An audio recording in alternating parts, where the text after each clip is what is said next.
Hey everybody, and welcome to episode 7 of the full deadly difficulty playthrough for Gloomhaven Digital's campaign.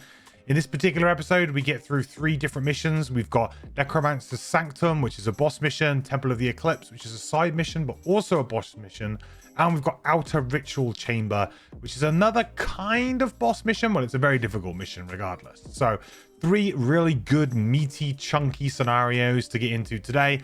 No retirement from the Mindthief quite yet. We only get one side scenario, which is Temple of the Eclipse, that we get done today.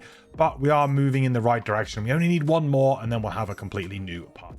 You know the drill. If you do like the video, please do like and subscribe, and head over to twitch.tv/mandatoryquest, where I stream every Monday, Wednesday, and Sunday. And Mondays is the Deadly Series playthrough. So if you'd like to catch an episode of this live, then Mondays is the best day.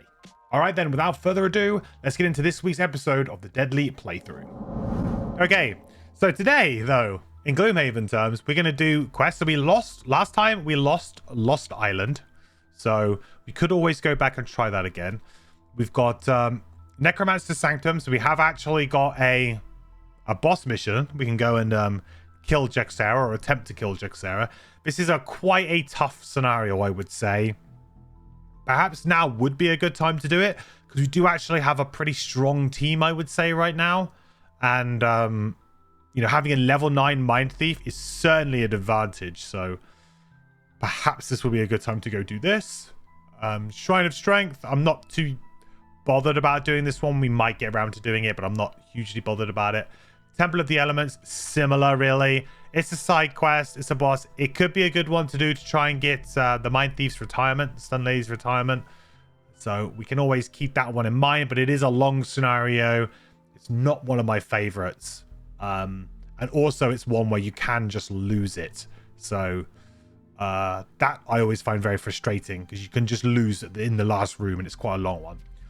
And then finally we've got Vibrant Grotto, which is now technically still open to us, but kind of a bit of a moot one, because we have the Kill Jexera one. So it's kind of, this is one of those weird ones where it's still open to you, but you know where Jexera is. So I don't know why we need to do it, but there you go. It's there if you want it. So we could start off straight away and just go for Jexera. I think that could be a good one to get us going right at the very start. Do we need to buy anything? I guess we can do some blessing if we haven't already. Oh, we've done some blessing here already. I think we're saving money on these two at the moment, so we won't do that. All right.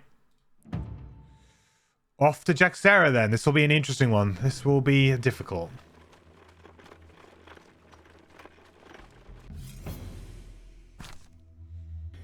Yeah, boy.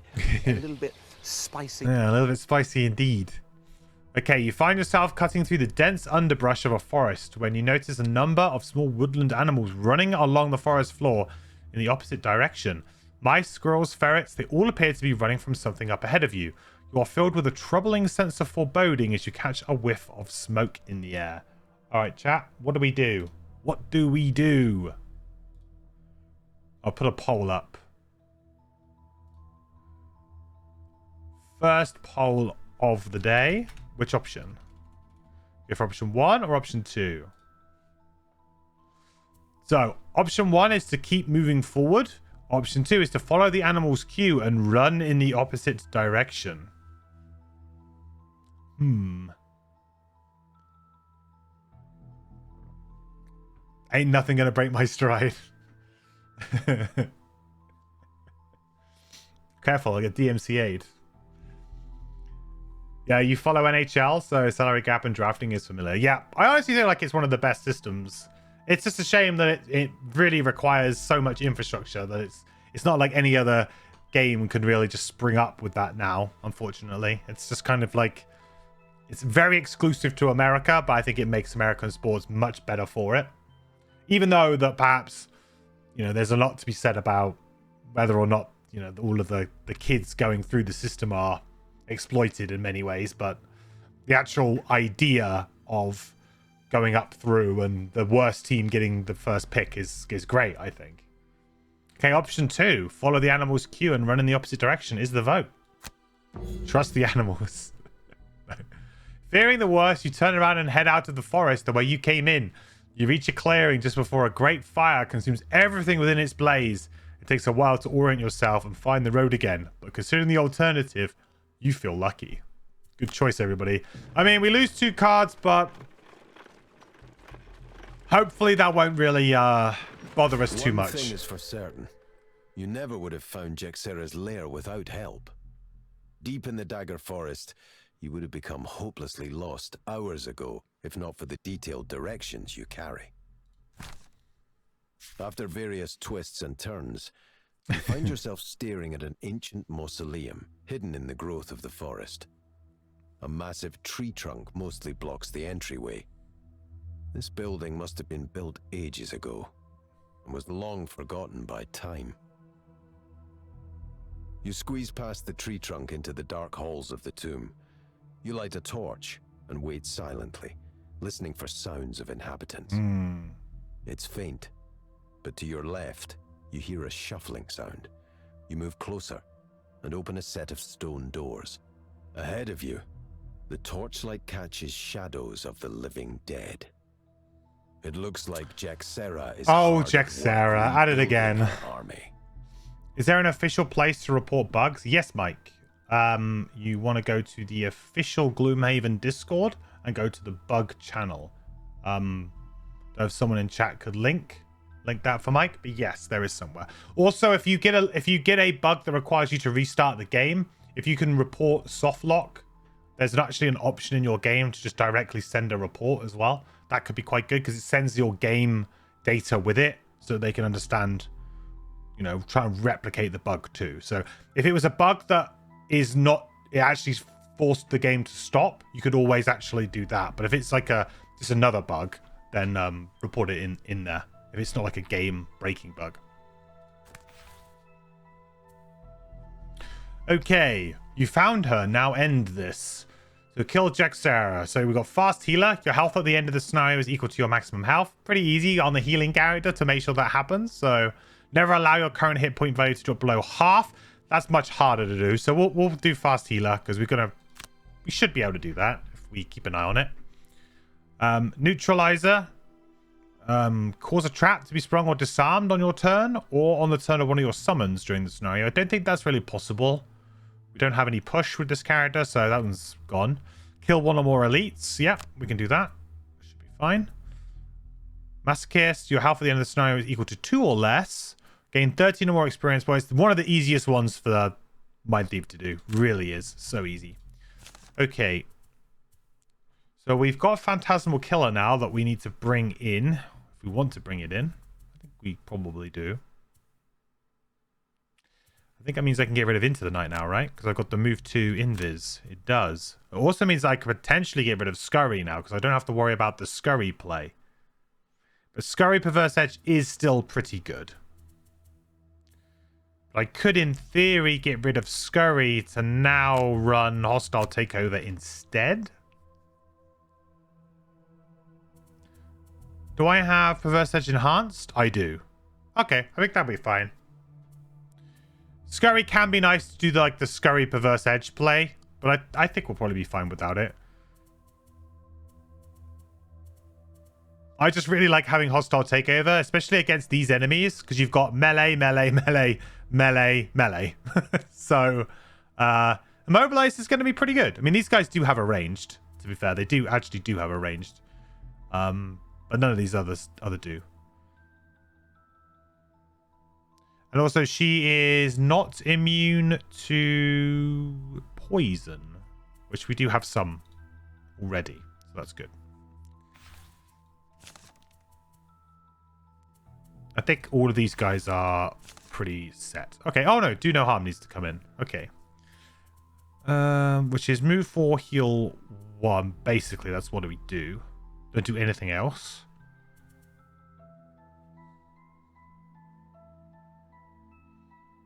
To make sure. Oh, 76 initiative. Oof. That's something to be aware of.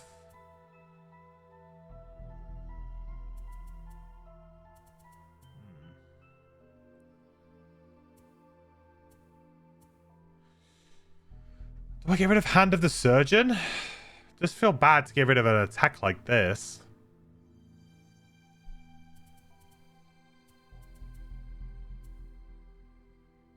Maybe precaution, actually. It's not that great here. But then it is a nice free way to give a medical pack while doing something else. Whereas this is kind of like, whatever. Yeah, okay, I'm gonna change this and this. Because I feel like, I do want to use this for an 8 initiative sometimes, so that is a consideration, but I just don't want to lose another good attack. Not on a mission where I have to kill something. You never know when that attack 4 might come into play, eh? Alright. Sounds good. Let me see if I can get you that Discord link then, Mike. No one else has got it.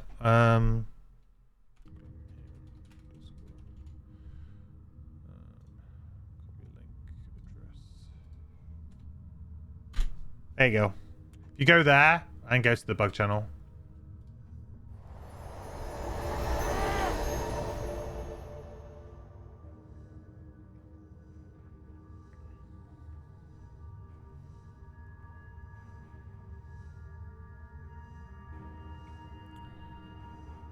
Alright, okay. Pretty simple first room. Pretty simple first room. So I know this scenario pretty well. Done this one many, many times. So,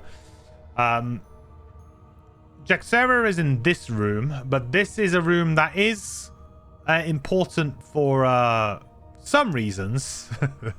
Not any reasons that we have in our party, but for some reasons, this room is important. But we can probably ignore it, and that's probably what I'm going to do. Unless we somehow make, the scenario becomes incredibly easy and we don't need to. But we'll see. Okay, what to get rid of?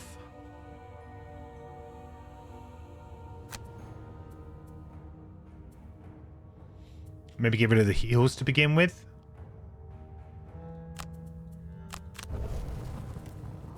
Oh, I've still got lay on hands here? Why have I got lay? Oh, because of the loot scenario last time. Might be a bit of a mistake. That card does not do anything.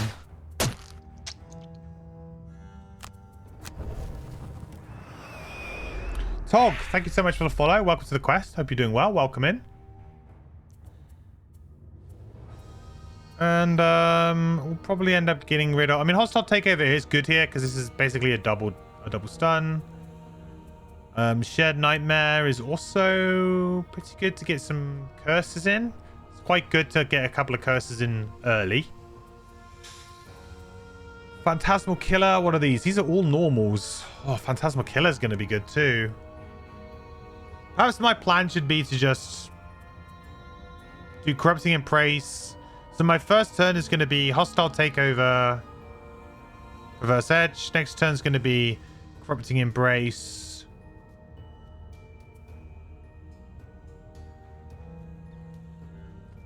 Mind's Weakness. Then the turn after that is probably going to be Brain Leech. Alright, let's get rid of this and this. Oh no, because I was going to do this for the curse, wasn't I? Alexa, stop. I don't ever say her name on stream, but yet she seems to be convinced that I'm always saying her name.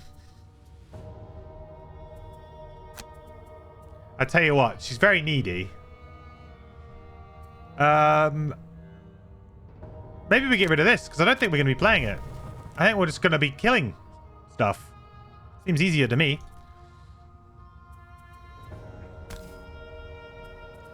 Right, so this and this. No reason why we don't go further forward here. We can, we'll do shield here.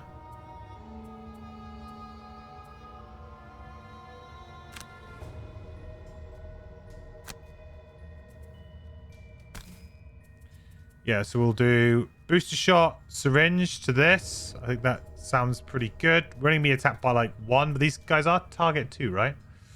Yeah, maybe I should change that up a little bit. Maybe we go for precaution.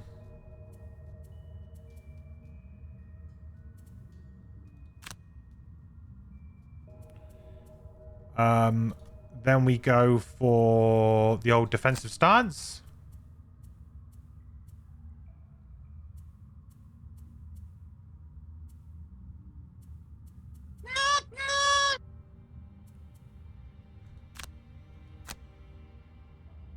And then we'll Empowering Command.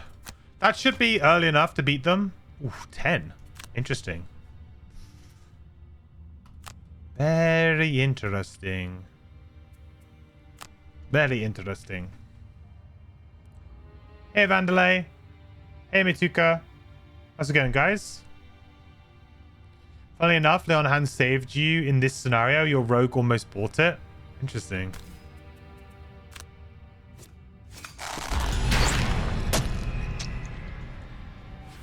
Yeah, it's just not a card that I really like, but sometimes, I mean, to loot needs must.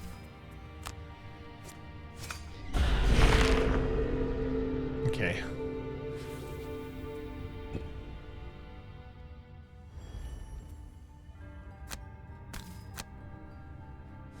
Nice early booster shot, though.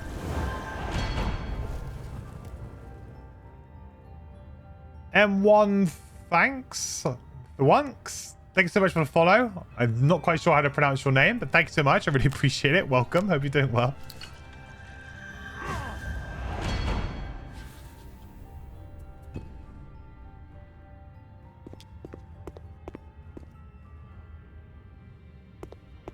Probably Mythics. Oh, yeah, Mythics. There you go. I'm getting old, clearly. Getting old.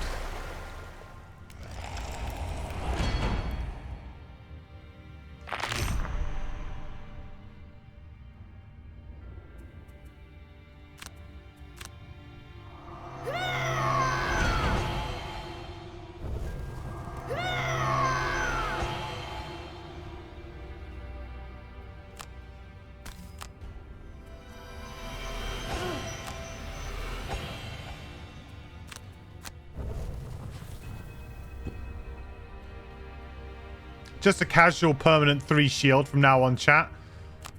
Nothing to see here.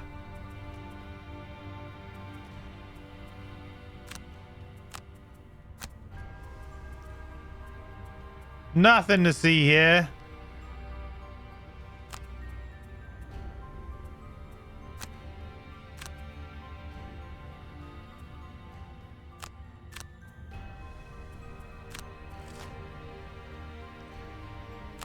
Any issues breaking the game again with shields? Maybe. We'll have to be careful. Let's make sure we don't get like above 10 shield or whatever it was that we did last time.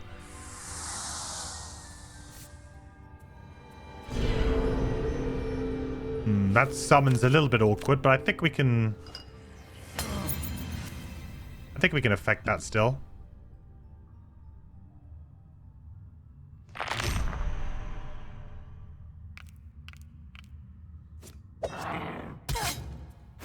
Nope.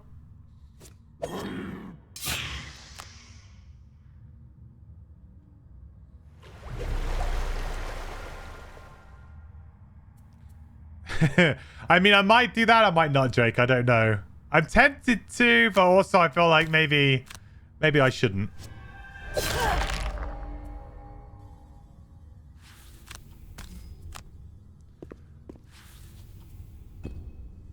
I feel like if I do that, maybe I'm just too all in, and that's like a bit of a problem.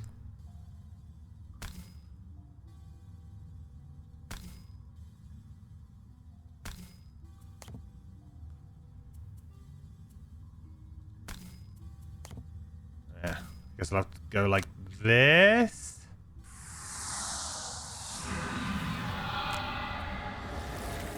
Really what I wanted to do, but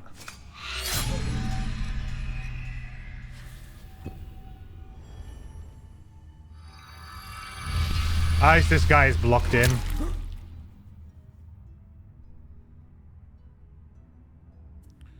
Alright, well, you know what we've got. Bloody Saw, hold back the pain. The dream. Okay.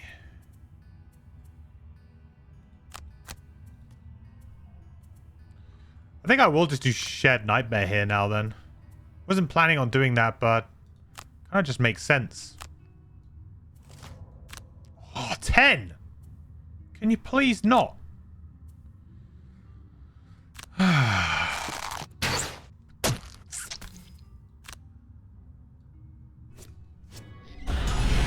How rude. Ailey, thank you so much for the follow. Welcome to the quest. Ellie, welcome. Hope you're doing well. Welcome. Oh, I should have done my poison first. That was maybe a bit of a mistake. We got an extra point of damage there, chat. Missed out.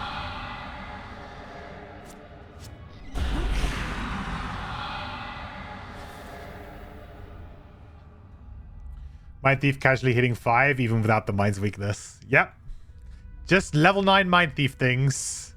I mean, our look at our attack modifier deck. It's just so much goodness in there.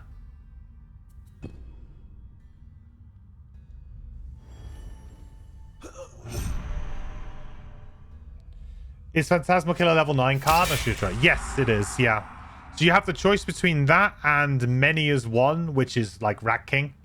And I prefer Phantasmal Killer for like increased difficulty, but for fun purposes, I prefer Many as One, Rat King. Like Rat King's definitely the most fun, but when you play on increased difficulty, you can't turn down a card that just says the word kill on it, unfortunately.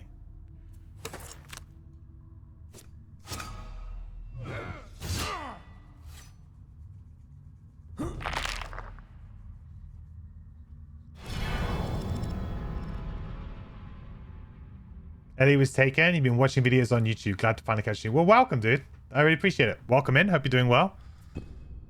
Ailey. I still don't know if I'm pronouncing that right, so sorry.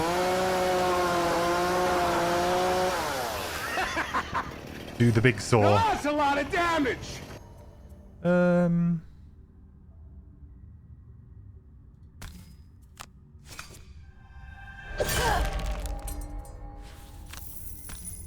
We'll stop this guy from doing a target too.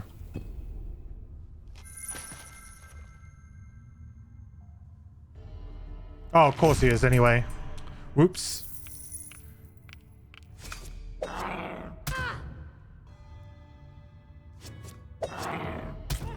Ah, that's fine. No problem. Alright, we've got a nice turn with Syringe Handed the Surgeon here too now.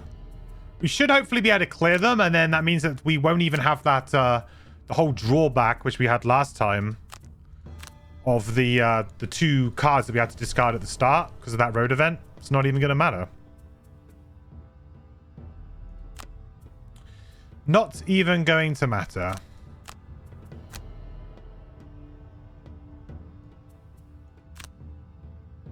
So what are we going to do? Syringe this guy. No, wait, kill this guy. Syringe this guy. Hand of the Surgeon here. Here.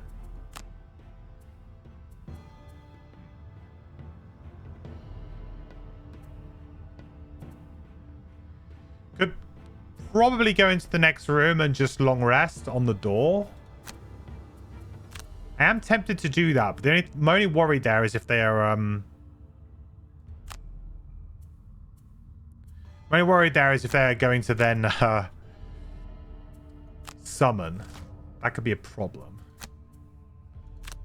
Because there are a couple of cultists in this next room. So we don't necessarily want to do that exactly. Okay, let's pin you down.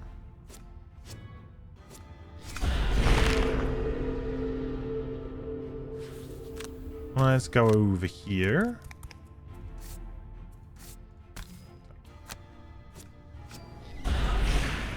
What? Oh, we got attacked by this one guy. That one curse. Well, I suppose that's a good time to get rid of it. Bit of a shame, though.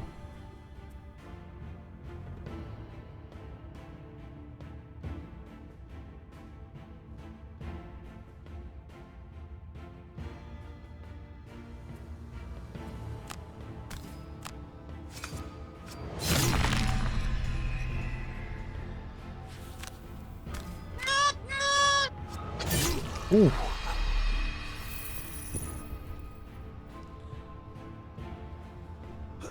Big saw attack.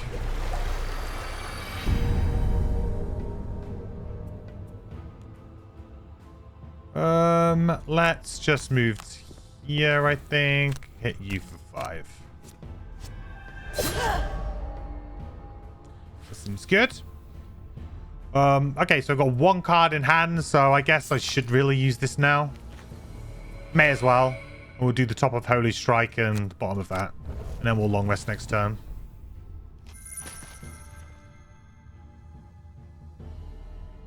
Long rest. This.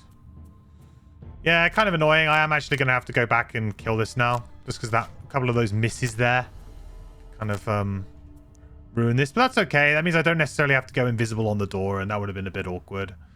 So...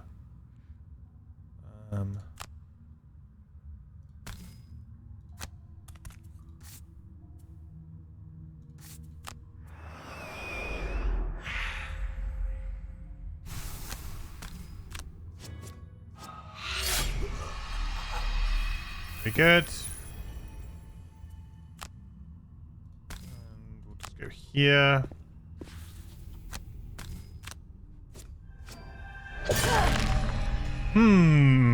Okay. Well, this Living Bones doesn't want to die. He's dodged, what, 2 attacks now?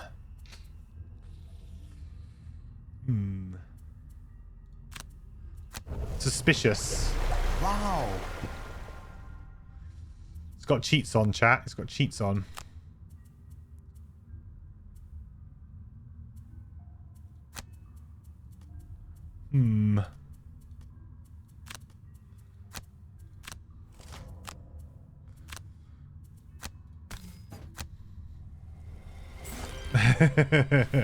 Hey, Joe.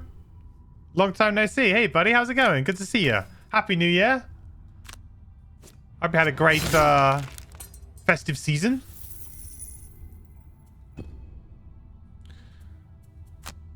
That bone, his time was limited, Shadow. His time was limited. Ooh, do we get rid of Brain Leech? It's very good at attacking the boss. That's the thing. This is awesome for attacking the boss. Get the Mind's Weakness up. Just start wailing on this. Get the Strengthen going. Very easy, quick way to take down the boss. So maybe I'll get rid of Hostile Takeover instead now. I know I bought it in for this particular scenario, but seem to have handled it quite well. So it was good for the first room. Lay on Hands, the card that I forgot to take out. Easy swap.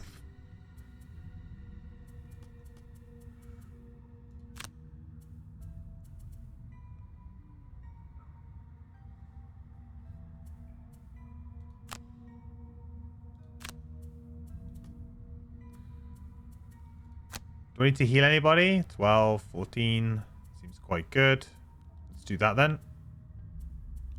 Use tactical order maybe. 1, 2, 3. We can go... It would be nice to go kind of late here actually. Maybe to go like something like this. Move on 4. 1, 2, 3. Because of the defensive stance. Could use the medical pack as just a move 2. Let's do this, and that actually gives me the option to maybe stun late here.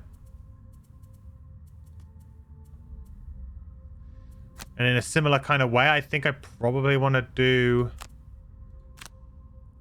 this and maybe like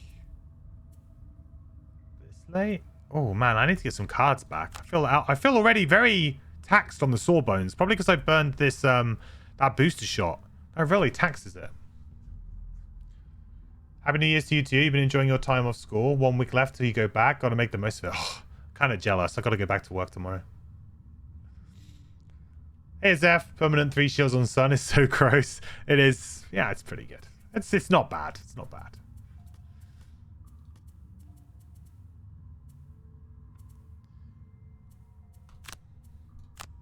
Okay, let's see what happens here.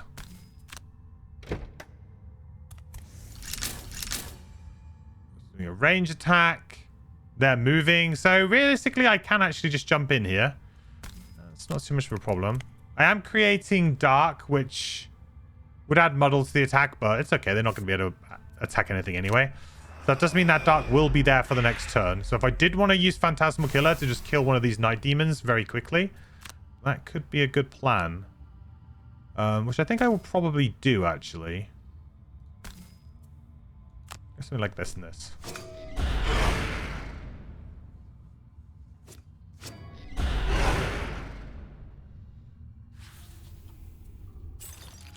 So let's get Phantasmal Killer back.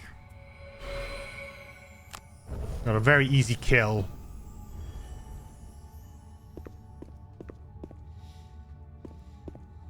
It should be 4 shields. Well, we know that if we get anything above, what was it, like 6 shield, the game breaks, so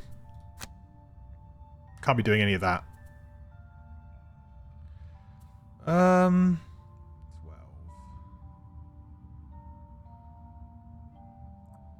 I suppose I have a pretty good jump hit. I have a really good Preventionist Key.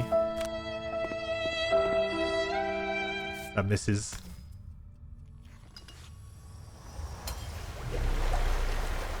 I have a really good Preventionist Key next turn.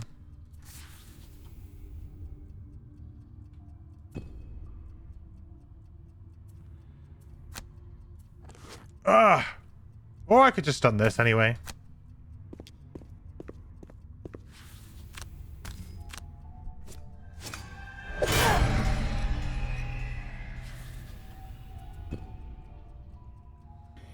Yeah, boy. A little bit spicy. A little bit spicy. If it lined up, could you kill 2 normals with the spear?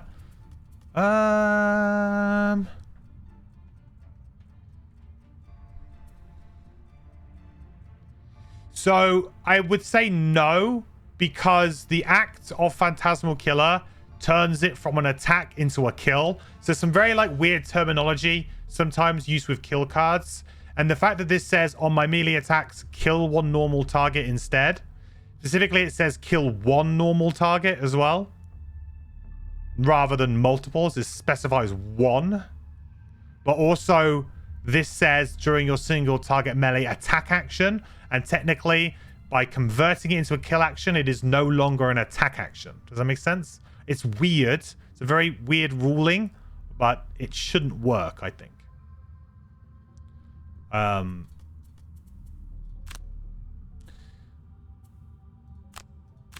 Doesn't make much sense, but that's the way it is.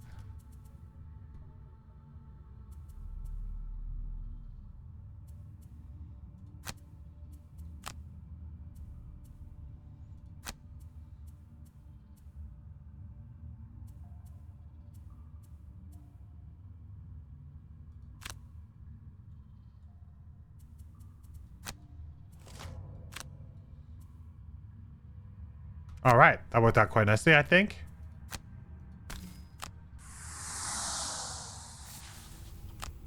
So we use this, which should take it away.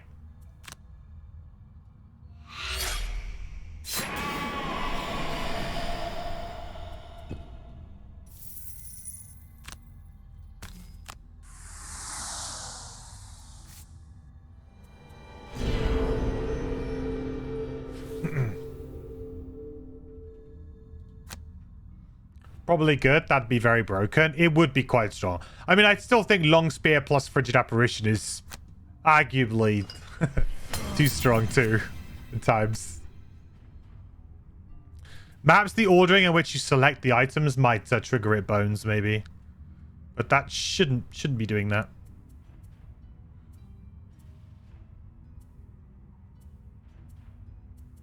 Hang on a minute. Do I not have Bloody Saw? Where did that disappear to?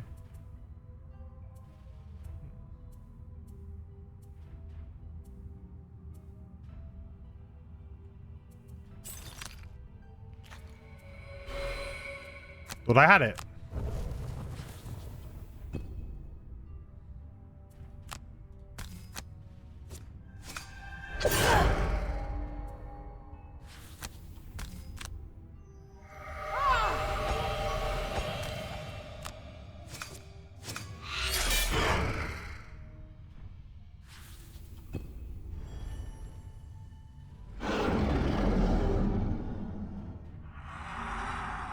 I like the fact they're cursing themselves, though. That's quite nice.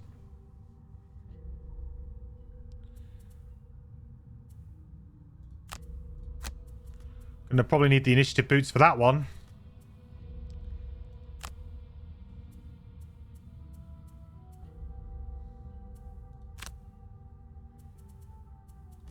I don't have the light anymore, do I? That kind of sucks. Well, I guess I'll just hit for 5. 1, 2. Oh, I can only move 2 though because of the thing. So I'm going to need to move 4. Ooh. Don't like that either, really.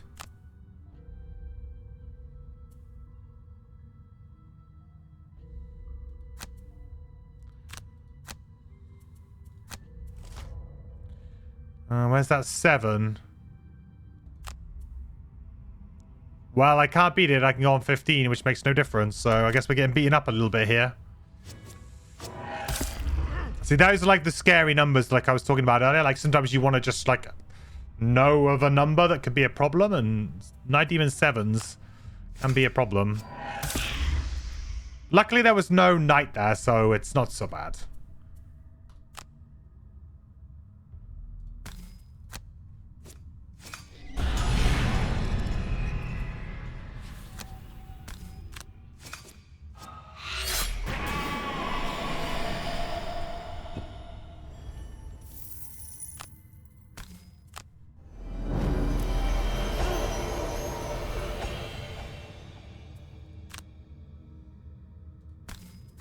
May as well keep getting this gold as I go. I know I'm going to need it.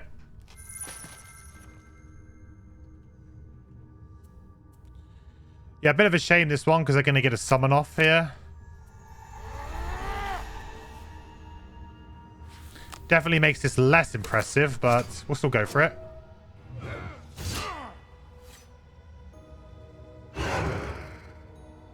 Oh, I didn't need to use the goggles. I was strengthened. I forgot that was like the whole reason why I strengthened. Ah, it's okay. Probably be on a long rest now anyway. Gonna go for the treasure? I don't think so. I mean, to be fair, right now this is going quite well, but that room is really, really hard, so I don't know. I have to say, I'm pretty tempted right now.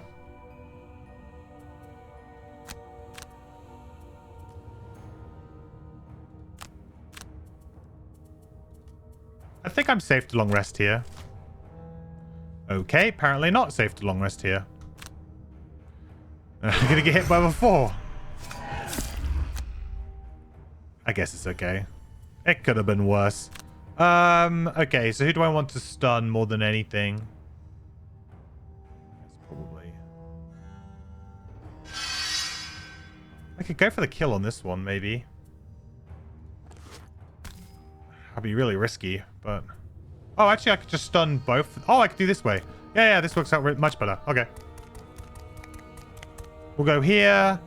We'll attack you, because you're just, like, annoying.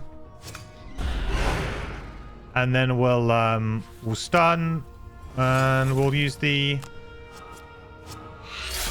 spear. Ah, we killed it anyway. It's all good. It's all good.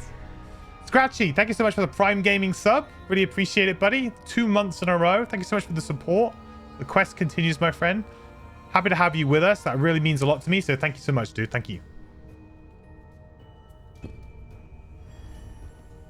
No turn for you, cultists. That works out really nicely because now I can just walk in here as well, which is nice. Oh no, I don't want to do that because he's going to attack me for 5. Duh. Well, I've got shield 3. Screw it. Disadvantaged.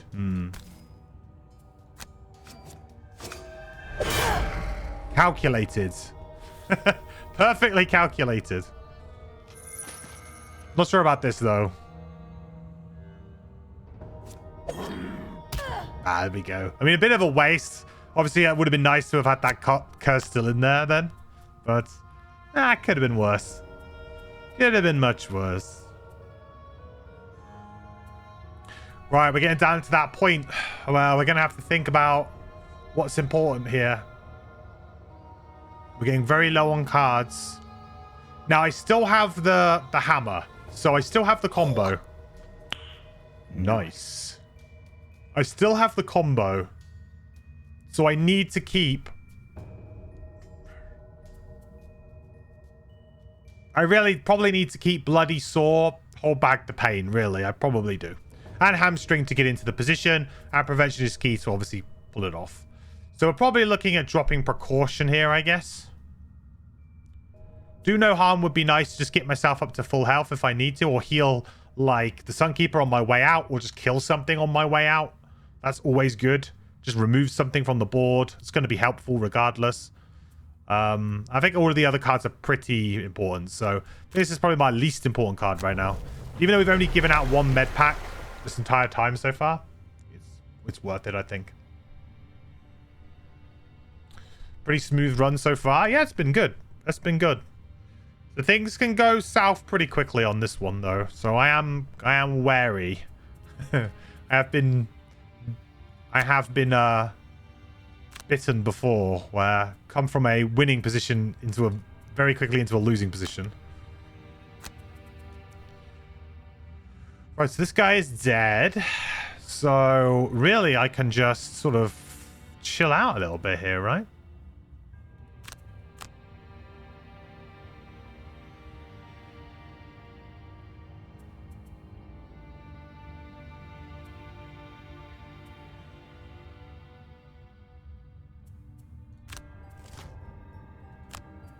Ooh, that's a nasty one. That's a real nasty one.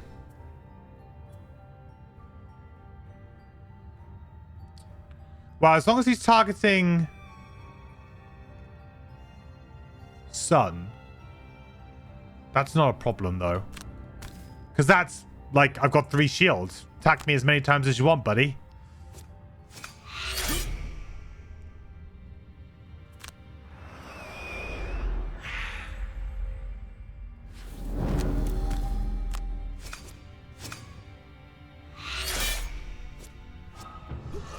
Casual 8 damage. Very nice.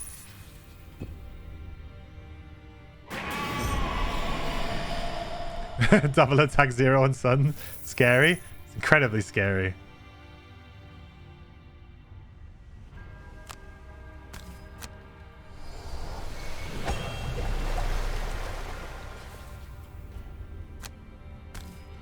And then we'll be on a long rest next turn, I guess.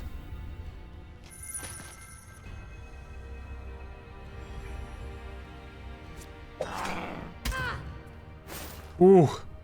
Had to use a charge of our chainmail. And again. Oh. I actually kind of wanted him to do damage there so I could refresh it.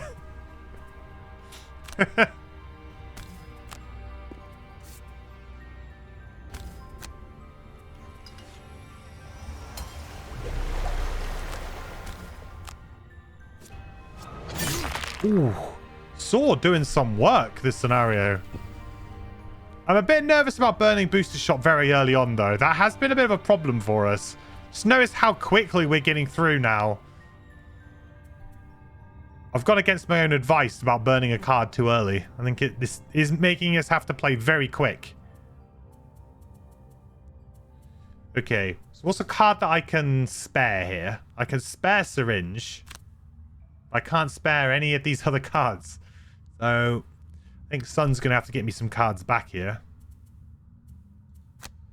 Which she can do. I can get her to do that next time.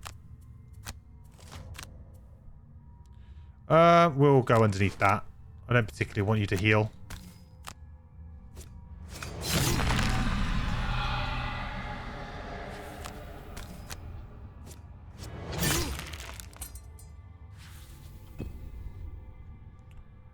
One, 2, 3, 4, 5, 6, 7, 8. So we're going down to 7. So I should probably have discarded the Mind's Weakness, but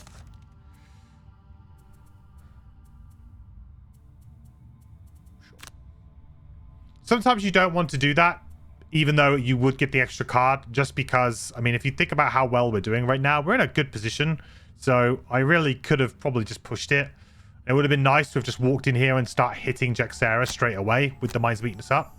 Now I'm actually going to have to play it, which is not terrible, but just sort of puts you maybe a little bit behind.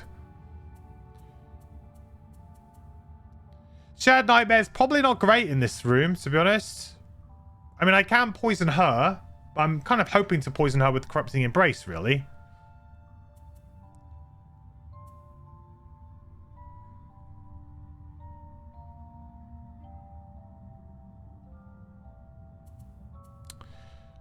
Phantasma Killer is going to be good to just go invisible while we just attack her. This is going to be good for the strengthen. It's going to be good for the stun, obviously. Yeah. Oh, unless it's Cranium Overload. Move 5, jump. Versus just a standard move 5, but with a usable top. Yeah, we'll get rid of Cranium Overload. I think we'll be able to jump in and we won't need more jumps. Hey, Brownbeard. When TJ and you played this, you used Craig to trap Graxera in the doorway with obstacles, then just wailed on the boss for the remainder of the scenario. For once it felt like we were smarter than the game. That's good. That's like the best strat for sure in this particular one. You do want to try and separate her from her monsters, because it's otherwise the monsters just overwhelm you as well.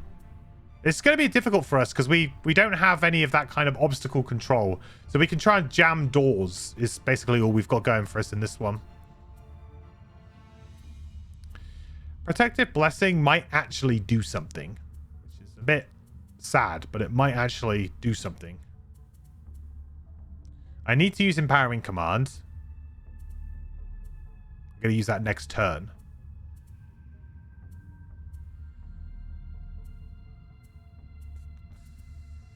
Holy Strike. It's an attack 5, range 3 on the bottom. At worst. That's not bad.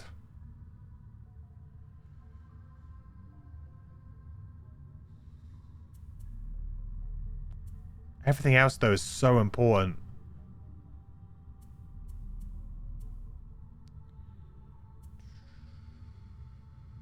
Okay. We'll get rid of Holy Strike. Maybe a slight mistake, but I think we can probably make up with it.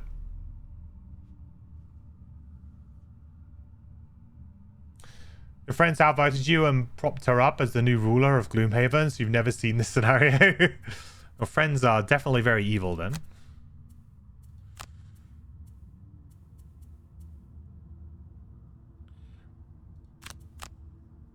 Right, so I'm doing this, but you're getting me back 2 cards. Actually, I'll give you back 3 cards because I will create light with this. So honestly, I just want to move here, go invisible, and do Shed Nightmare again. So it's just going to be some spawning, probably. This should work out kind of okay. I need you to go after this, because you can do Empowering Command. And then probably just amble towards the door. Yeah, slow little amble towards the door. Okay. What have you got for us, Jaxara? Unfortunately had ample time to reanimate the corpses here. But they're no match for your skills. You knocked down one last door to come face to face with the Necromancer herself. 54 health, eh? I don't know how you found me, but it matters little. You have mistakenly assumed that I ran because I was afraid to fight you. I was just holding out some hope that you would come to your senses in time. It is a pity that your minds cannot think beyond what is at the end of your blades. What corpses you have destroyed so far will now be replaced with your own. Okay. 54 health. She's moving. She's got her ranged attack, which is not bad here, actually, because it will move her closer to the door. This is the kind of stuff that's going to actually help us out a little bit. Don't really care about the living corpses. We can absolutely ignore these, so... realistically, damage on these guys is better. They do heal, but you know, a dead living bones I think is probably more valuable than a dead living corpse at this point in time.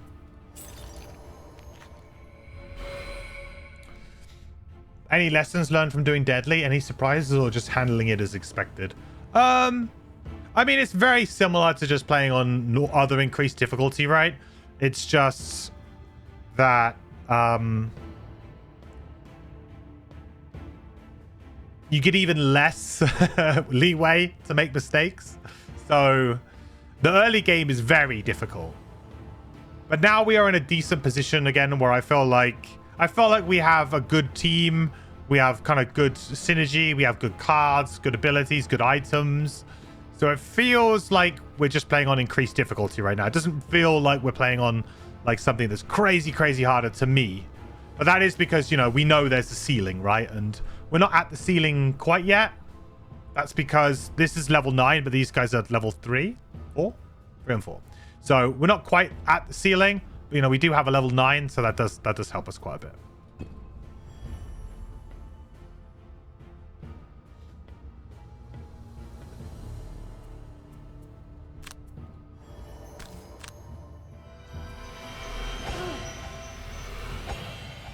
Need hamstring, I think.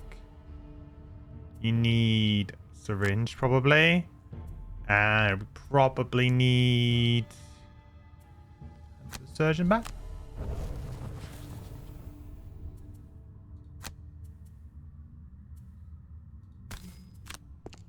Oh, did I mess up? Oh, I was gonna no, I was gonna short rest next time when I get in there. Yeah, that's right. I remember now. Nice try, Jaxera.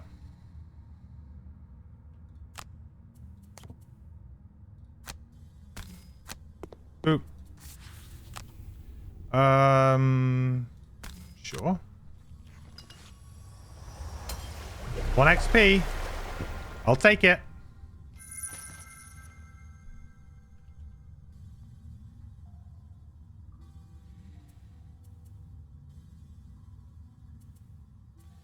So,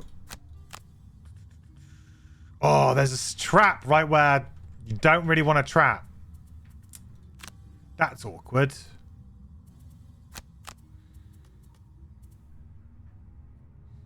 Although, having said that, if I go here, she can't spawn anymore. Interesting.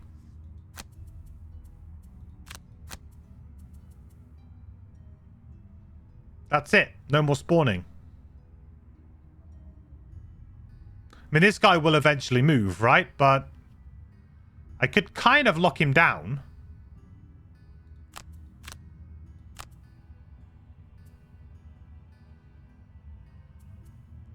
I don't know what her initiative is for spawning, too. I think it's pretty early, so... This could be interesting.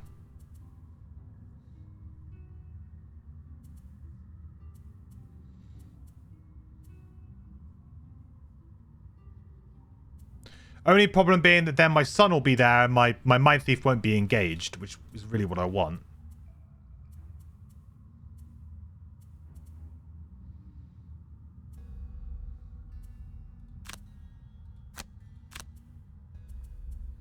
Let's try this. See how this goes.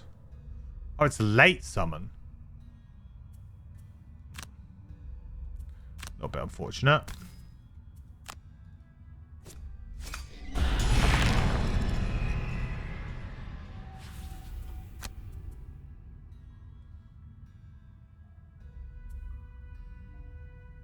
Could use this to channel attacker. It's probably not really worth it.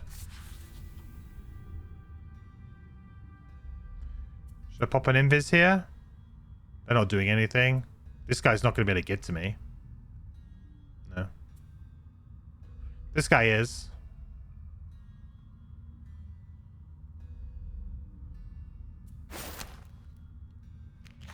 Let's just do it. Makes our lives easier.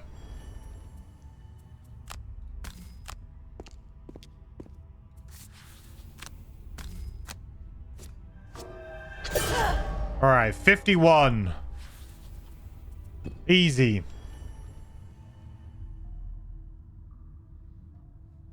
You didn't believe that you beat the Burning Mountain and Insane with your friend using only level 2 default members. Yeah? It can be very, it's not particularly hard to do so, I would say. Like, it's... Burning Mountain as well is an interesting one, because depending on what mercenaries you have, you just really need to avoid half of the enemies.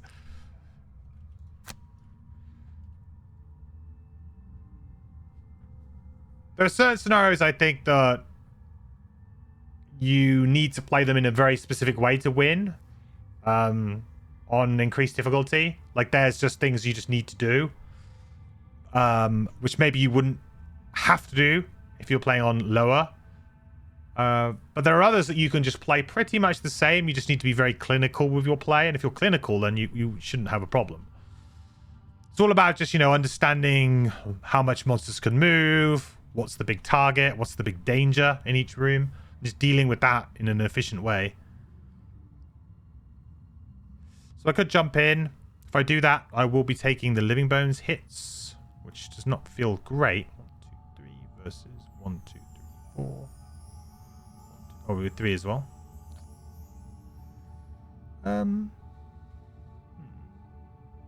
This is an interesting one.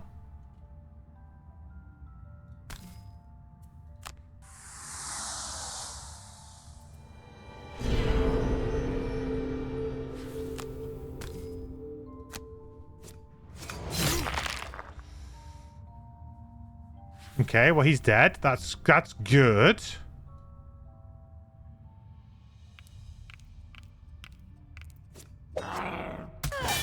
Yeah, nothing.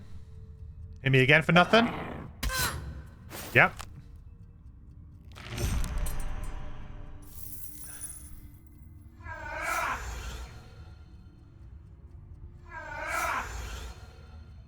No living bones for you. And a miss. Perfect.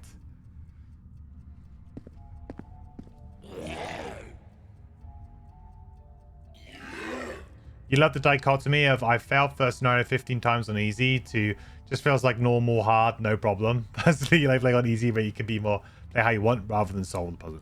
Oh yeah, for sure. Like I think if you want to play the game, I've said this before, right? And it's true if you play on insane, just the same as it's true if you play on deadly. And it's that you have to play the meta of Gloomhaven. You know, you have to play all of the abilities that are the best, and you can't really have fun to experiment, because as soon as you do, you will start to lose more scenarios. Not saying that you can't completely, but you definitely need characters that at least have like a baseline amount of abilities. Like for example, circles is just unplayable in my opinion, pretty much at increased difficulty.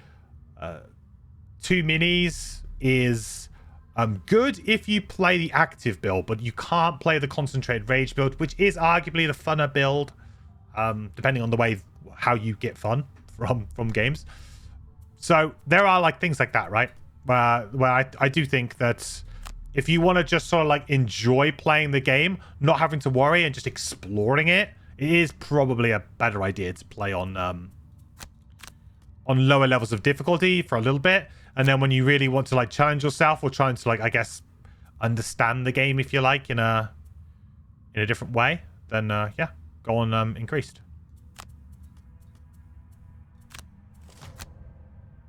14. Okay, what do we got? 1, 2. 1, 2, 3, 4. Pretty good.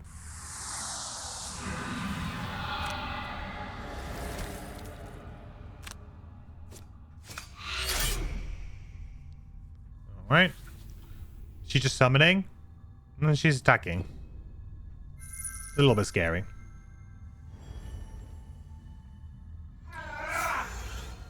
You also beat the scenario, which has lots of sleeping dragons, and you have to get 3 chests and run away with level 1 default members and insane. That one's a tough one. How did you... It's interesting that you had level 1 default members on insane for that one, Shadow. Like, that's a weird turn of events to have level 1 starting mercenaries for that particular scenario. Because that's a side quest, right? And... Can't get it from... Can you get it from Black Barrow, maybe? Is it possible? Is it a default one? Do you get it from Black Barrow?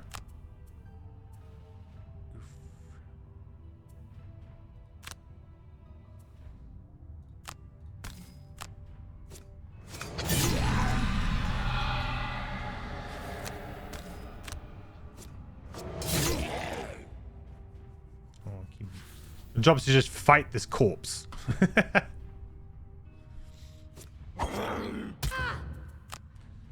Ooh, need to use my my earring now.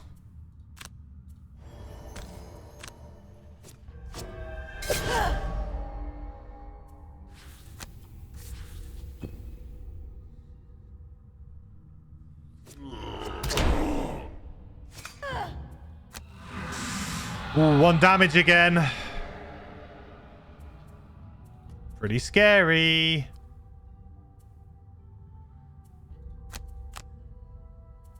Guess we'll be short resting next turn, I guess.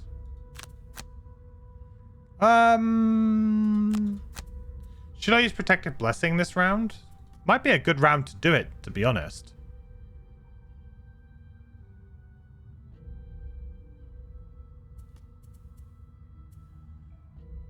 But I'd have to go early, so I'd have to play, I guess, Mobilizing Axiom. So I could short rest here and get it.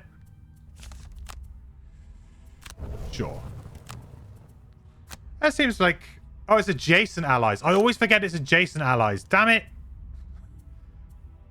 That's so bad. Why is it so bad? Alright. Never mind. I was playing as my other card that does nothing, I guess. First.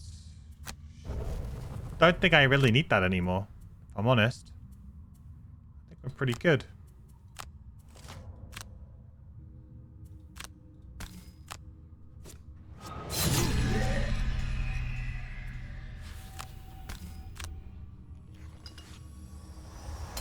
Let the Mindthief hang out in there a little bit longer.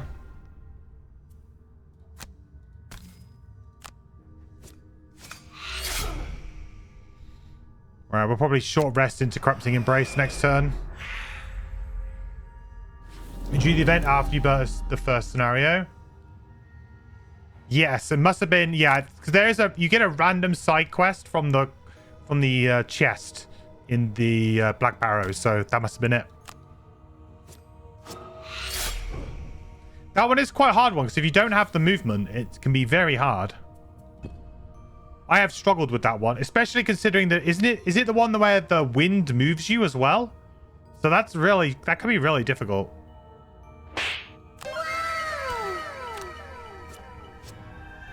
Wow.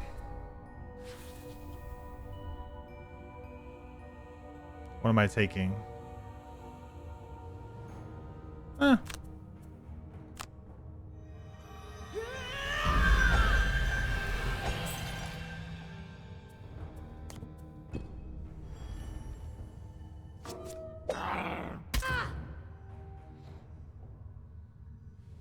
Saves me for taking 6 damage here.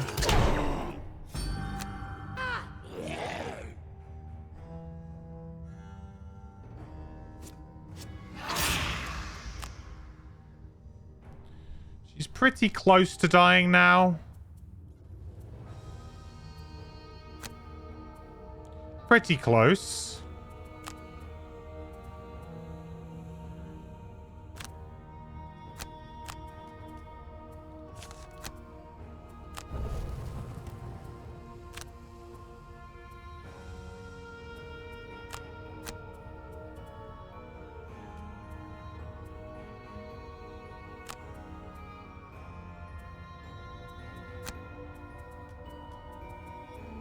That seems okay.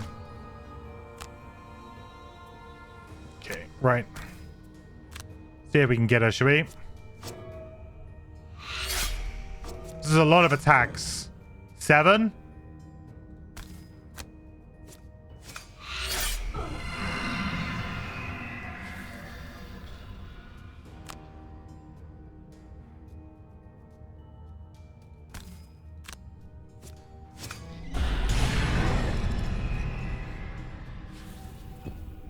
Sunkeeper should hopefully be able to finish this off. No misses. Nice.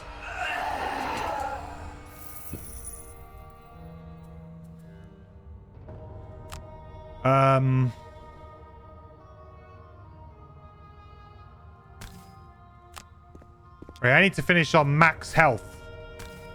So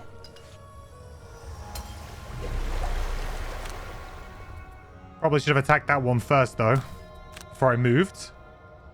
I could have stunned it too, actually.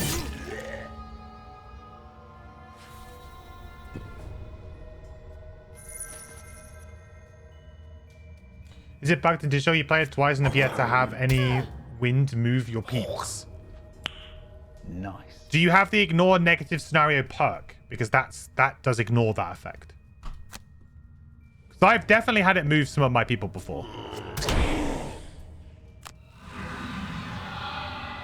Hey Jazz, Happy New Year, buddy. Good to see you. Hope you had a great Christmas and New Year festivities. Jexera collapses. The light flees Nice. in her eyes.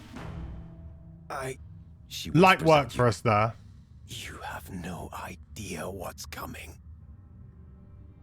With one more hack of your blade, Well, not you, Jaxera, I'm you afraid. separate Not her head you. from her body You are and dead. hastily leave the wretched place full of mangled corpses.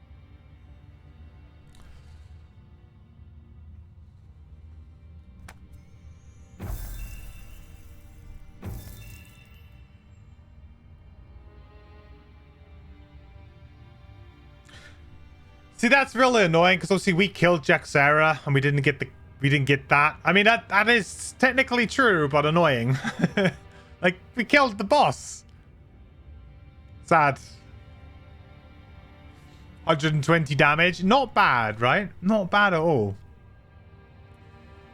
For a pretty quick scenario there. We are going to miss the Mindthief, that's for sure.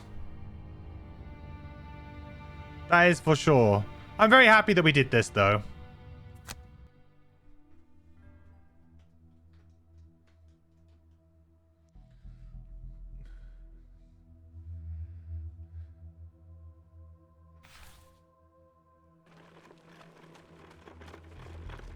You're currently in hospital with COVID, so it could have been better. Oh no, dude. Well, I mean, obviously you might not. You're not feeling great if you're in hospital. That sucks, dude. I hope you're okay. If you're interested, I may have some more work for you, he says grimly. That sucks. Is it the new variant? First of all, we've had reports from Northern Scouts of sightings of a large, flying creature. They're afraid of dragons. He shakes his head in annoyance. I'd like you to head to the Northern Pass and investigate. Closer to home, however, there is some trouble brewing in the sewers below the sinking market. The wells in the area seem to be poisoned, and the sewers have become infested with snakes and sentient slimes, making further investigation difficult. I need you to discover the source of the poison. All right. 20 gold, 2 rep, 1 prosperity, 16 XP. Mountain Pass. Outer Ritual Chamber. Abandoned Sewers. Ooh, did we level up? Yes, we did. Sunny D. Leveling up. So we have Righteous Strength. Bless, affect all adjacent allies, 1 XP. It's actually a pretty good sort of like support top, really. So it's a lot of blessing potentially in one single action. That usually makes it more worth it. So that's pretty good. But I think the bottom of this card and this initiative is really why we probably want to play this. Move 3, shield 1. Everything that we want to do. And if we have enough gold, maybe we can enhance light onto the bottom of that. Then it would be everything we wanted to do. Engulfing Radiance, heal 3, affects self and all allies. Create light and is a burn. Probably one of the worst value burns. I mean, I guess it's not as bad as microbots, but it's close. It's close. Really not good value. Really, really not good value. Considering that most of the time you're just going to have one person who takes most of the damage. It's not often that you play a scenario or a party composition where you're all playing melee characters and you're all taking damage equally because you're always splitting focus. Doesn't happen. You usually end up with one person taking the lion's share, which is usually your tank or whoever it might be. So just not good value. And the bottom, aura, all attacks targeting you or an ally within range 4 of you gain disadvantage this round. This has some niche situations where it can be okay when you play like cursing strat. So if you were playing like alongside music note or something like that, then the bottom of this can be kind of a little bit more interesting, because then she can just focus on doing the bottom of her level 4, and then you can just focus on doing the bottom of your level 4, and that works out okay. But disadvantage is often one of the weaker forms of control. It's very much like well, maybe they might draw a miss, maybe they won't. Like, it's, in my opinion, it's not dependable enough when you're not playing with curses. So as we're not, we wouldn't even consider it at all. But also, I think it's very hard to, even if you were playing that combo, I think it's very hard to pass up a card like this, which has just got 2 very usable halves of a card on a great initiative, which is always gonna have you interested and excited to pick a card. So yeah, you're a lot better now that you've been here a whole day. I don't know what variant it is though. So have you been on the old ventilator and stuff? That sucks, dude. It's good that you're feeling much better, but that's got to be a bit scary, man. So I really hope you get better soon, man. Sending all my love your way, dude. All my hope, because that's got to be pretty scary.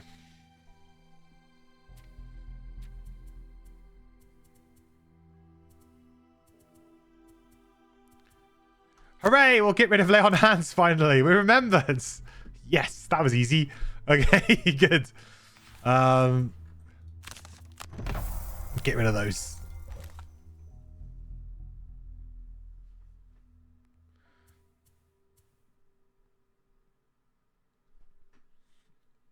All right, city event time. Do we want to buy something before a city event? Maybe. Just in case we come across something that costs us money or steals our money. I know what you guys are like. Right, do I have everything that I want now? I think I kind of do, don't I? I have my boots. I have my jump. I think we said we were working towards something silly like wound on the top of prevention is key. Then we can drop bloody sore.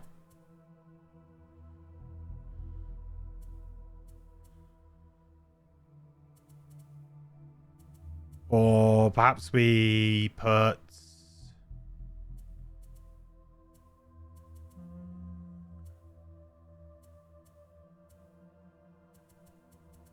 As we put curse on it. That's all going to cost too much money, though, surely. 200 gold.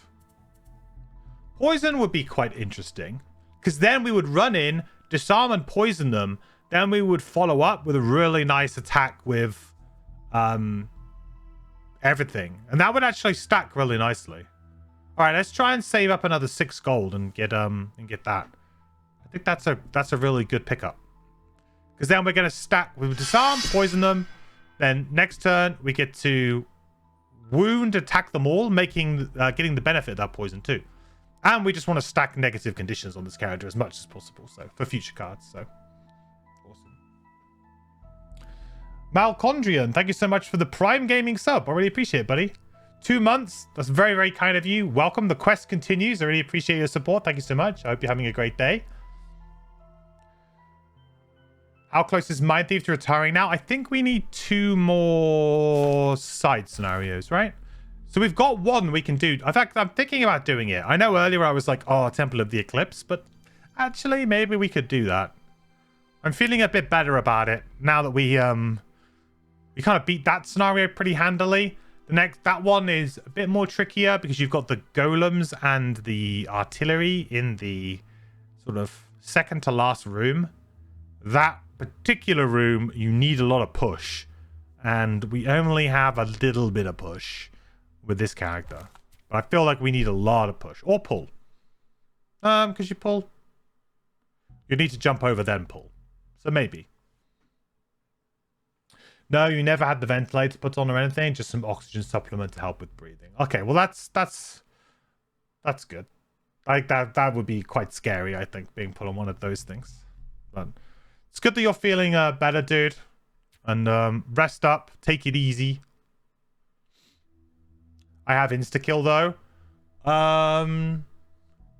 What have we got? 2 regular go. I think is there 1 elite, 2 regulars, and I don't know what the artilleries are.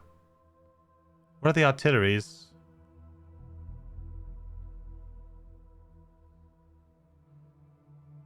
Not sure.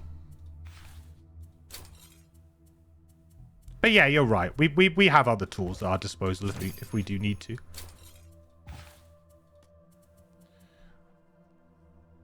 Bro, what are we thinking? I mean, our shielding at the moment is pretty nuts. So, I mean, honestly, if I didn't want to get something like this, I could go long spear as well. I've got so much shield, and it's only a heater shield. That's only one additional shield. I felt like long spear might be more fun.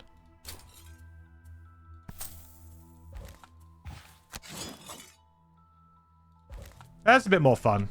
And then we can like do practical plans, attack 2 things for 5. That's good value. Even though we can't stack extra effects on. Or with like hammer blow, we could attack 2 things with advantage. You know, that's not bad.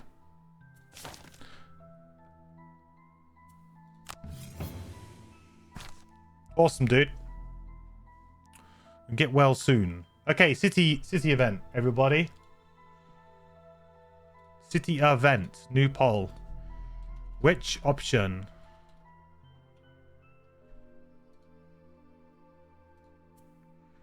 Okay, you return to your rooms for the evening to find a small note resting on the ground in front of your door. It is from the Tinkerer, explaining that he has been pursuing further studies in flammable liquid delivery methods. He asks for your help in delivering to him a small robotic contraption that he absent-mindedly left behind in a secret stash under the floorboards of his old room. He details the device's location and gives an address to deliver it to some small village far to the northwest. Do we, option 1, oblige the Tinkerer and send along the contraption? Or do we, option 2, you don't want to pay for postage, just keep the thing for ourselves? What do we think? Option 1 or option 2? Now, we are playing a relatively good playthrough, but I don't think this actually has any bearing on this option. Whether or not we're playing good or bad. It's purely on what we want to do. Option 1, oblige your tinker and send along the contraption. Oh, everyone's being nice. Sure enough, under the floorboards of his old room, you find a bunch of parts, tools, and an intricately crafted metal spider. You package it up and ship it off to the Tinkerer. Anything for an old friend. That's all on you, Mindthief. That's all on you. Gotta help out heal Craig. Yes, absolutely.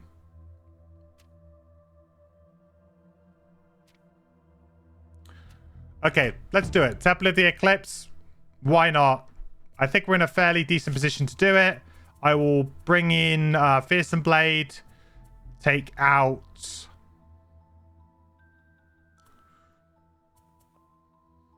I think jump's pretty important in this one. So I think I'll take out Hostile.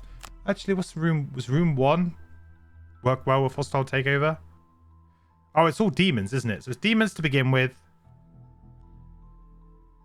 Hostile Takeover is probably pretty good against demons, actually. Maybe I'll get rid of Cranium Overload here. And we'll just lean very heavily on this jump. That should be okay. It's not often that you need 2 jumps. Oh, I've got loads of slots here now. I mean, I may as well use it, right?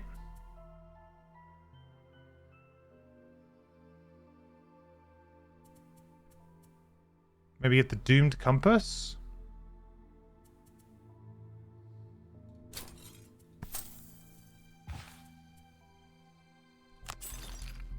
I mean, I could get an artillery, I think, to walk onto a trap.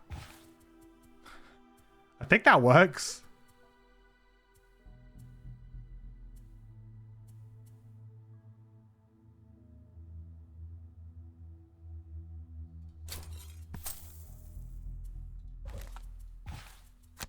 Sure, there we go.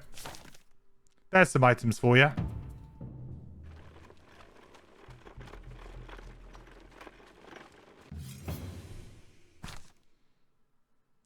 Okay. The road contains many dangers. The chief among them are the barbaric tribes of Inox that inhabit the wilderness around the city. This is why your heart sinks when you see a mounted group of them ride up to you and surround your party. Ah, agents of that wretched monstrosity you call a town, the largest of the Enoch says as he looks down at you. Tell me, scum, what business do you have out here in my land? Have those fools sent you out to murder more of my people?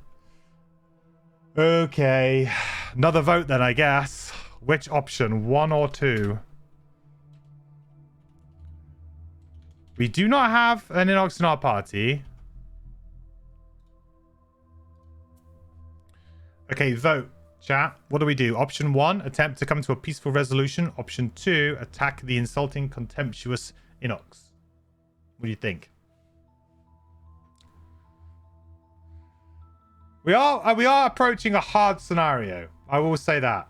You know, it's not like we're going onto an easy scenario. This is a hard scenario that we're going into. Do you think? 1. This is one of those ones where it's tough.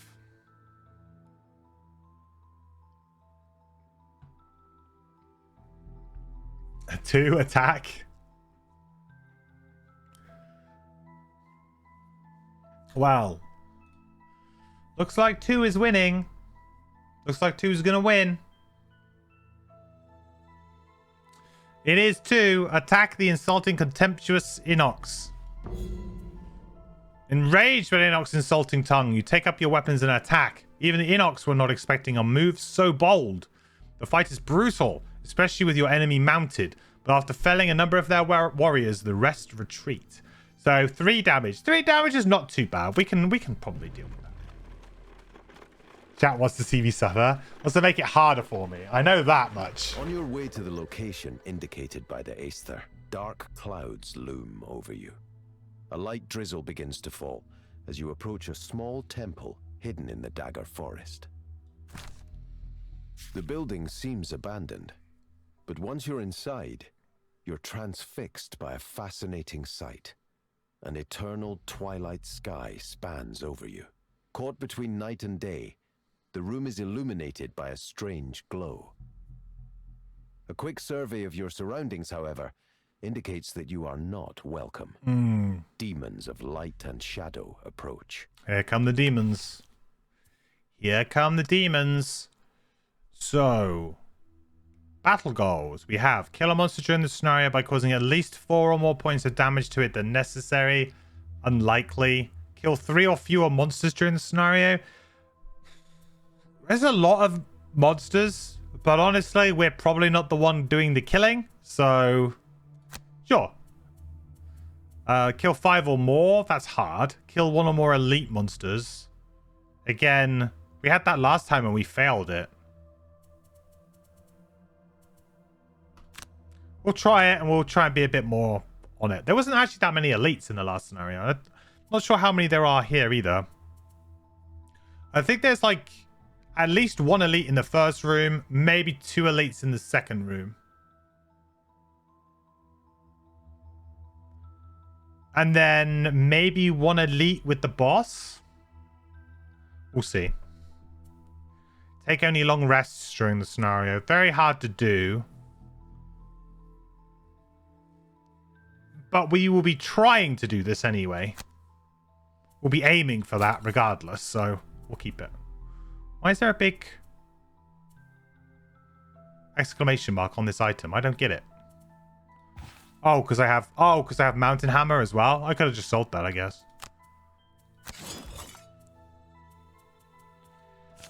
Okay, so we got Fearsome Blade in now. Did we swap in our brand new card? I think we did, right? Righteous Strength, we did. All right, good.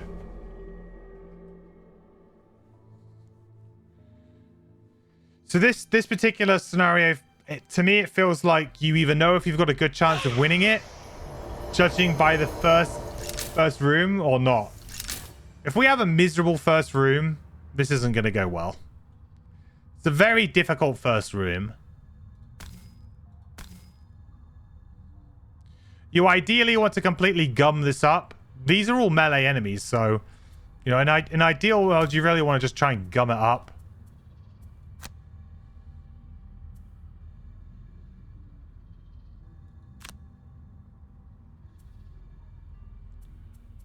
Can be a bit difficult if they go super early, though. But we will see. This is a regular one, so I should try and aim to maybe do something like this. Oh, oh, it's strong every single turn? Oh, baby. Light and dark are set to strong every single turn. All right, I take it all back. Easiest scenario ever. Good game, well played. They don't even stand a chance then. This is going to be the easiest game. This will be so easy.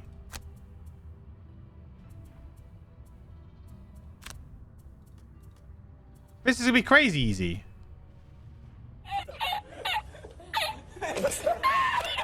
Okay. Yeah, kill one normal per turn, exactly.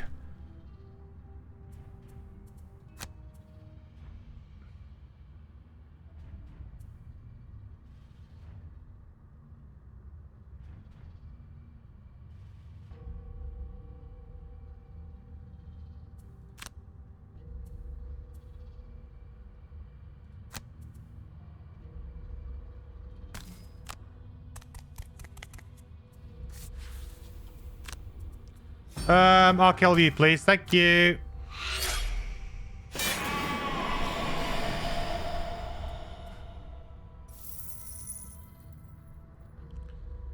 Should I just take 5? Yeah, I'll just take 5. It's fine.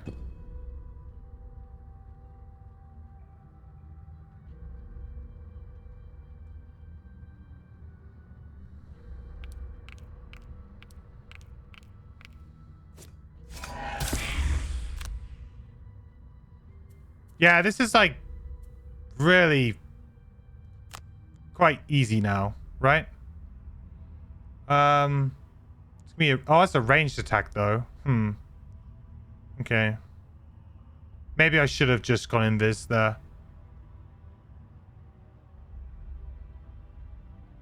Yeah, I should have used that cape. Should have just used the cape just for safety. There's no reason not to.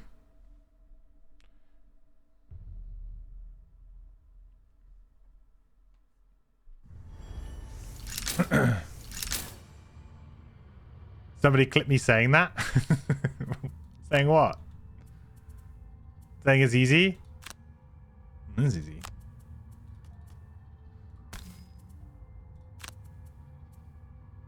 But I could have just gone there instead. That would have actually made a lot more sense, so I'll probably just do that.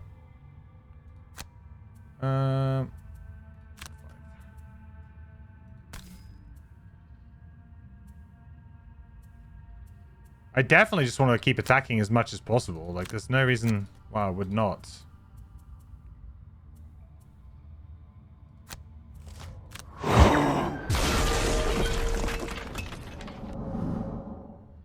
Wow.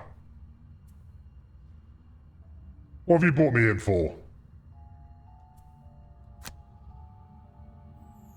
I know nothing about these elements. Nothing.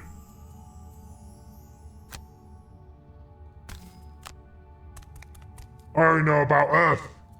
Occasionally wind, but that's a separate problem. What colour am I? Well, I'm sort of rock colour, really. Or like grey. No Earth? Yeah, I don't like it. That's why I'm wondering why I'm here. I don't think I can really add much to this, can I? What can I do?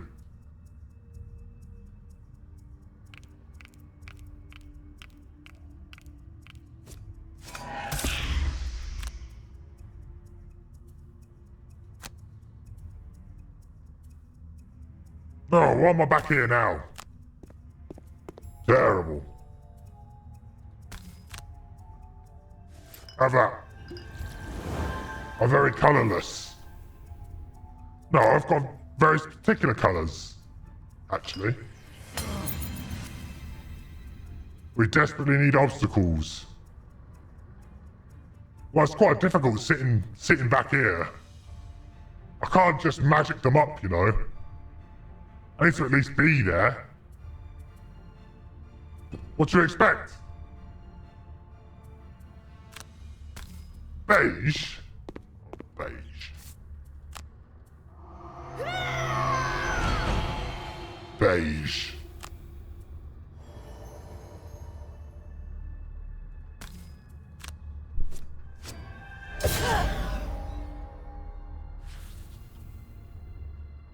How rude.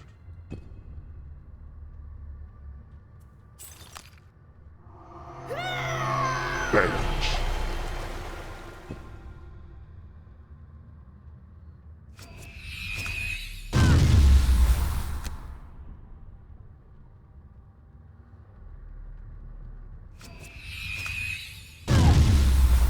Ow.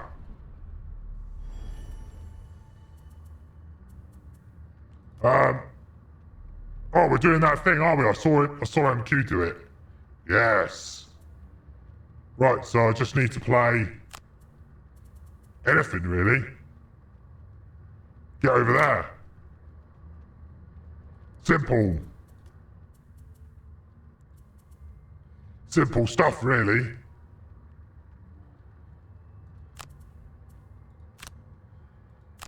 There we go. Oh, what are you doing?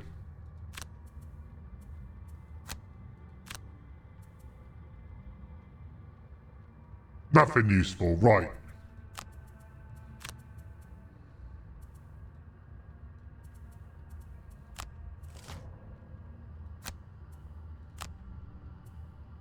Right. Alright, we even go and get that chest over there. Lovely. No! Just use this as a default attack too. Kill something! Don't think there's anything wrong with that. Ooh. Crystals, I like crystals.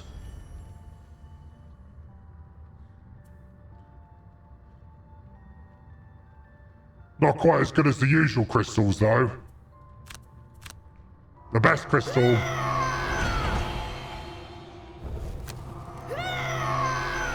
Ah, yes, resonant crystals. You know, sometimes there are too many obstacles, occasionally.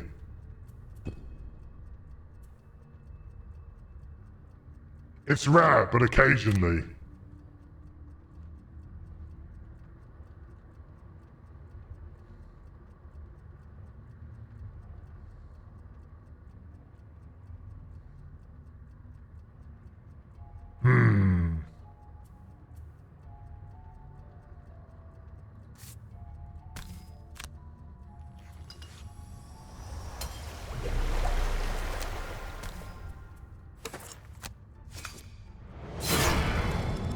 I'll take that.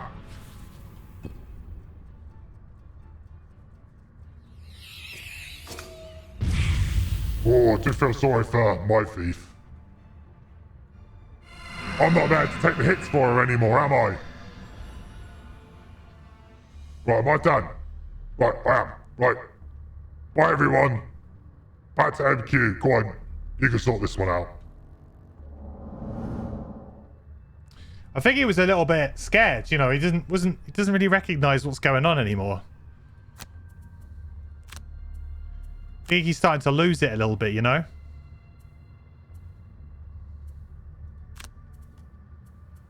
He doesn't quite know exactly what's happening.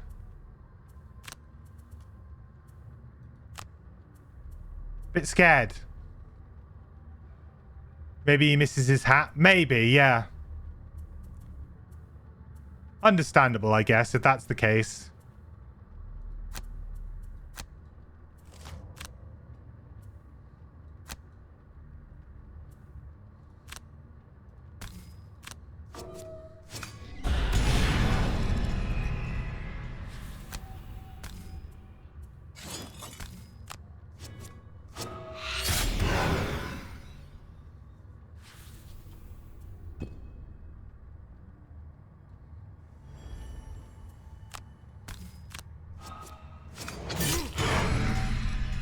Do the little attack first. We get the big attack in. Okay. Didn't quite kill him.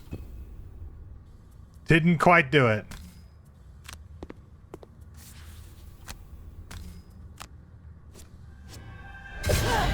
There we go. Get him nice and low. Alright, well, we're off to a pretty good start, although I am a bit worried about our health. We do have a lot of healing, though, so it's not like that shouldn't be too much of a problem. I could just use the top of booster shot, hold back the pain, just try and sort of help them out a little bit. Oh, I shouldn't have moved away. I should have stayed there so I could do precaution. But oh well, that's happened now.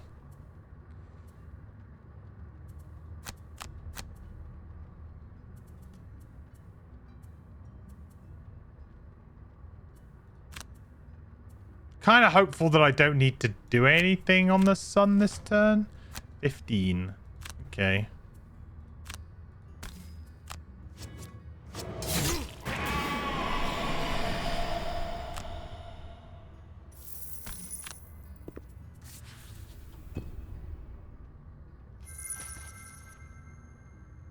It's going to try to heal itself, eh? I do not like that. So I could either attack for 4 here, or I could do an attack of, well, actually, technically it would be 4, 5, 6, or I could do 4, 5, 6, 7. We'll do that. Plus the poison.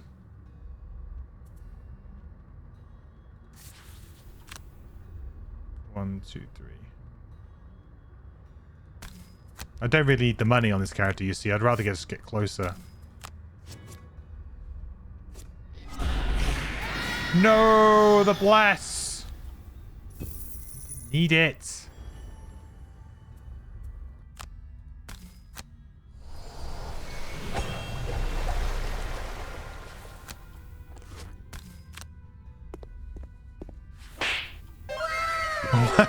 Wow.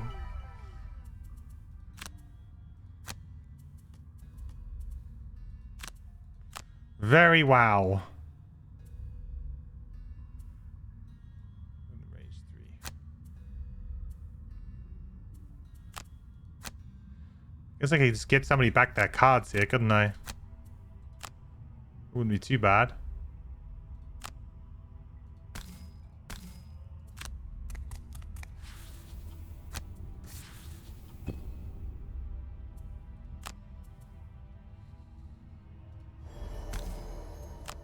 There you go. I think this really makes too much of a difference, but I guess we want Phantasmal Killer probably. Might want to use it to go invisible, actually. Maybe Shared Nightmare to add a curse in. And Perverse Edge is a card we're never going to want to burn, so.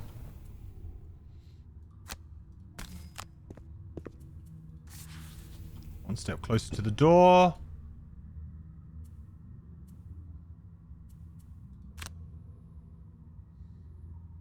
How much health am I missing? 3.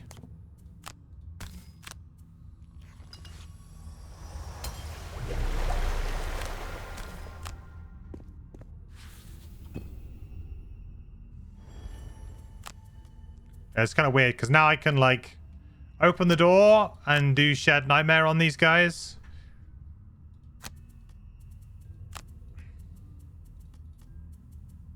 And then I long rest on the Mindthief next turn, I guess. These artilleries, though, what's the range? 6. That's okay, that's good.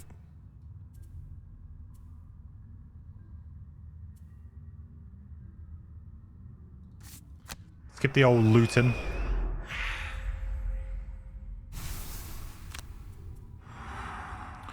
Right, which one am I going to kill? So the one that probably moves first. So that would be number 2. So let's poison figure number 5 and 4. Because number 2 will act first. So most likely going to be the one that we end up dealing with.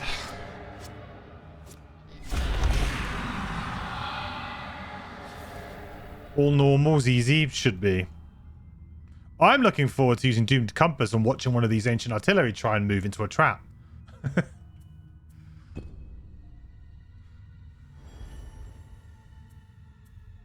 Be very interesting.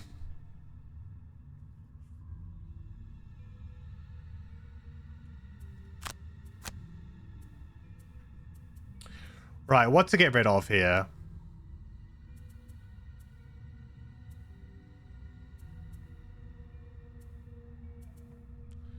Like to say precaution, but actually a couple of med packs here would be okay. And this scenario is one that kind of drags on a little bit, so I don't mind that.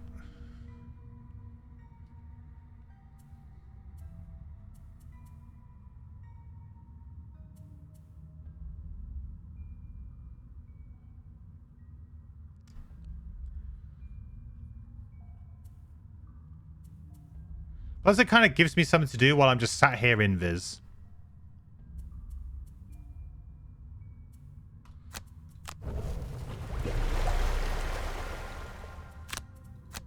Gives me something to do. What kind of traps are those? Stun traps? Yes. Stun, well, these are poison. These two are poison and immobilized.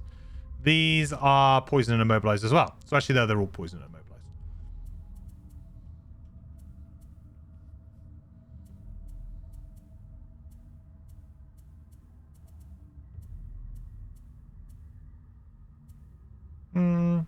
I don't think we need many stuns, do we? I think we're good.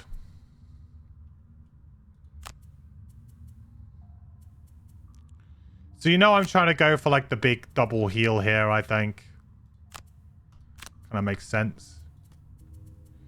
Again, kind of go quite late here. Don't really have to do anything. Although 61 is not late, really.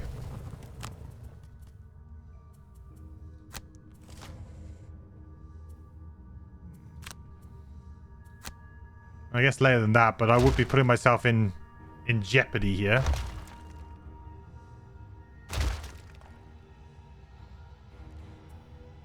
So if I was to move in to there, I'm going to get hit by both of these for 4.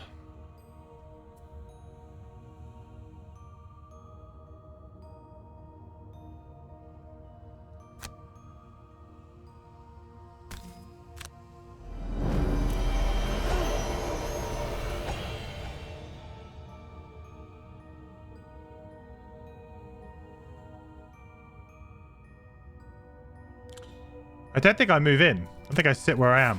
I don't think it really pays right now. Kind of annoying traps if Sun has no jump. Yeah. Which is why I put I bought Fearsome Blade with me for a little bit of push. So I'm hopeful that I can push maybe this guy into those two, and then maybe we have like one more we have to deal with. That is the plan. 3.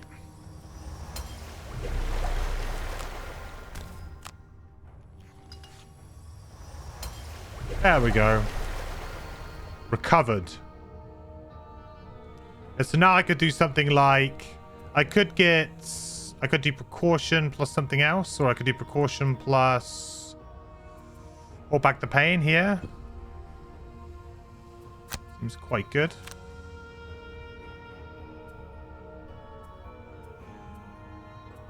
Yes, this is push 3, so I could go 1, 2, 3. That would all be further away from me. So that would get rid of 2 of them, and then we just have 1 that we'd have to deal with. In which case, I think Hostile Takeover is probably the one to get rid of now. We know we're just going to kind of go after these guys now with Phantasmal Killer. We know that's what we're going to do.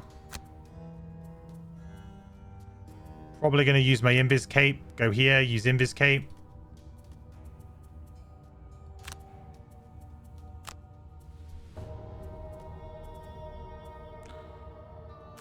Moving shield and hammer blow, maybe. Okay.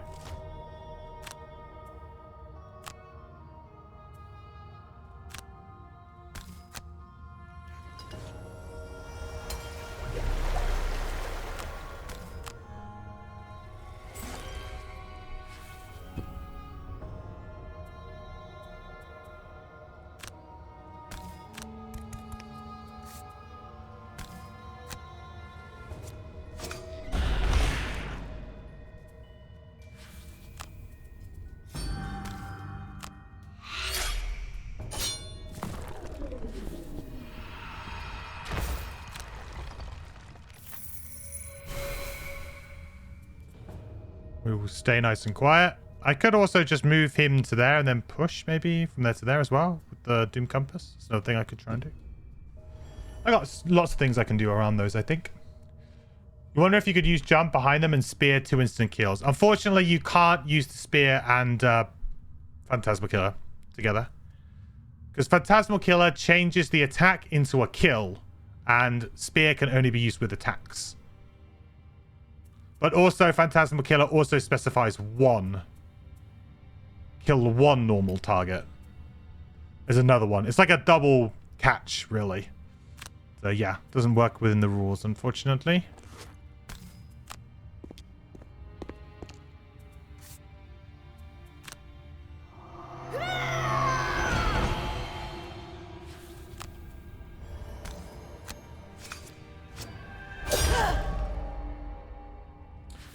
Yes, it will do until you select the kill, and then the spear will disappear.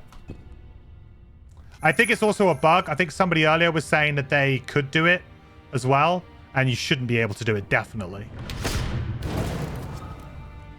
It is definitely not supposed to be a thing you can do.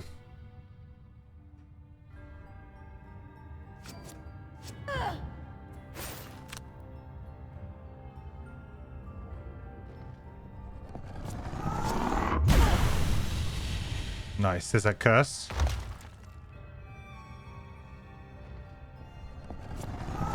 Oh, there's the miss. Nice round.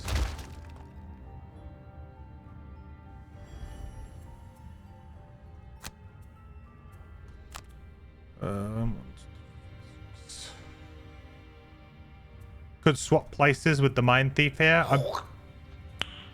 Nice.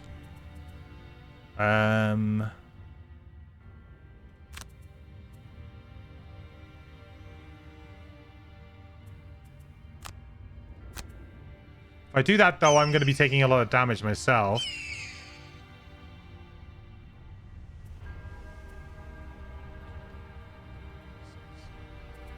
Is this like within range 5?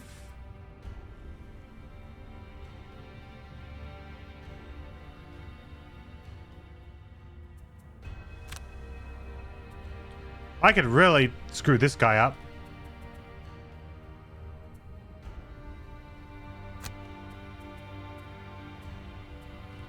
Quite like the idea of that.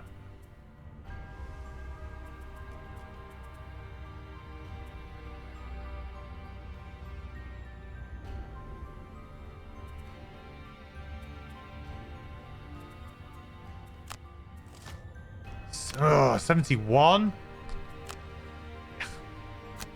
Yuck.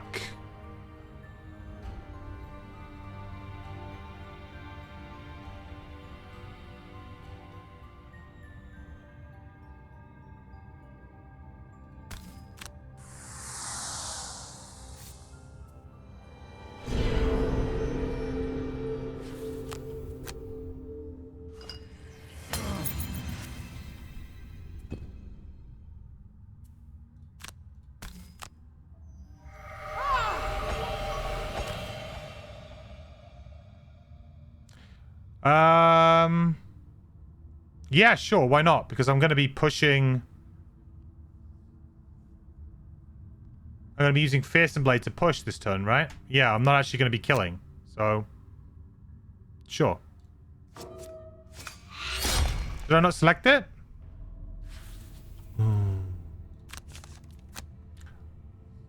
Whoops.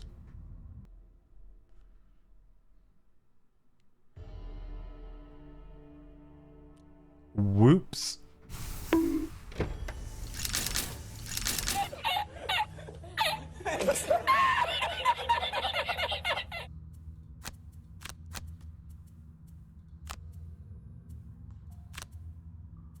Also take into account that I don't even need to attack on my turn to kill things now. Just get my allies to help me kill stuff. So good, huh? Too good, some may say.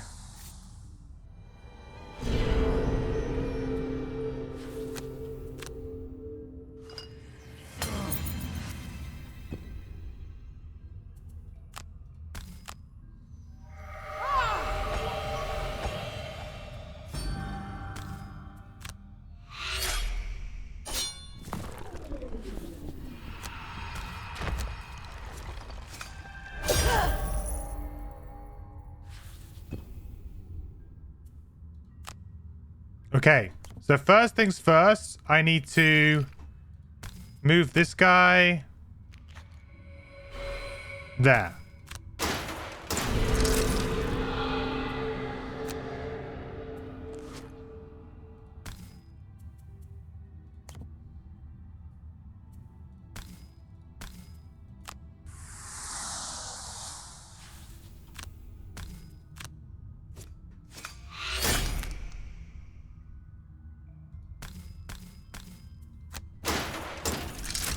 There you go. Path is free. We are going to take some damage off of these artilleries, though.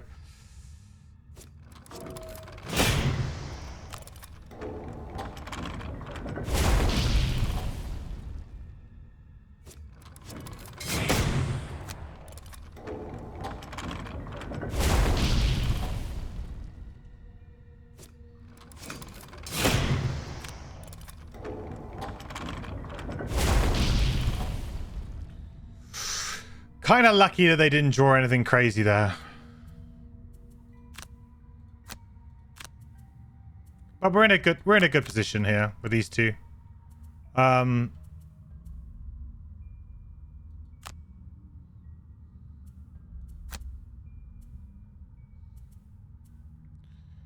So I need to run away here or do something. Kind of make sure that I'm not the focus here. Don't think that's very possible, though. I guess if I go with what, like a move within range 5, maybe perform a move 4. I guess I could mobilizing Axiom away. Bit of a waste, though. Heal there. Or I guess alternatively, I could try and run in and heal a little bit. Oh no, I'm immobilized. Damn.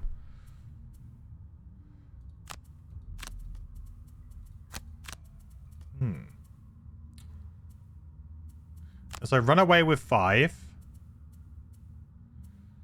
My brain... I could brain leech on the way out, I suppose, couldn't I? That would give me 4. This would be a really good opportunity to do Shared Nightmare to get a couple of curses in here before we get into the final room. That could be really useful. Otherwise, I'm kind of just in trouble. 2, 3, 4, 5. Like, I can get away. Maybe if I Shared Nightmare and come back and kill this guy, then that means that I can use...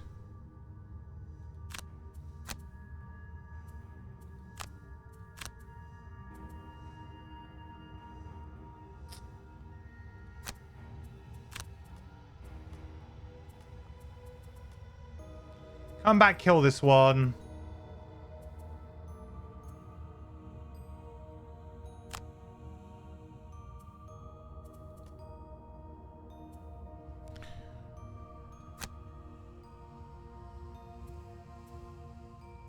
Heal.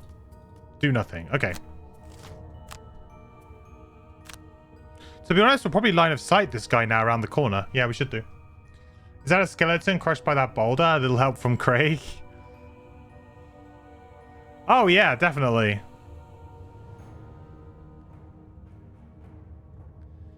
We're on the trail of Craig right now.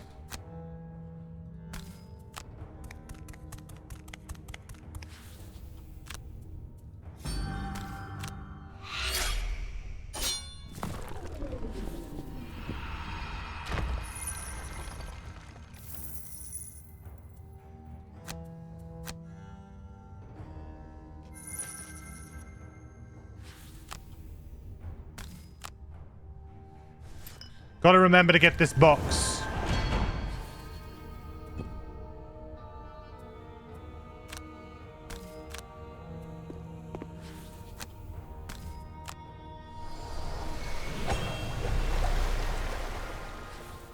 Don't know why I did that. I just walked into range, but... there you go. Gotta make things a bit spicy, huh?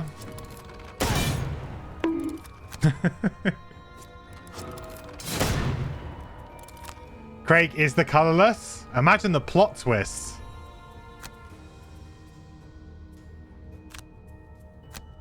Just imagine the plot twist.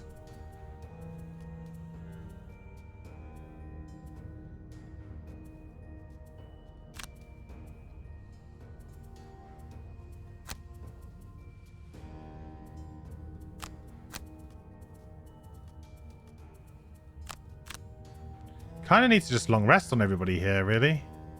Yeah, I need a nice, decent amount of movement. Oh, I could use the moon earring to refresh, couldn't I? And that works out.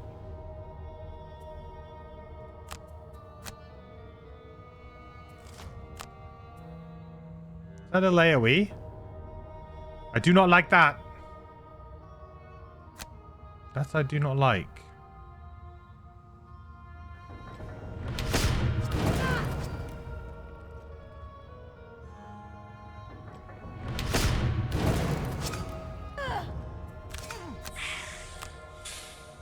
Ouch, ouch.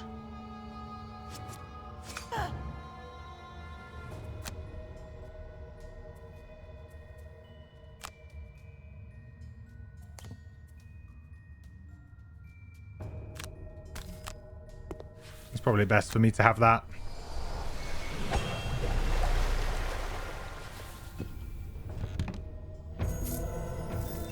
Sphere of Midnight.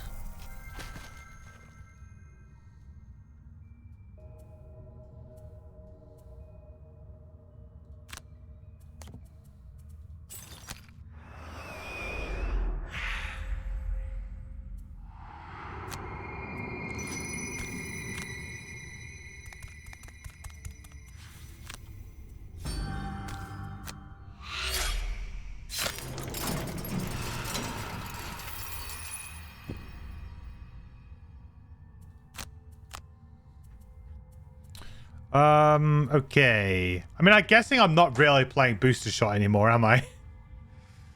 I just haven't really got around to playing it. I guess that's so. Oh, precaution. I'm not going to be giving out any more med packs. 6. Got that move 6. All right, we're good. Now we can safely long rest here. A little bit of a weird use of the moon earring there, but I'm happy with that.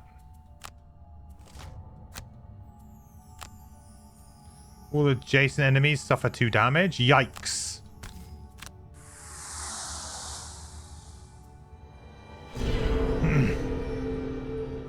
What item did I use to kill somebody? I have, I have Phantasmal Killer, which is the level 9 augment that allows me to consume dark to kill a normal enemy instead of performing an attack.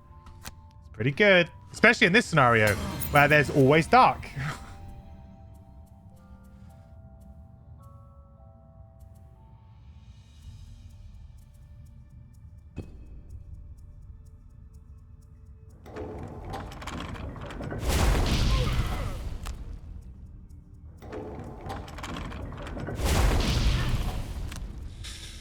Ouch. Gonna need to heal up before we go back. Is Phantasmal Killer any good anymore? That's the question. I mean, I can still use it to kill one of these, I guess, so probably is. Frigid Apparition is an interesting one. It's probably not very good anymore, and Fearsome Blade actually probably isn't at all, because I've now used up the kind of usefulness of it. There's no... I don't think there's any traps in this room. Don't think so.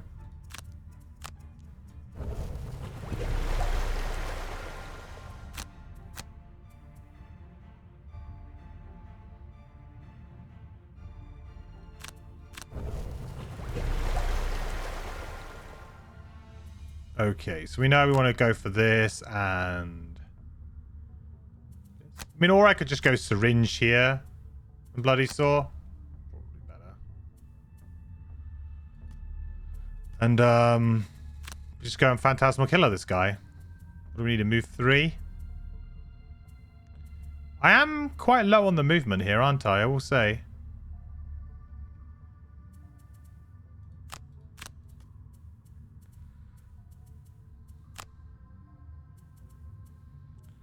Practical plans for the move 5. 1, 2, 3, 4. Take me Long time to get through this thing.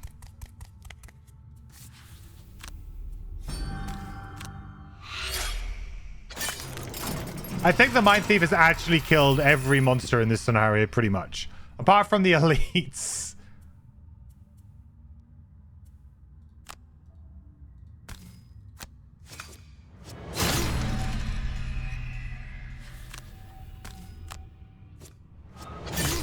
Ooh.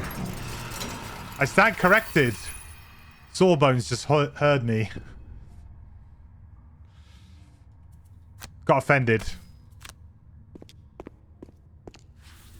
And so many kills, so little damage. True.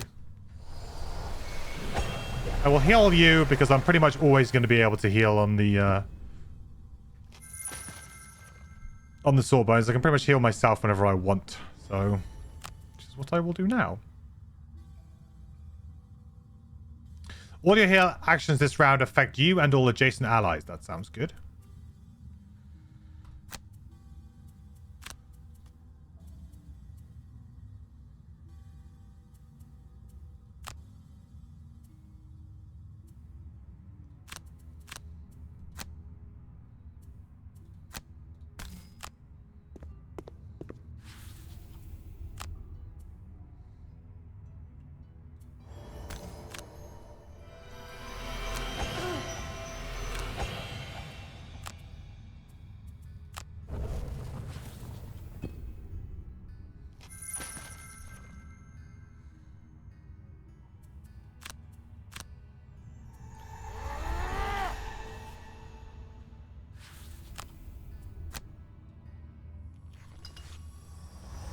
I think that's like the first time I've used that ability.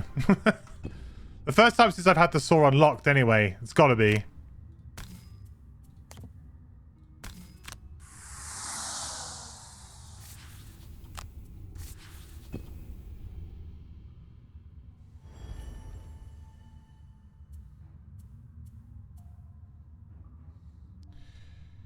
So, when do we open the door? I feel like we want to kind of tread water for 2 more rounds before we open the door.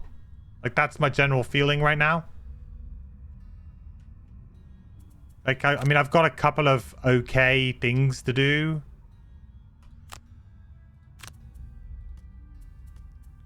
Does definitely feel like we can just string this out for a couple more rounds.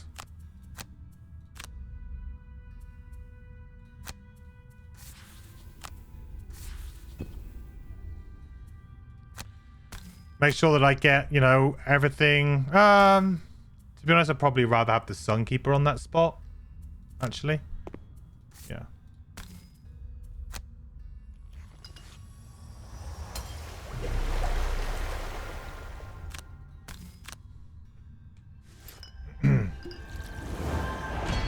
It's a very useful card for Saw's solo mission. I haven't played any of the solo scenarios, actually. I've read a few of them. But I haven't actually ever played any of them because they just never really interested me.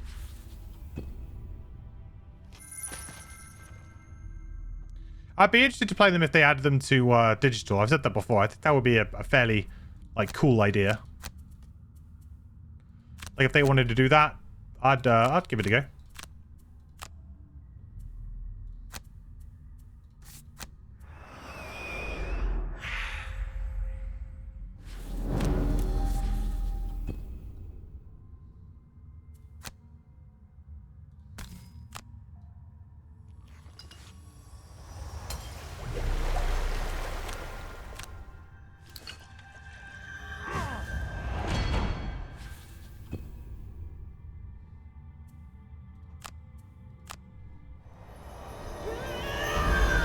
Have some blesses, some nice use before we go into this room for sure. We go face a boss. Here's a nice bless. 2, 3, 4, 5, 6, 7. So we're going down to 6. So I may as well leave the Mind's Weakness up if my plan is just to go crazy with attacks, which I think it probably is going to be. Do you think we'll ever see Jaws of the Lion and Forgotten Circles content in digital?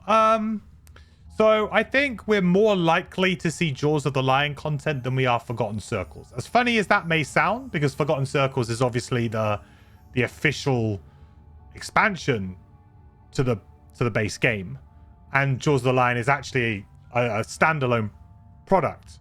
The fact that Forgotten Circles has some funkiness in it, in the way that the scenarios are designed, that probably wouldn't work great, or wouldn't be easy, let's say, to implement into digital as it stands. That particular expansion did some weird and wonderful things that really kind of played a lot around with the framework of scenarios. So I think it would be difficult to do it. Plus, the expansion didn't really land great, so it's not been a particularly well received expansion. It's a very Marmite one. Some people love it, some people don't. So I think it's unlikely that we see Forgotten Circles content. We may see the Diviner added just as an extra character. I wouldn't be surprised if we saw that, though. That could happen. But in terms of Jaws is really well received. The characters are all really well loved. They're all fairly easy to implement.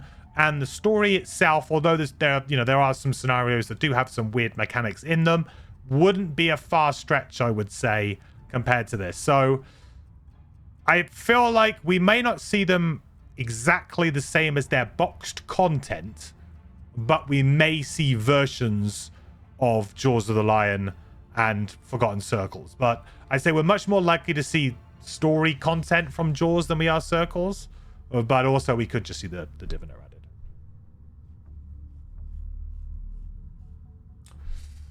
What to do the solo scenarios for you as a player? Give you unique items or abilities? Yes, you get a special item. Some of them are absolutely garbage, and some of them are really OP. Especially if you give them to other characters, which was possible. They've now changed that so that in Frosthaven that's not going to be possible. So you cannot, like, if you get a specific item for a character, it is only for that character, which I think is good. But that was one of the problems. One of the problems is that they were some of them are underwhelming, some of them way too strong, and some of them you could just move on to another character and it would also be really good because you could still sell it to the shop and then another player could buy it. And that was, and when you retire, it would go into the shop, which was kind of silly.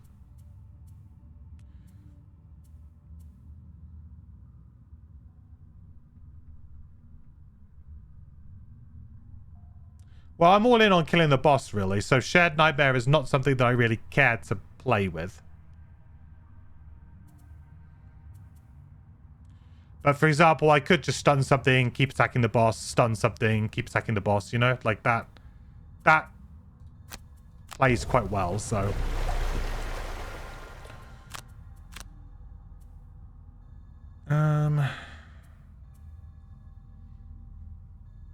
Honestly, probably booster shot now. We didn't get around to playing it. I don't think we're going to need it in this last room. It's all about doing damage, so we'll do that. Dazzling Charge is sort of sometimes a necessary evil to just... Oh, no, actually, I won't need to generate light, will I? Okay, get rid of Dazzling Charge then, I guess. Just all in on damage.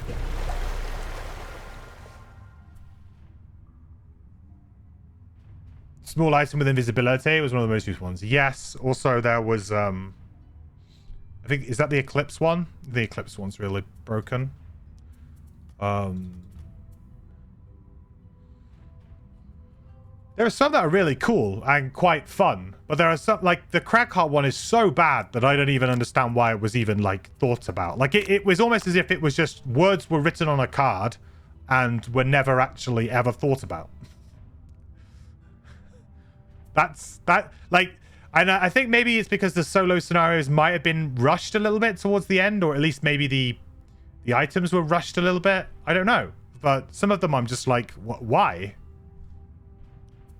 It just seems very, like, strange. See, I've had the benefit of playing for thousands of hours now, so that might not be obvious immediately, but yeah, I get the feeling that some of them were rushed into the game and the game was not better for them. So I don't mind if they add, in my opinion, if they were to add the solo scenarios for us to play, but didn't add the items, that would be the perfect balance for me, because I don't really care for the items. One of the reasons why I don't include them on my tier list is because I just consider them to be not fair items.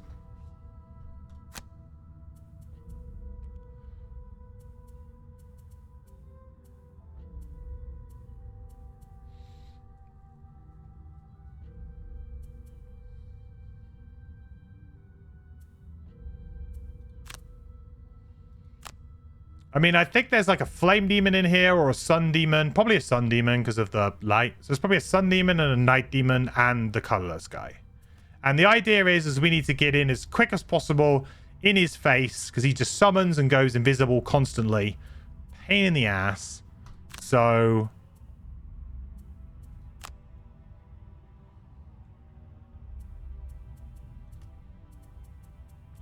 that's what we'll do.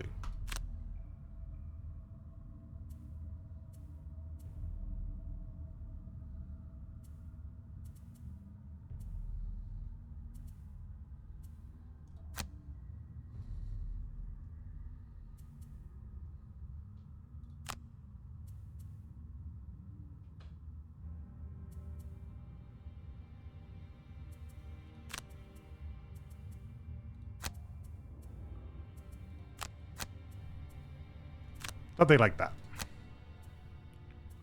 Okay.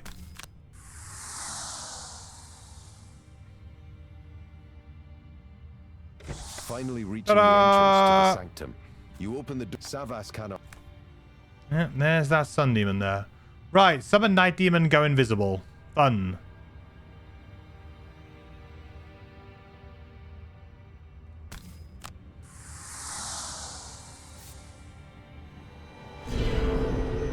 I think we can get to that spot, but he'll summon behind him there. A little bit unfortunate. Don't think the sun's going to be able to really get in there, is she? Oh, hang on. Oh, hello.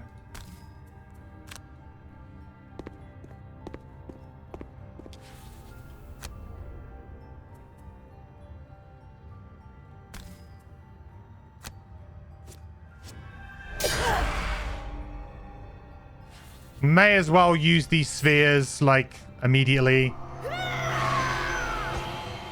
I could use the dark to stop him from summoning, I guess, but he's always going to go invisible, unfortunately. What is he immune to? He's immune to poison, wounds. Okay, so I don't really need to worry about that. Yeah, then. Whack. Down to 34. And we'll use that one too.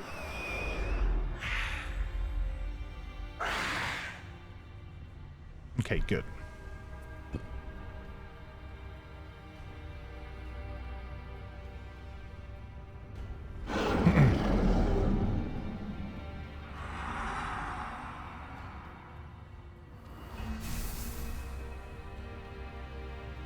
Eclipse as a whole is just broken, to be honest, but also so boring to play.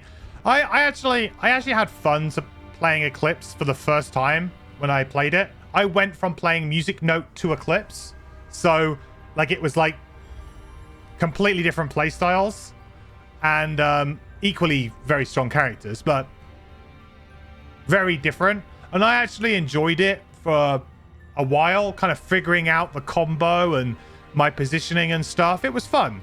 But once you've done it, you've done it. And I've never found many reasons to go back to the character. Which is going to be funny because we're going to have it in this playthrough soon. So that's going to be interesting. But yeah, it's one of those characters where I've never really felt the need to go back to it again. You just kind of, you've done it. It's like you completed it, you know?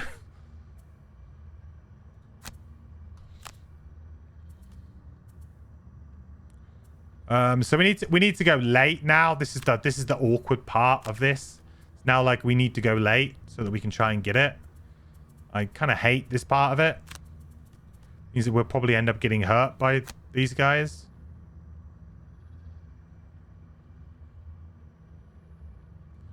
Try and do the stun though. Shield 1, heal 6 self. Very nice. Actually, no, don't, because now he's going to be open and I can get an attack on him. Wouldn't be able to attack him before. I have to take some damage, but at least I get this off.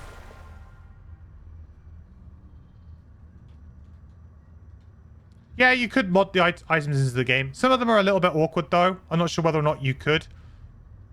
Like, the game's very good at... If there's not already, like, an ability in the game, it's not hard to repurpose the ability into something else, is my understanding of it. But where it gets tricky is if what you're trying to do isn't in the game. You know, like, there's some ordering of things that you're trying to do that's not in the game. Then that becomes really hard. But if there's some kind of... you know, very similar ability in the game that you can just repurpose, you know, change the the element or change whatever the negative condition or that kind of stuff, that should work. Like, so for example, because invisibility cape exists, I'm sure that that small item could also be modded in, because you would just make Cloak of Invisibility a small item instead and change the artwork and the name. There you go. Done.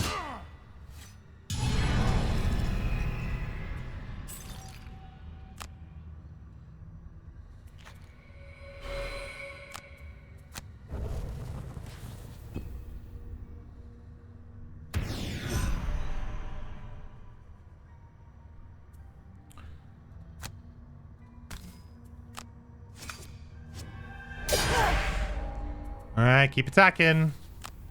Can't remember what's in that treasure chest, but I think it's something pretty good. But I can't really move off this spot. Have to keep him in here now. Get practical plans back. Be nice to hit for 5 next turn. Ring. Ooh. Oh, it's the... Yeah, the healing one, right? Yeah, of course.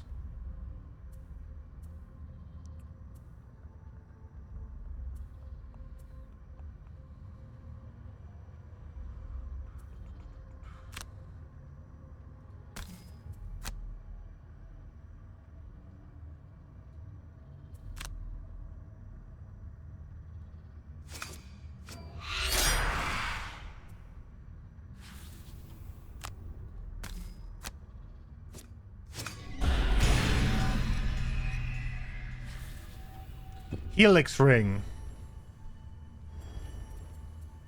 How could I forget?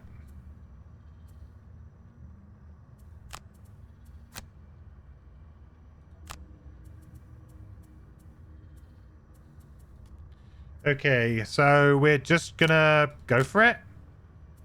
I think we're just gonna go for it over the next couple of turns. It's probably gonna go invisible again, knowing my luck. Or he's gonna heal. Lovely.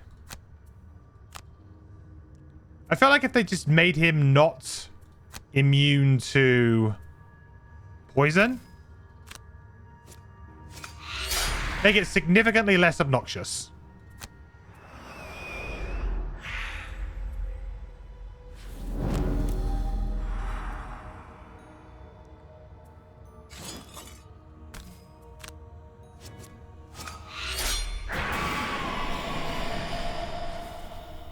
I mean, that'll do.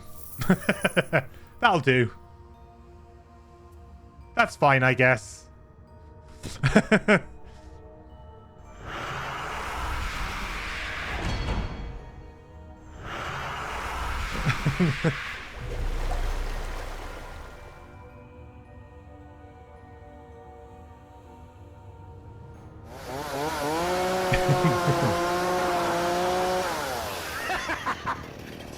Now that's a lot of damage! That's a lot of damage.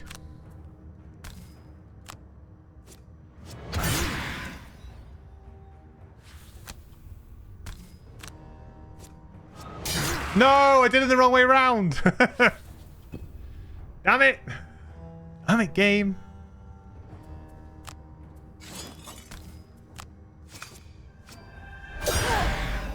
Okay, that was a lot less exciting than I thought. Thanks, chat.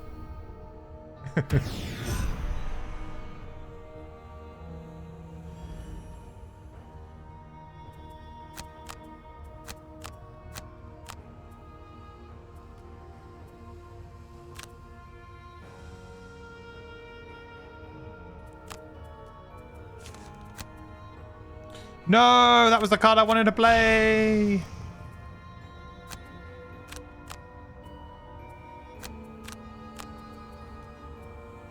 Realistically, I should just be making sure that I pick this up.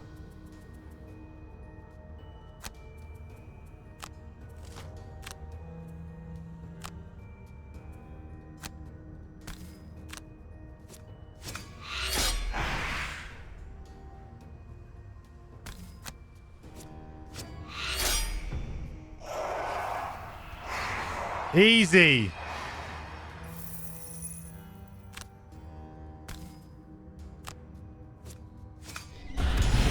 Didn't even break a sweat.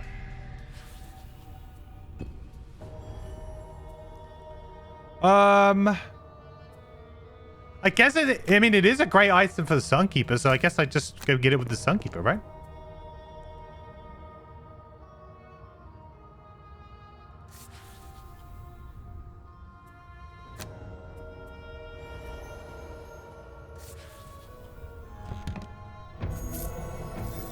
Helix Ring.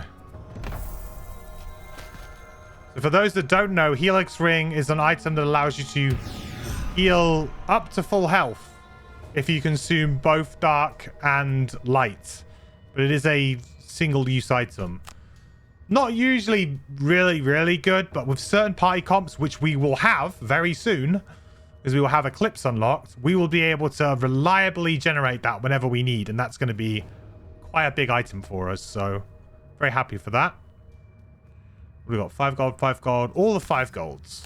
Okay, we'll get this one.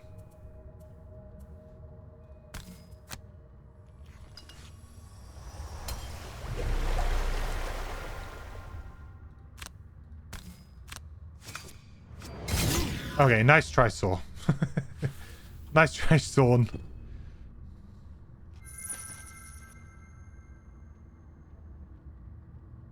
All right, very clean. With all your strength. Very clean. Drive your weapon deep into the Savas's chest, shattering its cores. Suddenly, the unnatural light and darkness is pulled towards the wound, gathering inside it before bursting out in a huge blast. The empty body of the Savas drops dead to the floor. Oof. The twilight around you returns to normal as you gather your loot and leave the temple. One last time, you stare up at the ceiling and marvel at the impossibility of this place. Nice. I think that was probably the easiest I've ever had that scenario, to be honest. Mainly because of Phantasmal Killer. I mean, Phantasmal Killer was ridiculous. But look at that. 10 enemies killed. And I think we might have... We killed 1 enemy not using Phantasmal Killer. Well, actually 2, I guess, because the boss. So 8 Phantasmal Killer kills. And 2 regular kills, I think. Where we killed an elite and the final boss. That's pretty crazy. It goes to show you how powerful and also how swingy this scenario can be. You know, you have this character or you have Eclipse as well. Likewise, then it's really good. I mean, Phantasmal Killer is better than Eclipse in this instance because it's just every attack. No, that's a lot That's of a lot of damage. But if you have a high level Eclipse, you have both light and dark, which means you can do the super kill and get the elites as well. So, like, although Phantasmal Killer is something that you can just play a default attack to and do every single turn, the ability to kill elites as well would have made it very easy for the Eclipse. So these 2 characters benefit massively. I think the Sun benefits a little bit, but not as much as you would think, because generally the other sort of enemies will take it away from her, and she usually just uses it to like do better attacks or something like that. So it's not massively beneficial for her, but yeah, Mindthief. Oof. Still didn't manage to do this though. And we did take a short rest at the end there. I probably could have done this if I didn't do that. It was me being a bit greedy, but I think I just wanted to get it done. I'm also not really worried about making any more progress on the Mindthief, to be honest. Kind of a big difference with +1 damage advantage and 1 XP versus kill elite. Yeah. Yeah. But it is nice for her, though, to be able to reliably have, like, her element there. 10 and 16. We might have leveled up. We did. Very nice. Okay, here we go. Level 5. Sean Connery. Level 5, we have Research the Cure, which is an attack 4 with remove all negative conditions on all adjacent allies. Pretty nice. It's a nice just to tag that on the end. Now on the bottom here, we have the thing that would... It's tempting, very tempting, but I don't think we can sustain 2 of them, which is place this card on one adjacent ally's active area and treat it as if they own the card. Shield oneself. You are immune to all negative conditions. So I could pick this and take Booster Shot out, and now we just play Research the Cure. And then essentially, I mean, our Sun at that point in time is just a walking machine. Like, she's impenetrable, really. Like, negative conditions that can really annoy you. Like poison, because it basically negates the shield. It also blocks healing, so it's just really annoying if you just want to chuck a heal. And wound, obviously, taking pure damage every single turn kind of gets around the shield, so that could be a bit of a problem. Being immune to stuff like immobilize when she's a character who wants to move a lot. Muddle when she's a character who wants to attack with advantage a lot. Curse, not so much. Disarm, yeah, maybe. And stun, yeah, maybe. That does give you a bit of leeway. I always think it's bad, though. You probably want to avoid those abilities regardless, so I don't usually count them as a major benefit, because usually you'd be playing your own stuns to counter their stuns. But, yeah. I think just basically making it so that she doesn't have to worry about anything. She can just walk into a room and be like, what's up? I think it makes it pretty good. Yeah, if I had it in the last scenario, I could have just walked her through the 3 traps without worrying. Exactly. So it just makes a big deal for her. It makes a big deal for her. The other card we have is Amputate, which is attack 4, wounds, and immobilize. 1 XP, and the bottom is heal 7, range 1, but with stun. So you occasionally see this. There's a couple. I believe Mindthief has a card, actually, which does similar, like a big heal, but there's a stun attached to it. See, the idea of this one is that you would remove this stun by obviously using the top of Curative Mixture. So you would do the bottom heal 7, then you would chuck an additional heal 3 with the removal negative conditions, getting rid of the stun. That would be what you would ideally do. Or you'd have a cure potion yourself to cure it off if you wanted to. Amputate's an interesting one. I like it more than obviously Bloody Saw. Like, it's a strict upgrade to Bloody Saw, but it's bad initiative. Like, if Amputate had an initiative of, like, let's say 20, something like that, I actually felt like it would be pretty playable, because you could swap out Bloody Saw for it. It's a strict upgrade. It makes it a little bit better, and you can continue doing what you were doing before with your Hold Back the Pain bottom Bloody Saw, except it's Hold Back the Pain and Amputate top, and it feels pretty good. But unfortunately, it's got 86 initiative, which means that it's really not very good for doing that purpose anymore. So, yeah. The stun is also fun on escort missions. Yeah, true. There's some side use there where you can stun your allies to stop them from moving. So, perhaps some sideboard tech. We will have to be doing that mission at some point. We'll have to be doing slave pens, so possibly. But you couldn't use Curative Mixture top after you're stunned, right? Got to use a cure potion. Yeah, sorry. I mean, I'm talking about like on an ally or something. So if you were to use it on an ally. So, you know, you allow you to, like, I could, example, heal the sun up for a bunch, you know, for 11. But it's just a little bit, I think it's just a bit too much. There's definitely a ceiling for heals, and I feel like the ceiling is usually around about heal 4.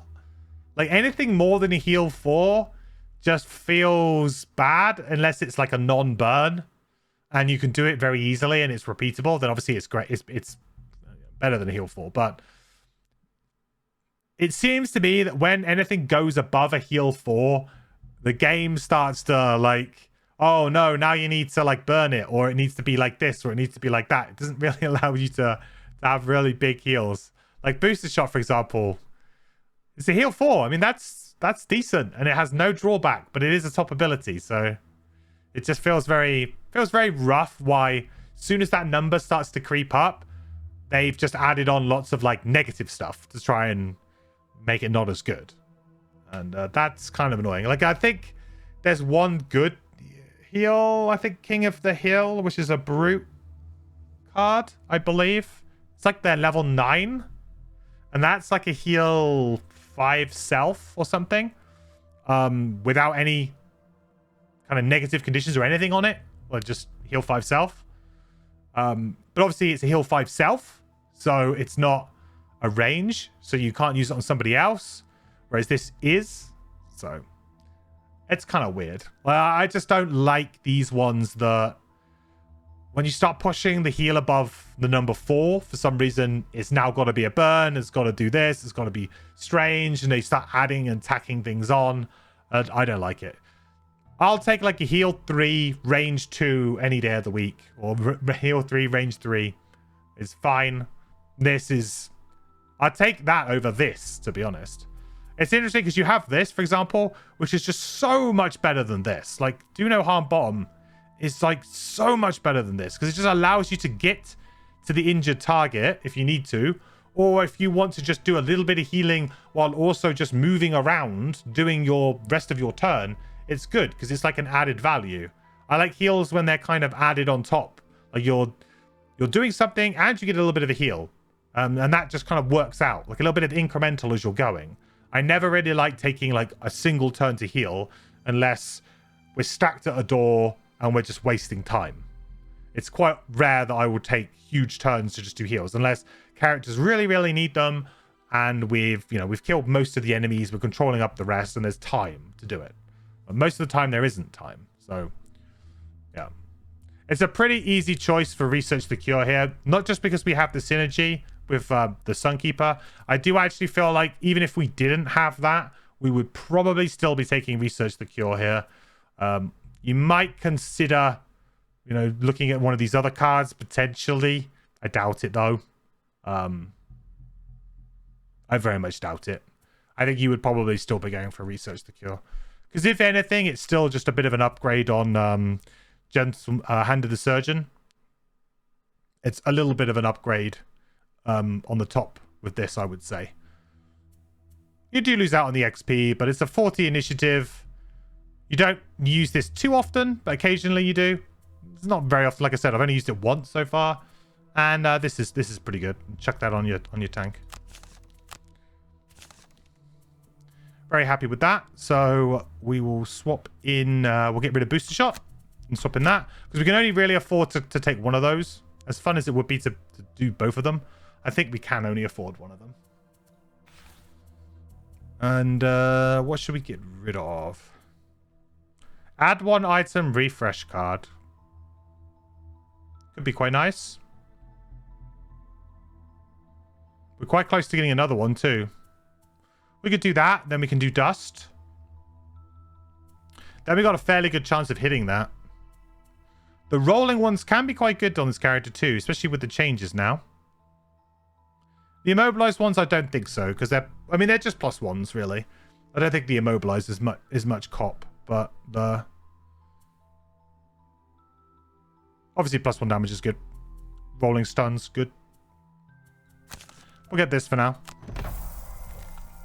69, nice.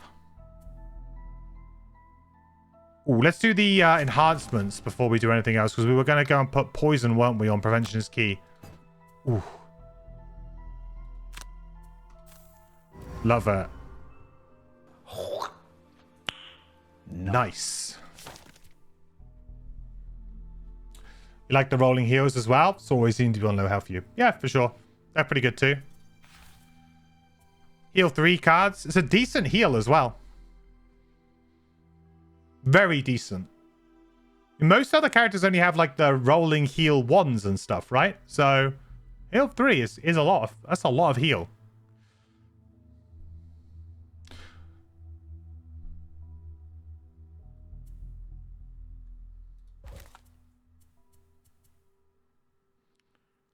Is there anything I want to enhance on you? I think I wanted to enhance the movement, didn't I?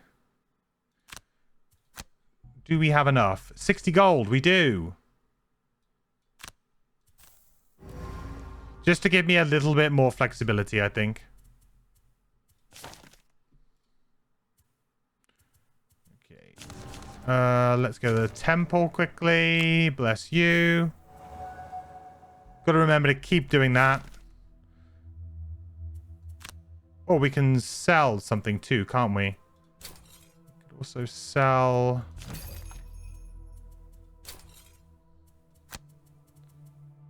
Oh, Jesus, got a second skin as well. Mountain hammer. Oh, just hoarding all of the stuff over here. Okay. City encounter it is. Let me get the poll. Let me get the poll open.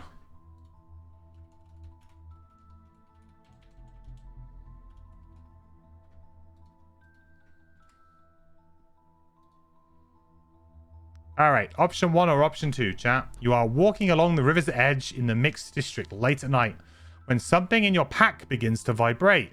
The sensation is odd and you quickly fish out the small metal sphere you found out on the road. It shakes uncontrollably and then begins pulling your arm toward the river.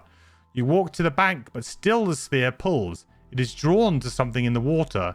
Do we option 1, let the sphere go, or option 2, jump into the river and continue to follow the sphere's pull?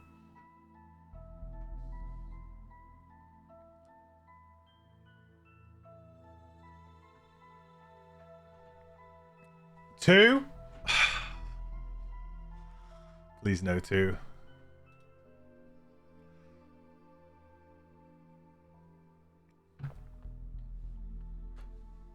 Oh, God.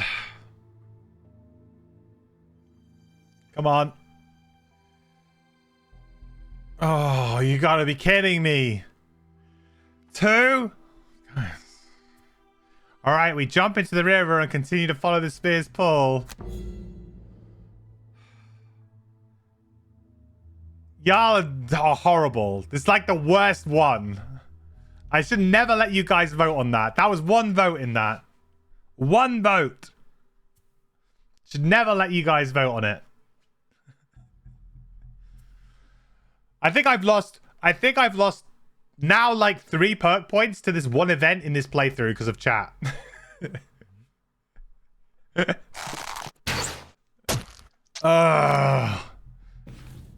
Can you change your vote? It's too late. Rizaku, thank you so much for the follow. Welcome to the quest. Yes, I am sad. Thanks. That's an entire perk lost. Ugh. Well, we were doing well, weren't we? We were 1 perk away. Remember that? Remember when we were discussing that literally seconds ago? Yeah, me too. Fun. Huh. Right. Next quest. I don't want to do Abandoned Sewers today because we did it yesterday.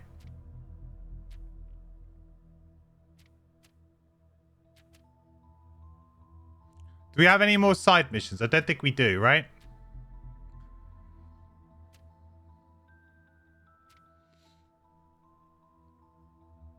Learn the meaning of Jexera's last words. Should we go kill another boss? Like, kind of like a mini boss?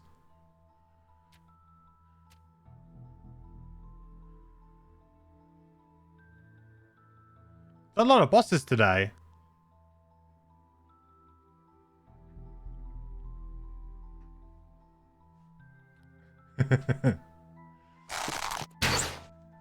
You won't say what the lesson is, but chat has learned it. Man from Mix, thank you so much for the follow. Really appreciate it. Welcome, welcome. Hope you're doing well. Hey, Bobble. Happy New Year. Physical Gloomhaven. 3 out of 3 days this year. Oof, nice. I see if you can keep that running for the entirety of the year, my man. Doesn't Sunny D also have junk to sell? I mean, she has the Helix ring, which I think we're probably going to keep. I don't think she has anything more. Yeah, she just has the Helix ring, which I think we're going to keep. Because this is actually going to be very easy. Or heal 25, sorry, not heal all. I think I said heal all earlier. It's heal 25. Which is pretty much all.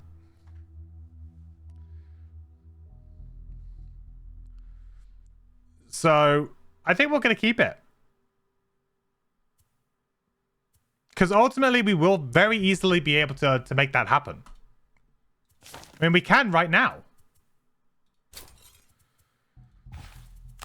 I'll probably just use it over the mine healing potion. Why not? Why wouldn't I?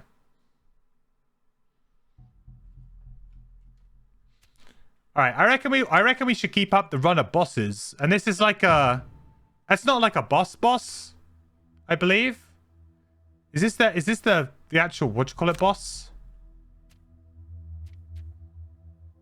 It's a named boss, right? I believe.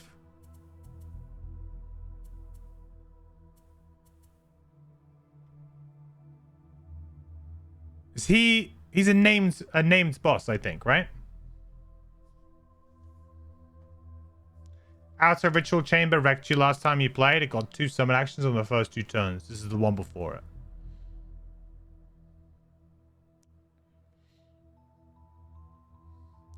Well, I feel like this is a named enemy because it has a different portrait.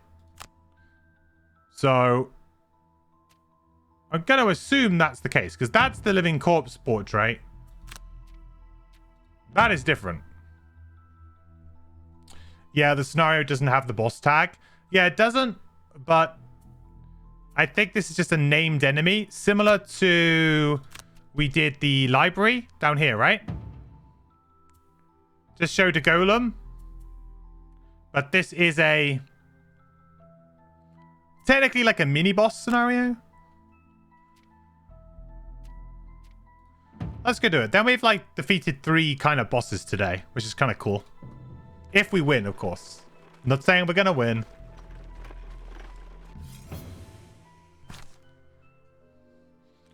Okay. Right, let's see if we can do better, shall we, chat? Let's see if we can do better this time. Which option this time? So, heading out a little late, aren't you? The guard at the wall looks at you passively. You grunt in response and head through the opened gate. Nobody's going to go looking for your corpse if you don't return, the guard shouts at your back. You end up embarking out on the road much later than you had hoped. Events in town sort of that. But as the dusk settles on the horizon, you feel confident that you are up to any threat you might face. And then begins the howling of wolves. Vicious, foul beasts. And judging from their sounds, they seem to be getting closer. Do we run from the howling to safety? Option 1. Or let the wolves come? Option 2.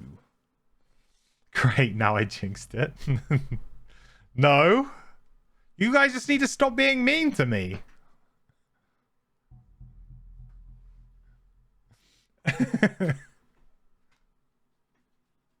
Two. Damage or poison? Pick your poison. Is it going to be poison? 2. Let the wolves come. Damage. Probably the right pick. Damage is fine. We can heal that. That's not a problem. Confident that the wolves pose no significant threat, you stand your ground and prepare for battle. The pack comes, ragged and hungry, slowly emerging from the dark and surrounds your party. There are more of them than you expected, but not enough to take you down. You suffer a bite or 2, but are able to fight them off.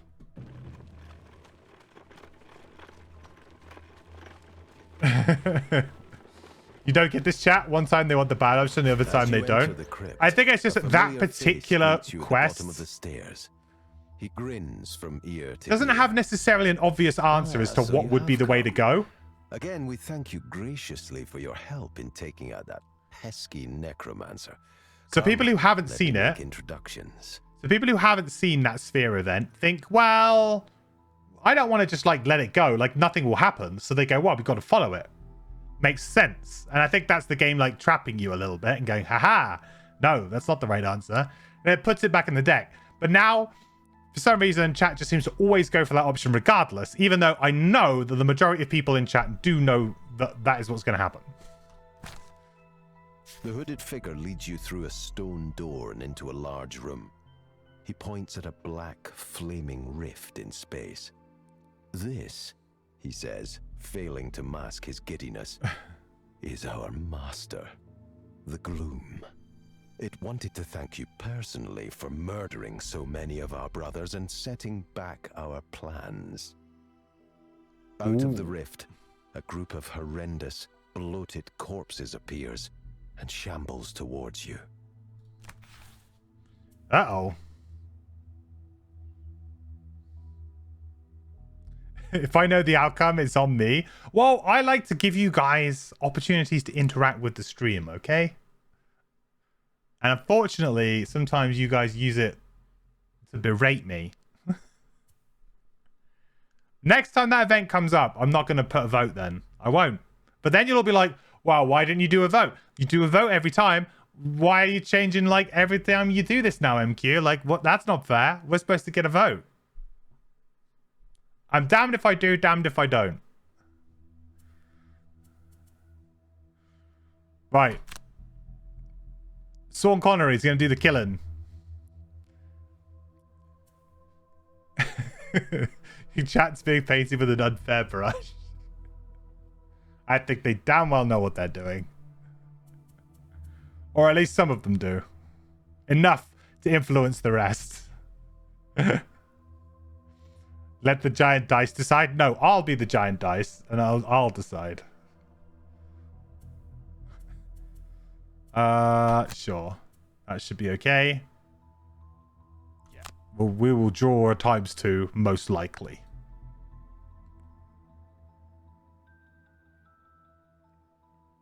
Did I have to change any cards out? Oh, we did already. Just research the cure. Nice. Chat knows that I want a deadly difficulty game and chooses options to help that out. It's true. But I think for me, the one thing that I hate that events can do is remove perk points. It is my most hated drawback that the game throws at you. Worthless fodder. The figure suddenly screams in exhilaration. Did you think you could come back into our graces so easily? You're here to die. Then you can join our cause as a corpse, just like the rest of these unworthy fools. He's just wearing a hood. What? Hang on.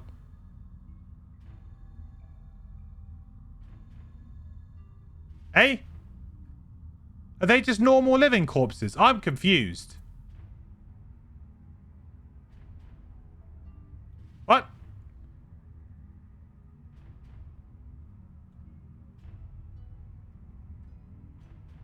Hey?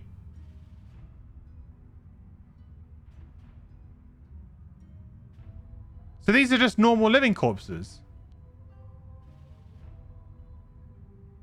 They've just got new skins? They are not names, they are level +2.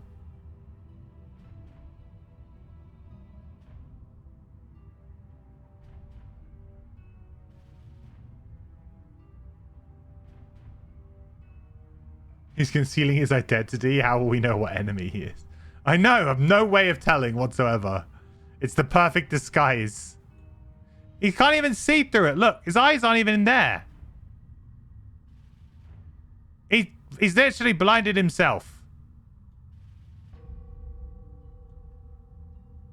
That isn't even his eyes.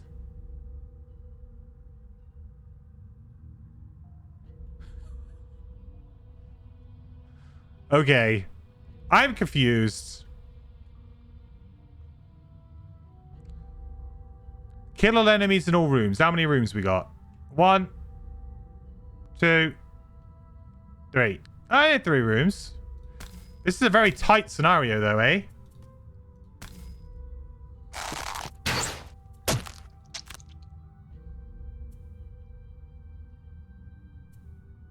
This is one of those ones that just has an absolutely horrible opening. Like it's miserable. They all summon on the first turn. What do I do? I just lose? I mean, I have no way of stunning them all.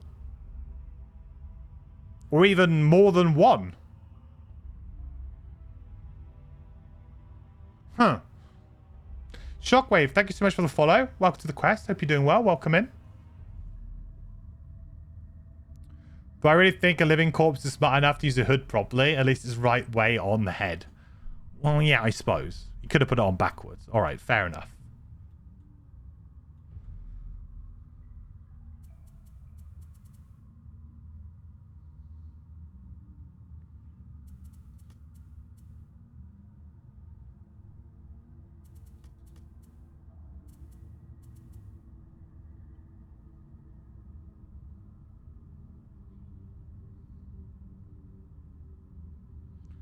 So am I just going to make my way around using Phantasmal Killer?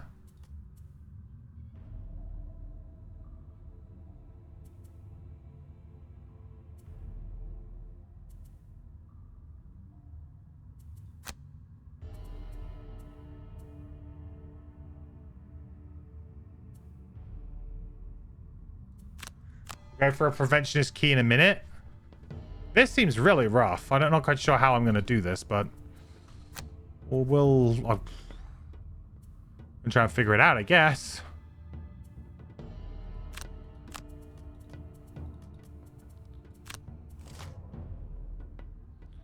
Alright, and they're not moving. That's kind of good for us, I guess.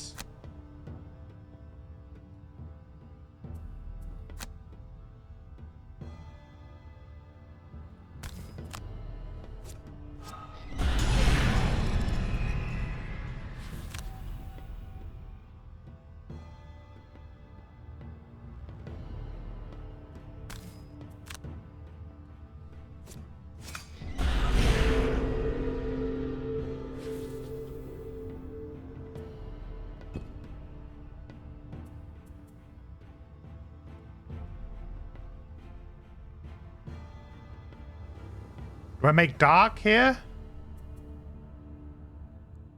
To then just start killing things? Then I can start kind of comboing it fairly reliably.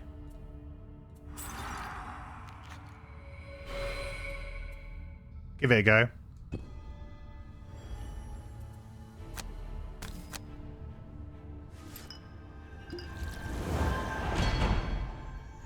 I'm happy that we got one turn off here. If these guys did anything this turn, I think we would really be in trouble. We got very, very lucky that both of them are just not doing anything that's impactful at all. So we can just set up, get everything that we need going, get defensive stance going, you know, they'll start to group up a little bit. Then I can do a good Preventionist Key. That'll just like give us that leg up, which I think we need. So pretty happy about that.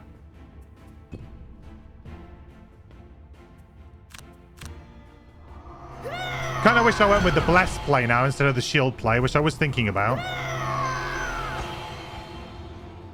Less everybody with Righteous Strength instead, but... I figured we'd be at least taking a hit from something, but we're not. So... there's that. This was the last Slayer that you played with buddies, and sure enough, those cultists summoned on the first turn. I think that that's just almost like game ending. You'd have to have a really good AoE or something to come back from that. Like, you'd have to have something in the bag to just blow a lot of stuff up very quickly. Well, looks like we have a quite nice one there now, right? Preventionist Key there looks pretty good.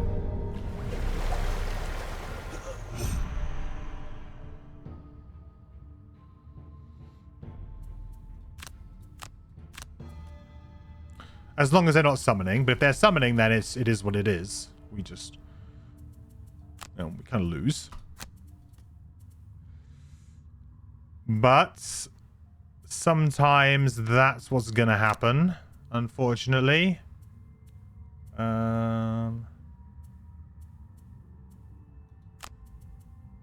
Get in there.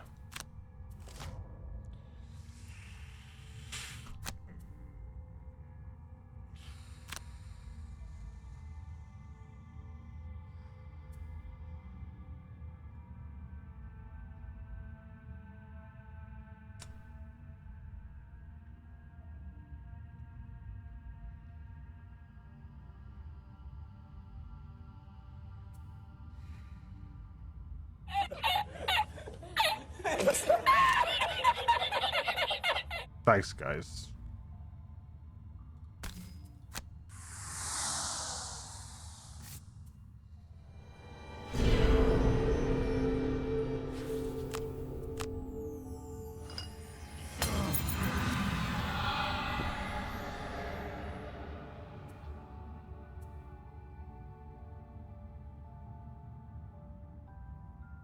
I guess if I was to draw a times 2, I would technically kill this. Because of the wound.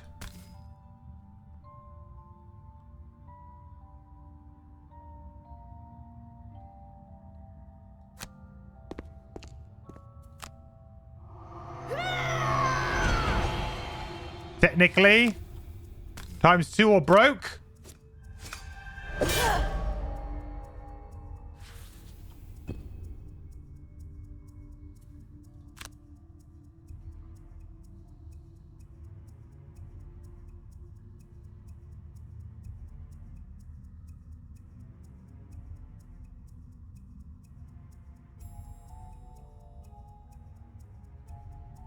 How do I poison as much stuff as possible?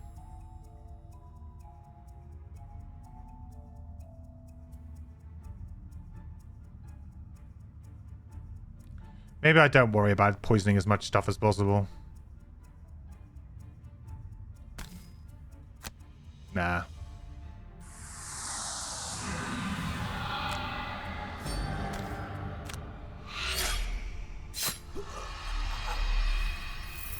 Just more normals to kill for the Mindthief. Easy. Sure. I'm just thinking, is there anything I could do with Doomed Compass to do anything interesting here? Yes, I can. I can block this elite from summoning.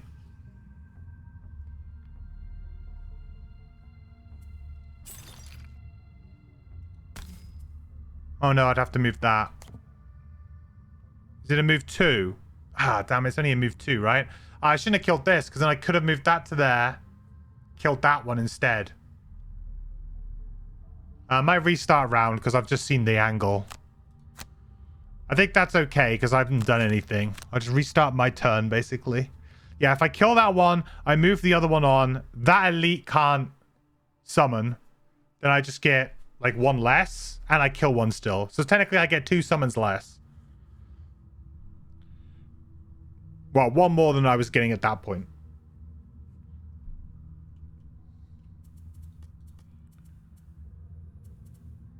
It's kind of awkward. I mean, I guess in a way, like, if I wanted to use perfect information here, I should just change what I'm doing to Frigid Apparition, but I won't. I could just do double stun and block, so I could get rid of another summon, most likely. But we won't. We won't do that. We won't cheese it. We'll play as we intended to play.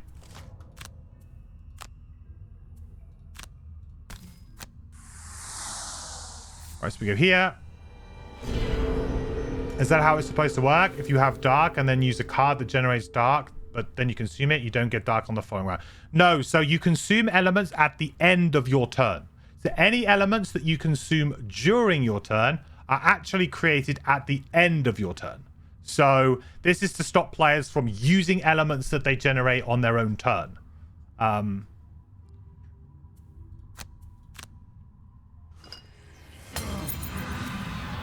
So when you play a card that generates an element, it's actually going to do it at the end, not during the action. So if I was to consume it during another part of an action during that turn, doesn't matter. It will still create it at the end.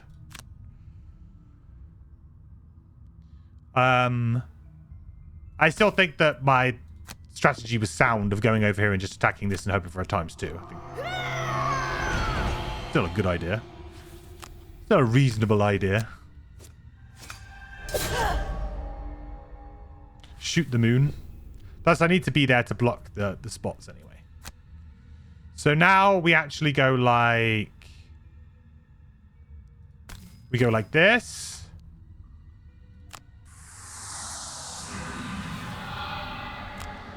We kill this one.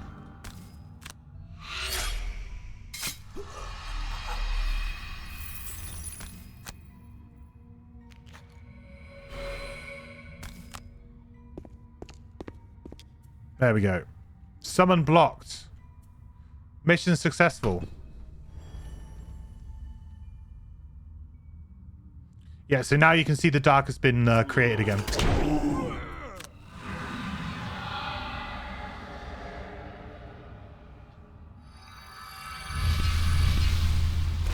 Could have actually blocked 2 summons. Not sure how I could have blocked the second one.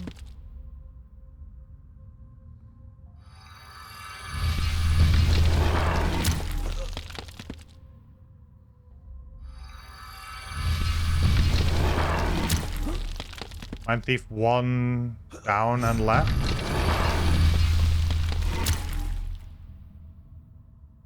What? Kill that. Well, I would have stopped this guy from summoning.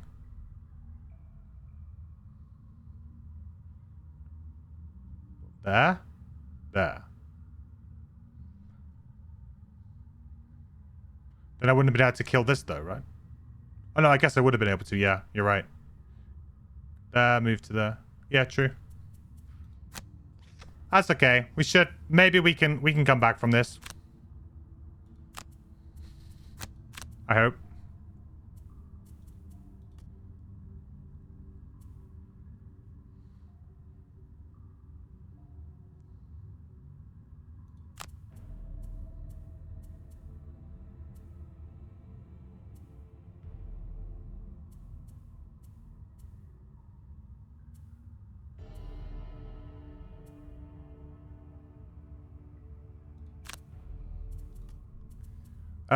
So we know we're gonna Phantasmal Killer again.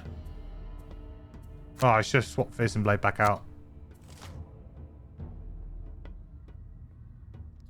Usually when you end your turn, it says that it generates dark on the right, but I did not see that, hence the confusion. Ah. Yeah, no, that last scenario we had was pretty special.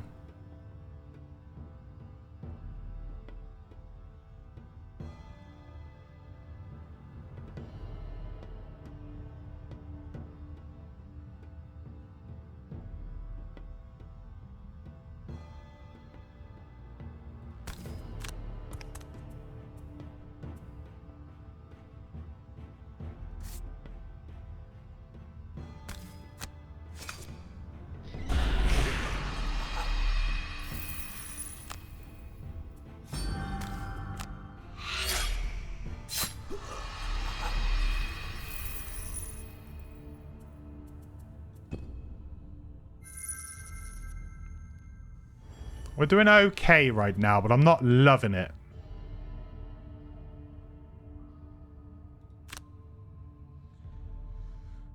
This guy's gonna hurt quite a bit.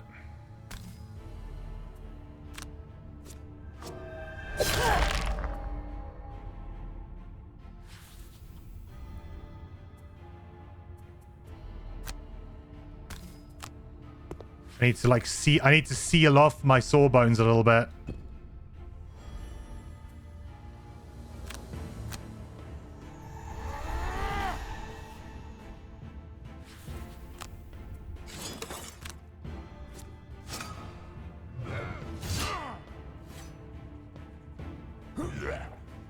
Not bad.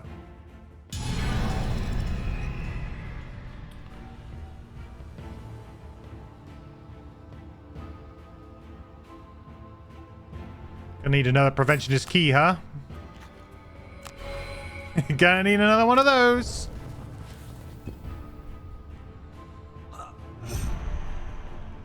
Mindthief's now gonna have to jump over to the other side and start dealing with the other side of the room. That's fun.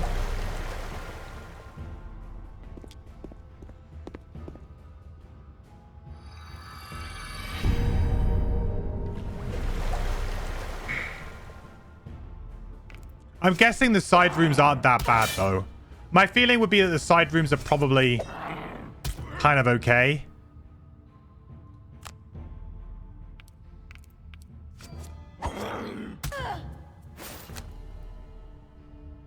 So we're in a pretty good spot here because I can just use a couple of big defensive cards, I think. now. The next couple of turns, I think we'll be okay.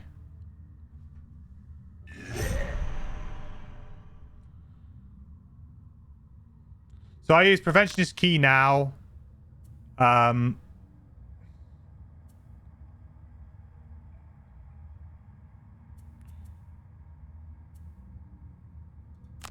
could also just heal myself for the poison or something, or I could heal Mindthief. Might be better to do that. Then we're gonna look to play a Protective Blessing. That's what we're looking to do here. Not this turn, probably the following turn. This turn I just need to chill out. Just use Empowering Command, Hammer Blow, get some damage in. That's all we need to do. We've got Frigid Apparition, so we've got a nice potential double target stun here, but I'm not quite sure the best situation to use it. I might also potentially try and get Phantasmal Killer Black to go invisible here. Might be a good idea. Frigid Apparition would be still quite good here, though. So maybe we just do this, attack this, Frigid Apparition it, then I could short rest. That might be a bit better. This would be a great setup for Ink Bomb. This would be a great setup for Unstable Upheaval, Flurry of Act. Whoa, whoa, whoa, whoa, whoa. Did I not have my boots? I should have used my... Did I not have my boots there? Can I restart the round, please? Did I not have my boots there? I should have... Did I just not see it? I just didn't see it. I do have them. I just didn't think... I just didn't see it.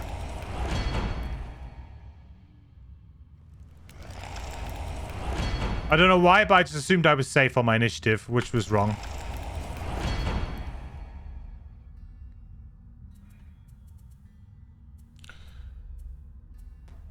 I mean, to be honest, I burned one card.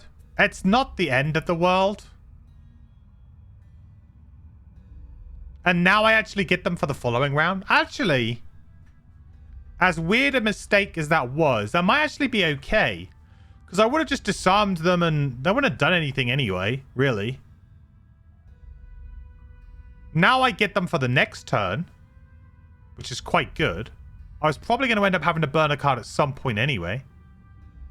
What card did I burn? Just out of curiosity. Just Hand of the Surgeon. That's fine. I think I'm going to play it out, actually. Because really, this didn't do that much. This didn't really do anything. And I'm now going to have the benefit of having both of these two for the next round, which is quite nice.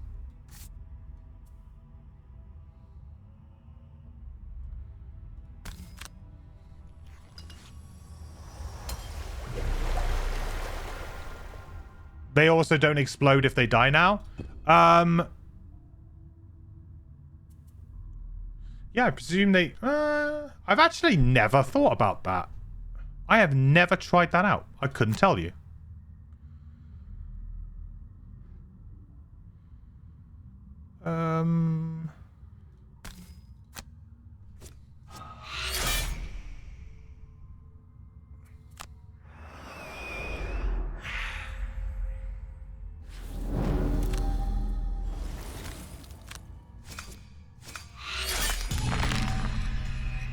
I'm not sure. Honestly, not sure there. So, next turn, what am I doing? Running over there. I'm strengthened, so it would be good to just do a couple of attacks, wouldn't it? Bottom attack, top attack. So, Mind's Weakness plus Brain Leech.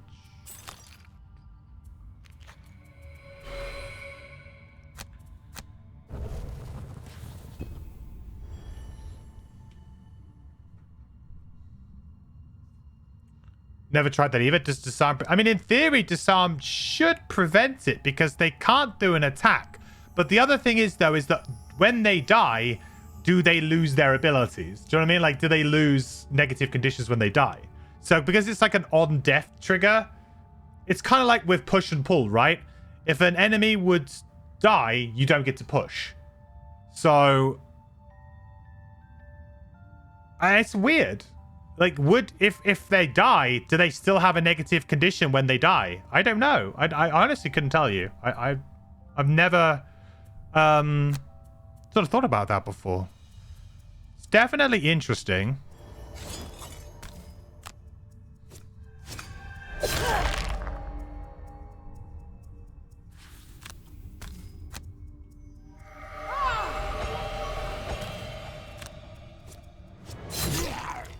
Very interesting idea.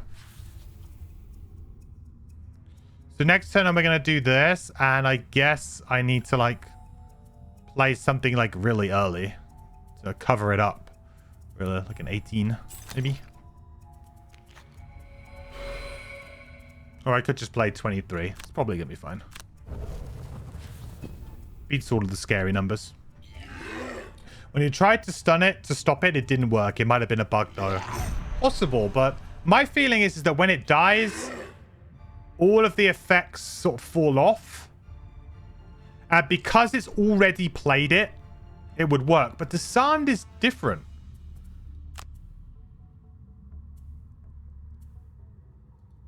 The sound does feel different.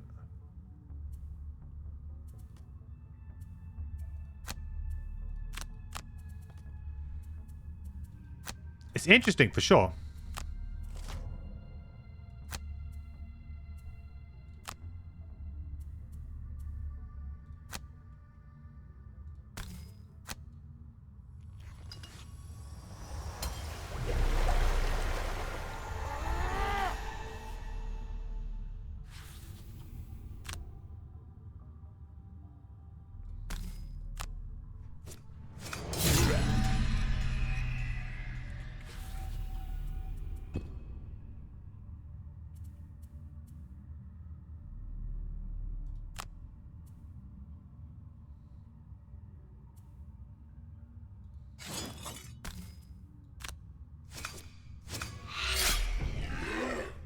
Getting them nice and low.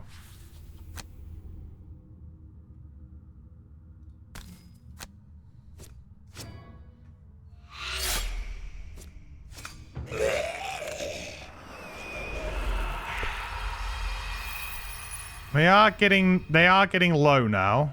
So disarmed, stunned. This guy's doing that. This guy's disarmed. In theory, I can kind of run away. I don't think I actually need to move at all. Don't need to go invisible, actually. We're good. The wording of the disarm is officially, if a figure is disarmed, it cannot perform any attack abilities on its turn.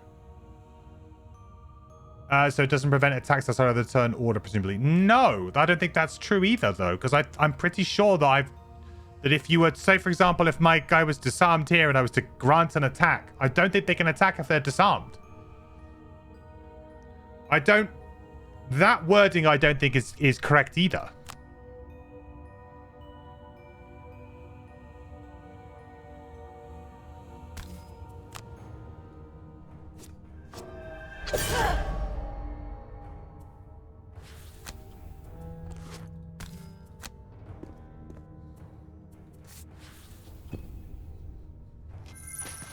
Alright, so now we'll do Protective Blessing next turn.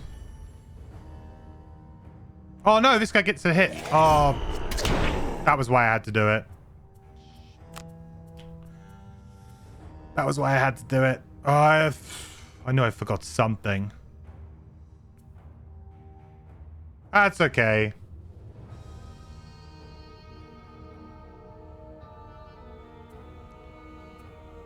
It happens. It happens. Unfortunately, it's going to be Saw's time to have a bad scenario. A very bad scenario. But it'll be for the greater good.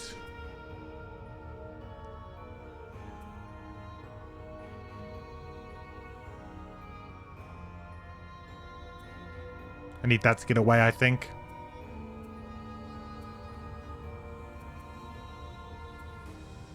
Keep my heals.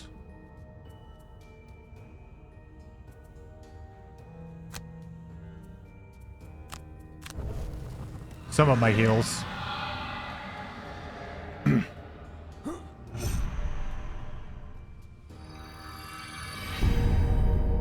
Feels like a contradiction then if the cultists still get to attack. Well, the point with the cultists... No, I mean, that was why I was playing... I've messed up again because I've been not thinking about this. There was a reason why I played Protective Blessing. It was to protect him. I don't know why I thought these guys weren't doing anything. I've literally just taken my mind completely off of the game. Just let me restart a round.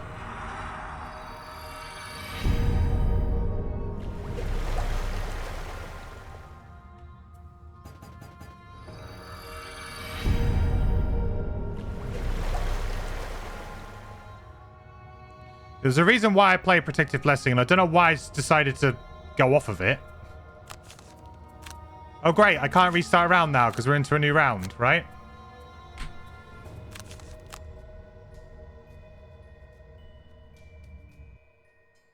You know, you can't... When you're playing solo, you can restart not on your turn sometimes. But it's annoying. You should be able to, because now I have no way of doing it. Because the turn's progressed. Like, as a solo, there's absolutely no reason why at this point in time I can't restart from the previous round. Like, there's none. There's none. That's just infuriating, to be honest. Alright, that could be a loss. Yeah, whatever. Yeah, whatever. That's just so annoying. Like, I don't know why I talked myself out of that turn, but I did.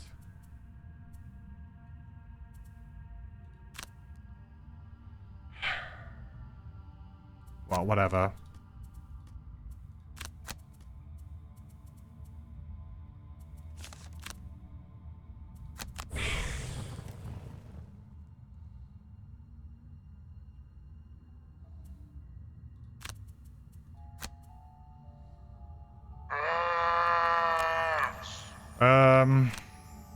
Sure.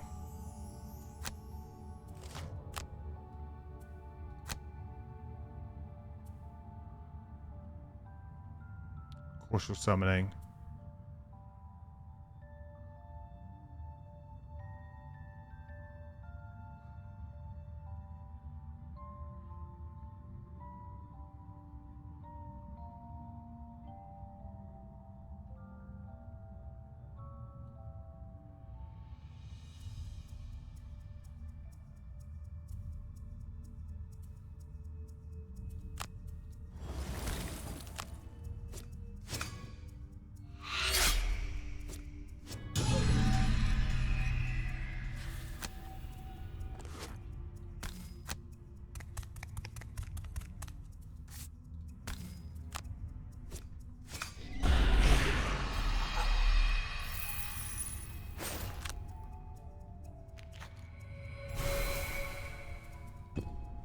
Oh, that works out.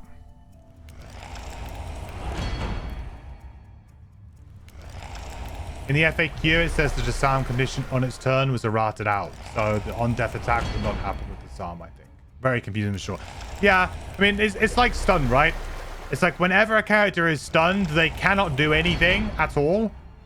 Until it gets to their turn, and then they can take the turn to remove the stun. And disarm is in a similar way. It's like, until disarm is, you know, my understanding of it is as soon as disarm is applied, until disarm is removed, you cannot attack. You cannot do an attack action.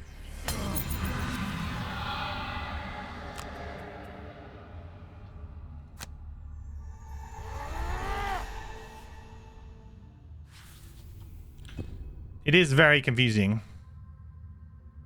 We probably lost this scenario now, I would think.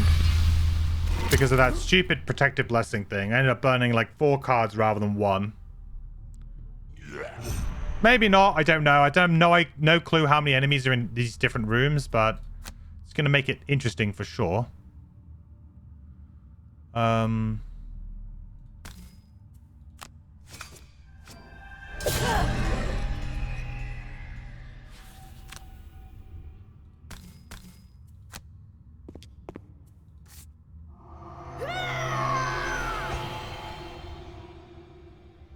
So the only reason we think it allows it is because disarm is lost on death and then the trigger happens. That would be my feeling, yes.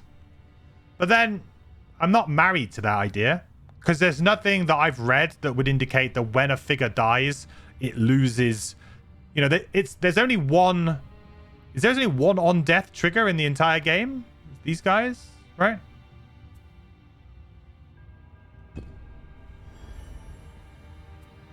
Apart from Living Torch, has it? I guess.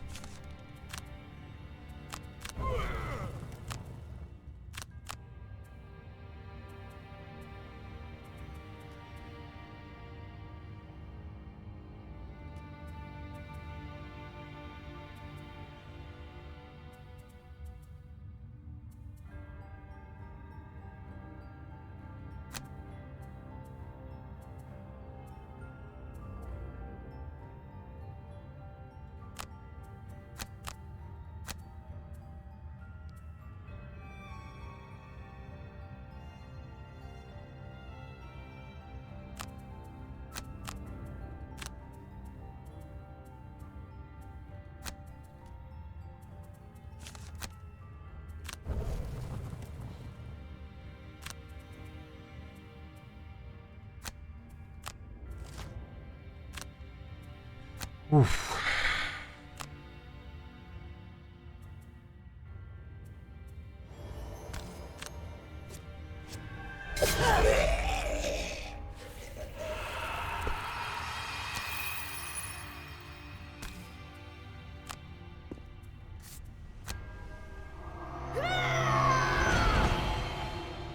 What happens if a non-stunned monster draws the cards that give it a non-death effect, but then gets stunned before it dies? The effect is applied, even if the monster is stunned at the time of their death, from the FAQ.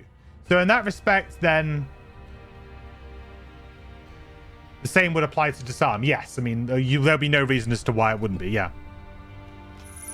So I guess the idea is that it cannot be prevented.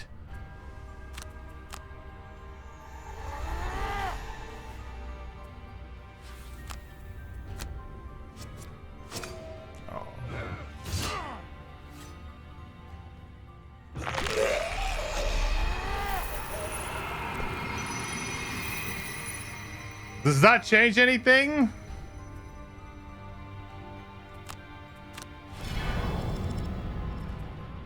Yeah? No.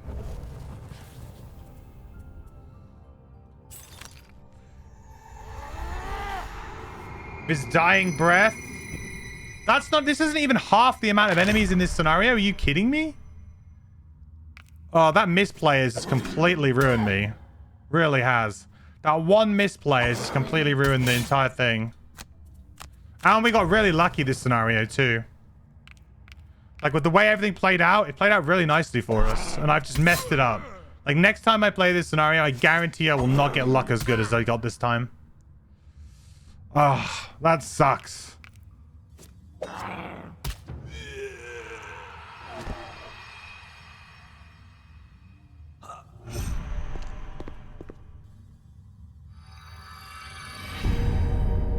Poor Zor, yeah.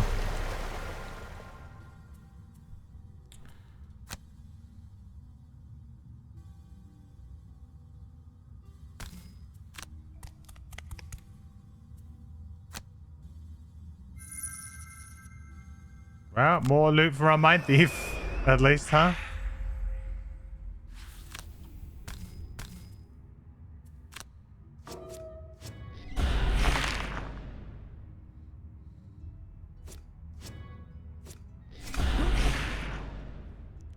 I mean, we're fairly close, but I can't believe that there's still, like, half of the scenario left to go. That's crazy. I mean, at least we'll have the doors, though, so I can just play around the doors, but that's mental.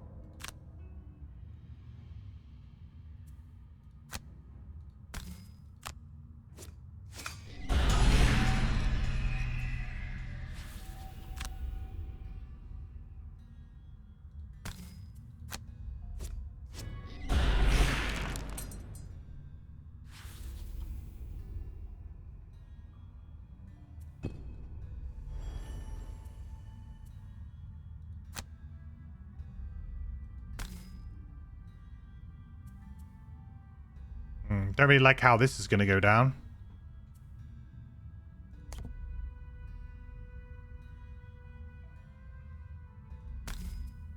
I guess I could attack here. Hopefully draw... I have to draw +2. Odds aren't in my favor there for that, are they?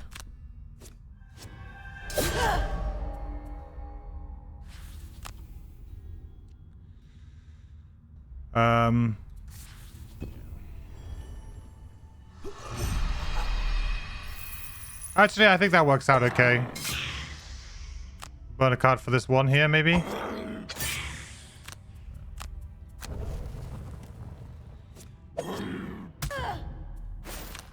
Our son just hasn't been able to do much tanking in this scenario because it's been so hard.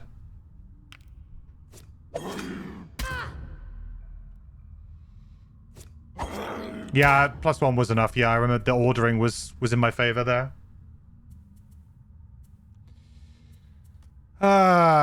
It's just really, really hard here. I can't really afford to long rest because this is just a...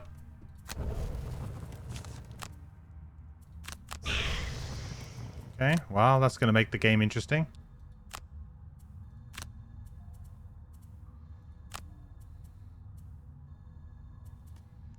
That's going to make things interesting.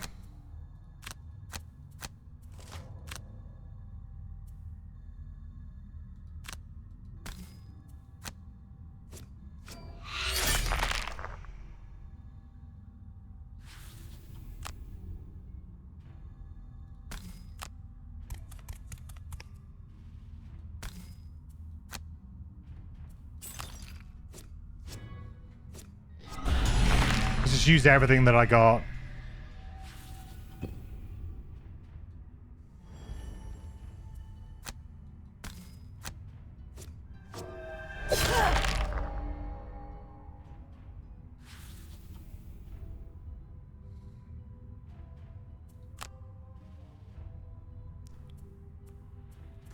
Mindthief's is gonna get beat up again.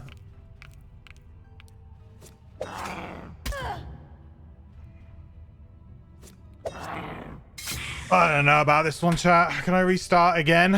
I'm just not feeling this one at all. Not now, at least. I need, like...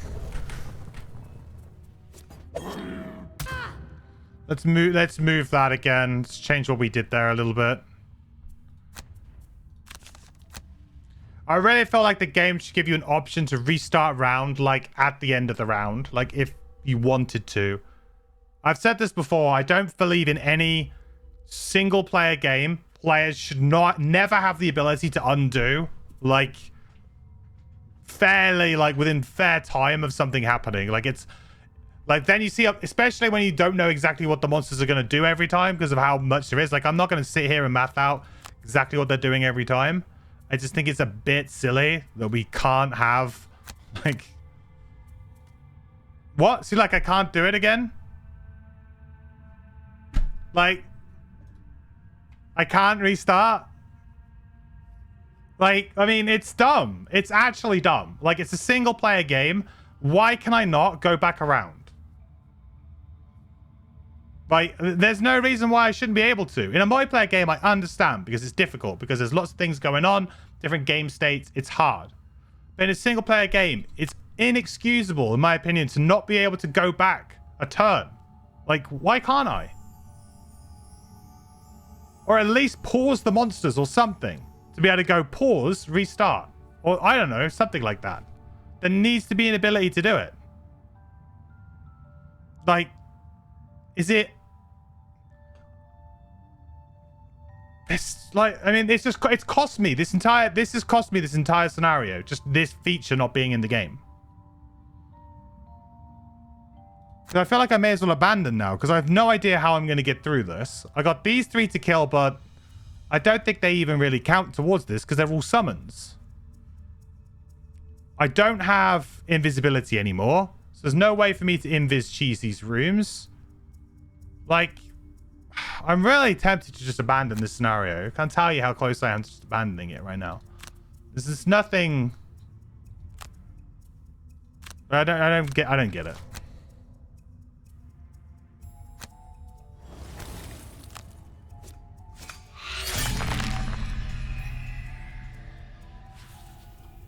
There's a workaround since when you quit, it will be at the start of the round. True, I could just quit there. That is true.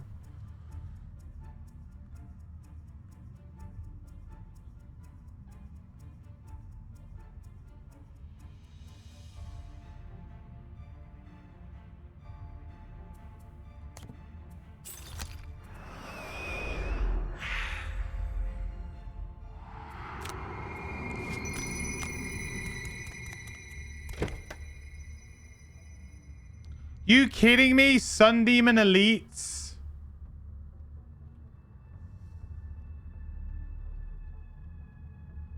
What's in the other room?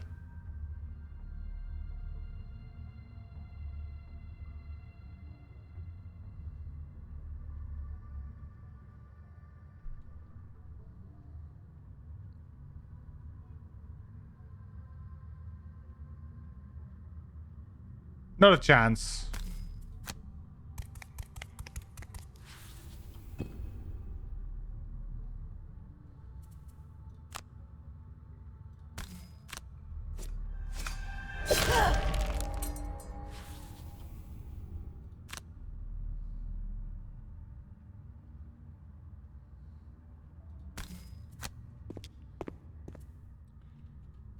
Night demons.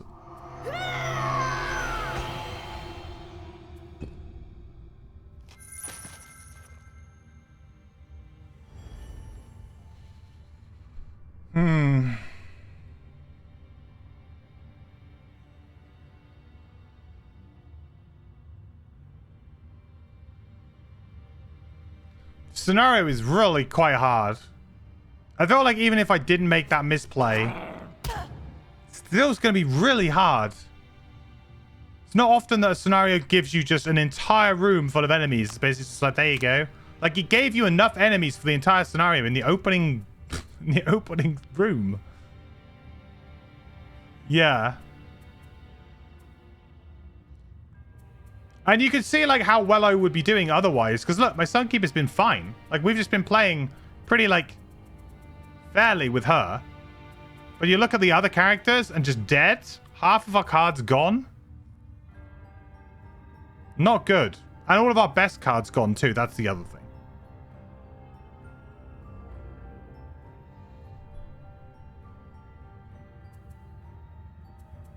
So I've got no way really to interact with these now with the Mindthief because I've got no invisibility. I've got no stun. So I've got no way to interact with any of the enemies, basically.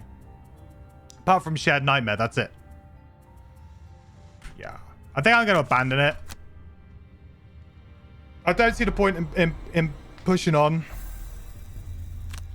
If we're quick, I can probably have another attempt at it. I think. This is definitely in, like, top 5 most difficult scenarios. I can tell. I don't think I've played this one before, honestly. I don't remember it at all.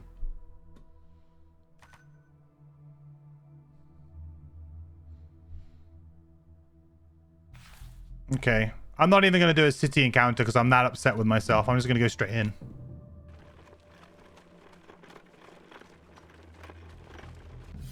We've got the right string of cards. I just need a little bit more. Oh, screw you, puppy. Screw you, dog. I had... As you enter the crypt, the hooded...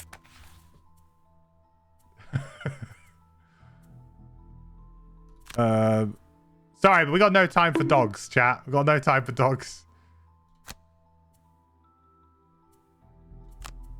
Also, I can change some of these cards around again, right? Cranium Overload is actually going to be good, this scenario.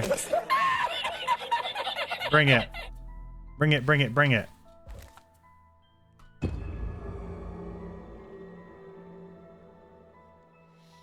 Scenario with a level 9 spell either would be different or a high level lightning bolt. Yeah, I mean, if we had anything, I mean, if I even had Craig would love this room. Just give it like 2 turns for the enemies to start grouping, and Craig would go crazy. You're here. Brutal momentum or something, plus blind destruction if we were level 9. Oh my god. Right. So let's I think we had the right idea to begin with. We did have the right idea to begin with. Mindthief there, Saw there, Sun there. We're going to immediately drop Research the Cure onto the Sun. Play Precaution to shield us up. Sun's... I mean, I might not need... maybe I can't play Defensive Stance as my first turn. Maybe that's something that I did slightly wrong. Maybe I should go for a Holy Strike, Righteous Strength first turn. Then we just use Defensive Stance bottom, because we're going to not need to move soon. And then we do this and this again. We have to kind of hope that they just don't summon on the first turn. I mean, they summoned, what is it, on the second turn last time? In fact, we got very lucky. No one did anything on the first turn. Oh, look, they summoned on the first turn. I think, is that it? Do we just restart? Honestly, do I just restart? Because I don't think you can win now. With this party, I don't think I can win now.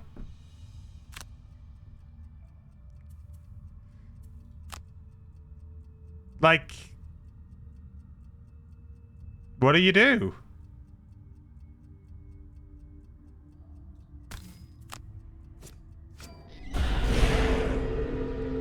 GG go next. I mean, it kind of is. Don't think there's any shame in restarting after round one. It's too cheesy for my liking, but this is a very swingy scenario. I mean, how swingy is that? That would be an additional 1, 2, 3, 4, 5, additional 6 enemies for a team that does not have any AoE.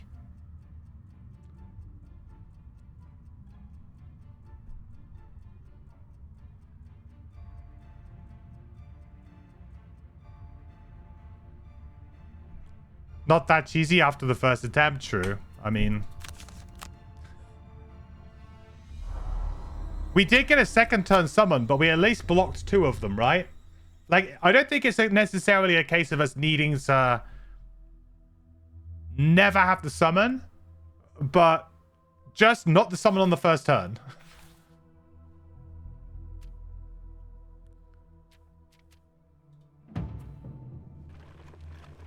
Because the summon on the first turn is just...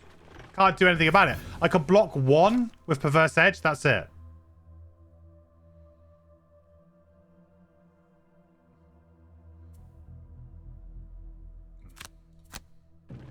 I'm not doing anything to upset this scenario. Anything. As you enter the crypt, a familiar... The hooded figure leads you through a... You got a turn 1 and a turn 2 summon? That just seems really... I mean, in my opinion, pretty much impossible. At increased difficulty. On normal difficulty, you could maybe beat it with some good play.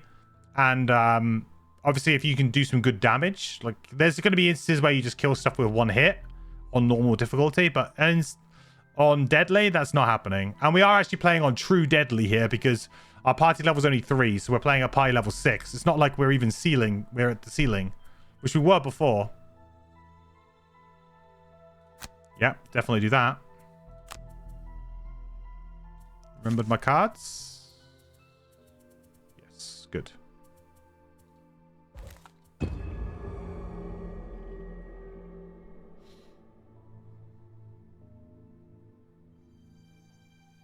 Okay. We'll just give it one more go. And if it's the same deal, then... Oh well. You're here to...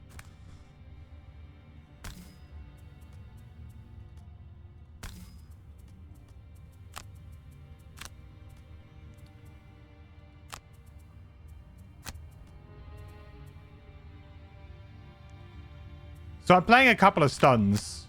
So in theory, I can stop a couple.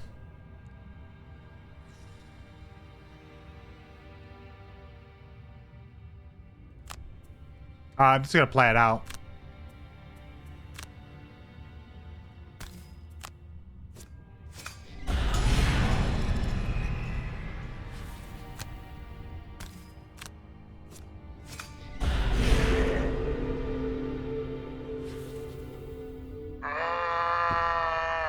Devs.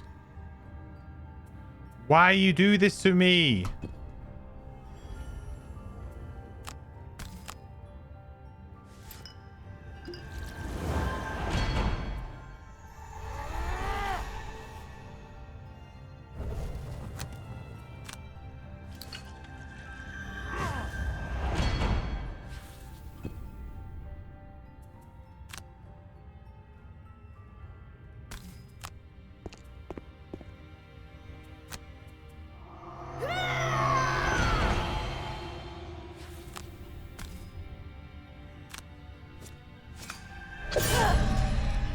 Right, stop 2 summons.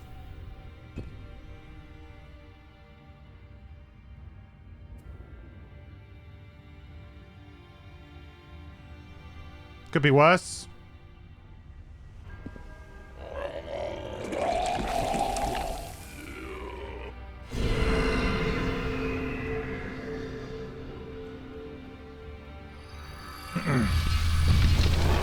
My shuffler is rigged. This is technically Isaac, not the devs. That's true. It's definitely not the devs' fault. They just recreate the scenario. But it's fine to have hard scenarios, right? I mean, it's good to have hard scenarios. But I don't like ones where literally... like, a flip of a card on the first turn of the game could be whether or not you win or lose. And that's really not great, is it? When you spend all of that time, like, setting it up, and then to kind of realize that oh yeah, we just can't we can't do this. Just not fun. I'd much rather it be harder, like, later on, you know? This scenario really punishes single target groups, which, I mean, will not be improved with our Eclipse, so... you know, it's going to be like this for a while. So I probably should have done something else there.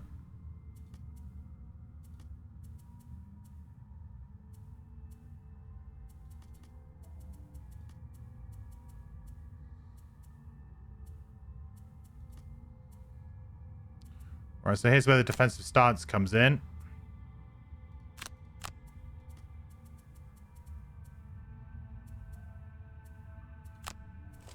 Yep, and then we just try and pull all the enemies this way.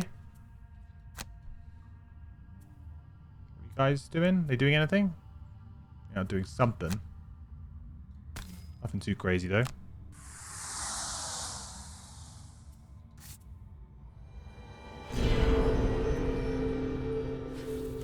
This might be a slightly better setup than we had before.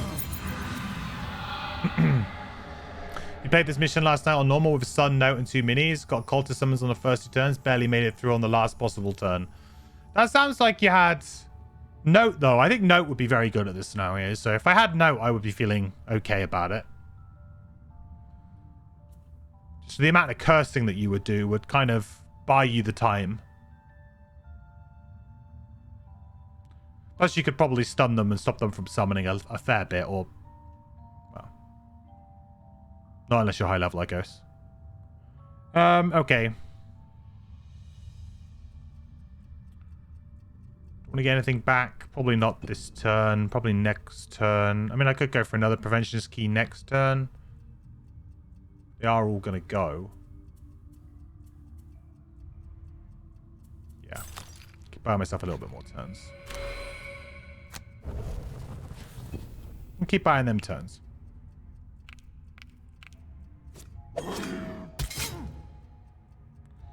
Doesn't Scenario Bug tell you who made a scenario? Yeah, it should do.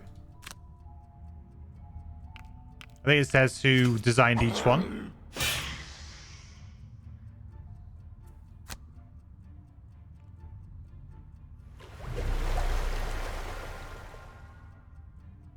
Gotta love the fact that they have heals as well. Like, the prevalence of heals in this scenario also makes it pretty obnoxious, because you can't even just poison enemies and try and deal with them that way.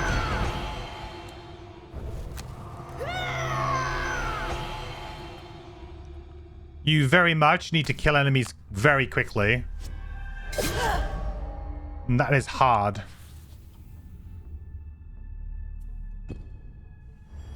We are set up nicely here now, though, so, you know, I can't feel too bad about that.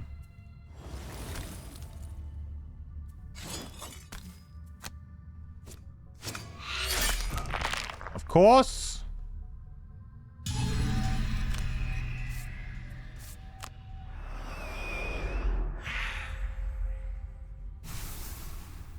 At least we're covered there now. So I guess I just play the Mind's Weakness next turn, probably. Yeah, plus. Maybe Brain Leech bottom. What's Mindthief's retirement? 6 side scenarios. Yeah, we need to do one more. This is technically a core mission. Yeah, there'll be Eclipse.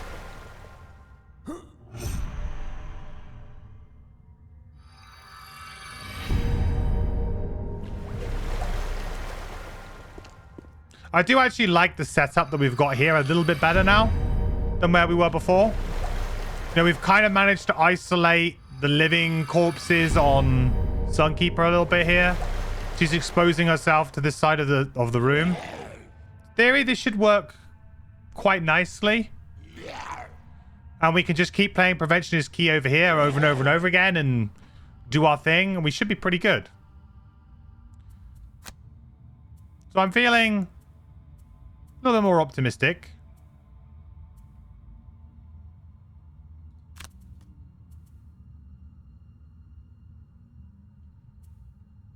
And now if they summon, a lot of them can't do anything because they're all jammed together. So that's good. Maybe we can pull this one out, chat. Maybe we can pull this one out.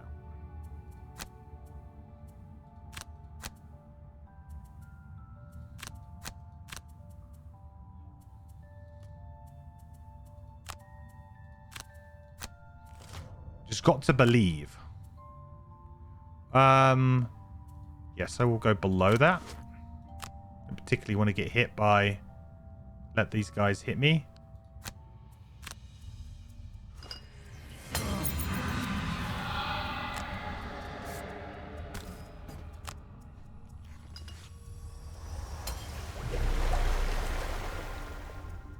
Because next turn we go for the stun.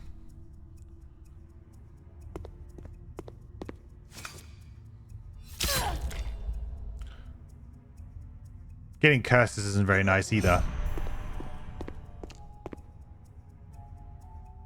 The Ooze scenario was the guest scenario. What? Oozing Growth? That's a guest scenario? Design? I know that the one we just did, Temple of the Eclipses, I believe it's Marcel design. I believe.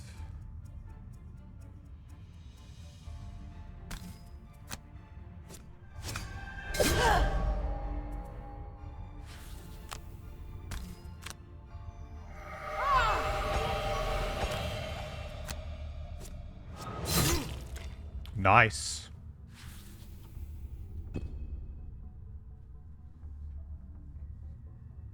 Many of these can't do anything. In fact, all of them can't do anything.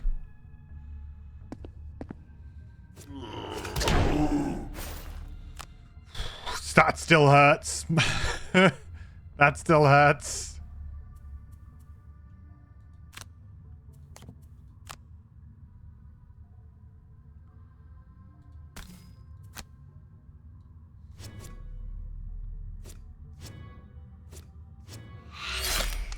Ooh, look at that.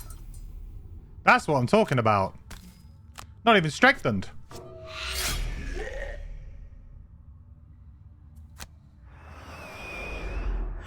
Now we take this guy down.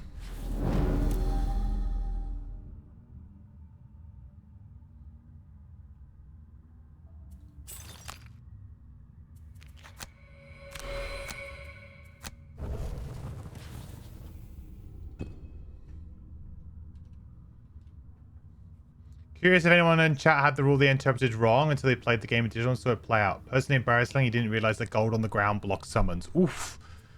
Well, in Frosthaven, that's going to be the case. But in Frosthaven, there's also going to be a lot less summoning enemies. So...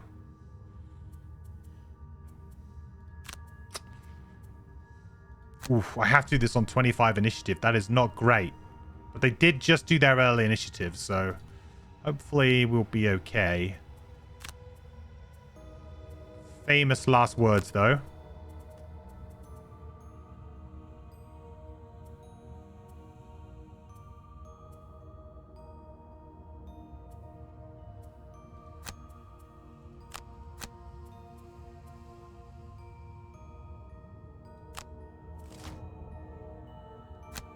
These guys are hitting for an absolute bunch.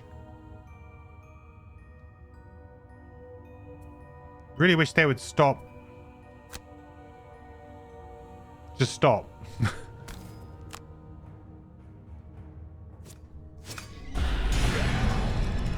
Stop him from attacking our Sunkeeper.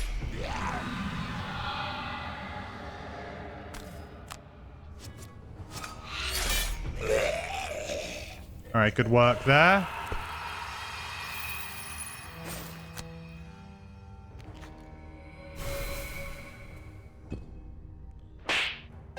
Wow. Good draws, good draws.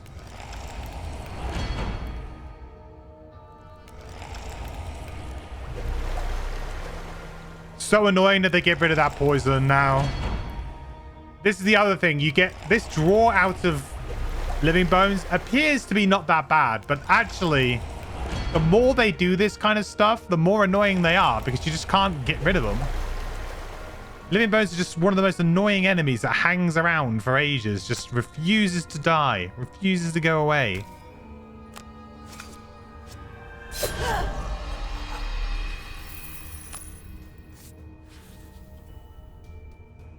Please, just die.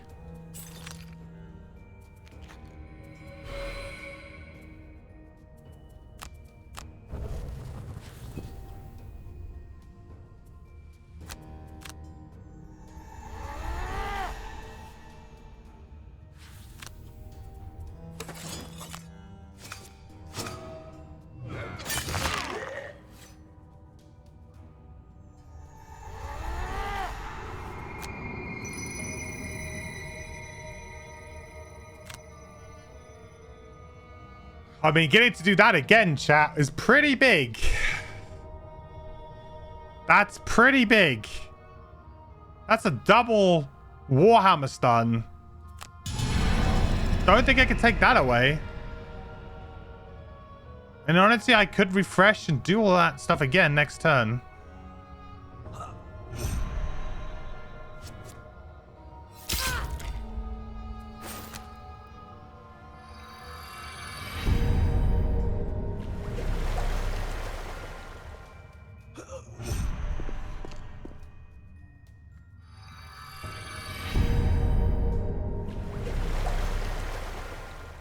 These little heal oneselfs. See, if I was playing crack hard now, I would just be like, bang! Smash! Blow this obstacle up. Boom! Deal 12 damage to everything. You're all dead. Great. Next room. Oh, I really miss playing if I don't have somebody with a big AoE in my party, it really I miss it so much. It completely changes the way you have to try and play the game.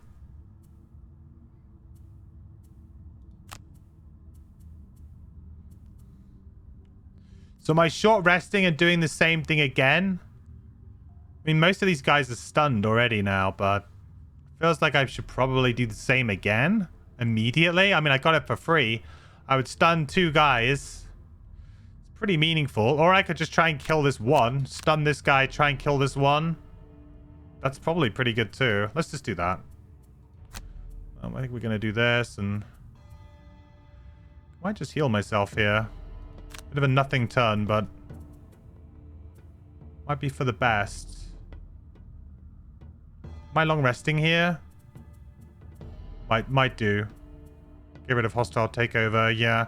It's obviously not the best time to long rest, but I'm invisible. I don't really want to go early, become visible and get screwed over here. There's also a fairly good cranium overload, like here. Or here. here.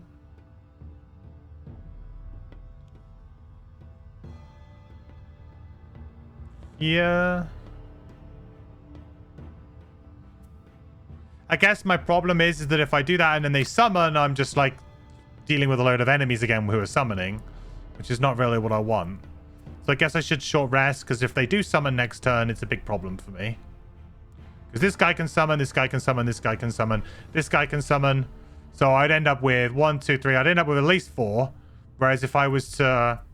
I've got ice. I could potentially stun 2 of these. Using my Moon Earring and Long Spear. I could stun somebody else with the Sun, maybe. Holy Strike.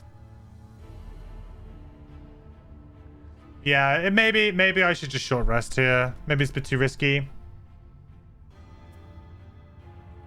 Save the cranium for demons? Yeah, maybe. Might be a good idea. I definitely think that if they summon next turn, I'm in a lot of trouble. So I'm just going to play to that. In the fear that that could happen. But that's an annoying one to lose, but it's not like a game over.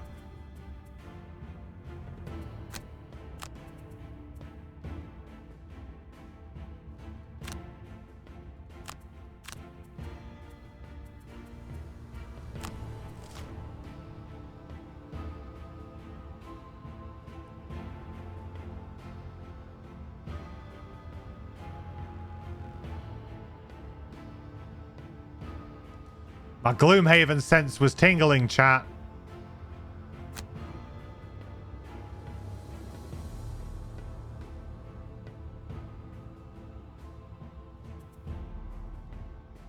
It was tingling.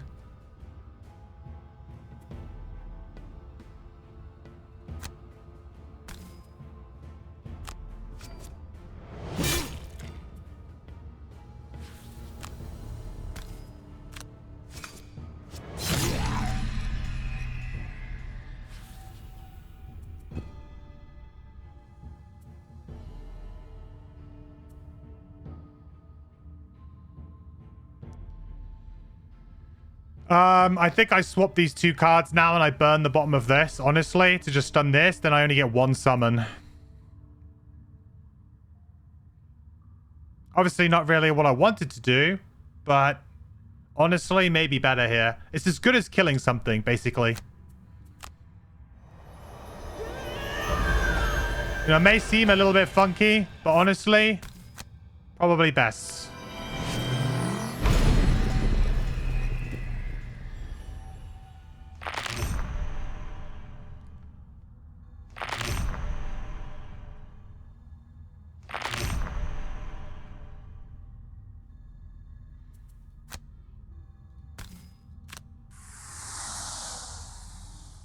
I wish I could do it from here, but I think it makes sense to just attack these 2, because these 2 are kind of low as well.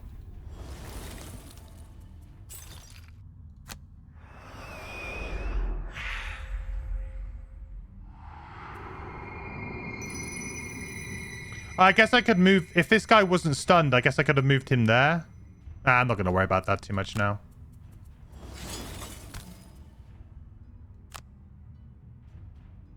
Dark Frenzy might have done it as well, actually, with the stun powder. I'm not going to worry about it. I definitely felt like I had things I could have done there.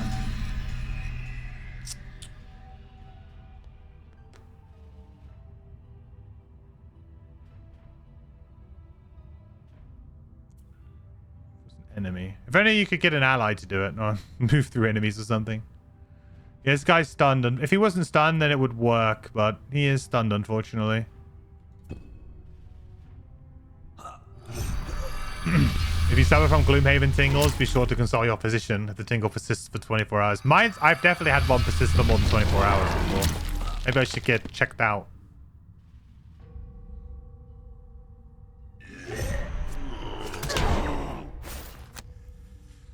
God, it's scary. Yeah, she's getting low now. Very low now.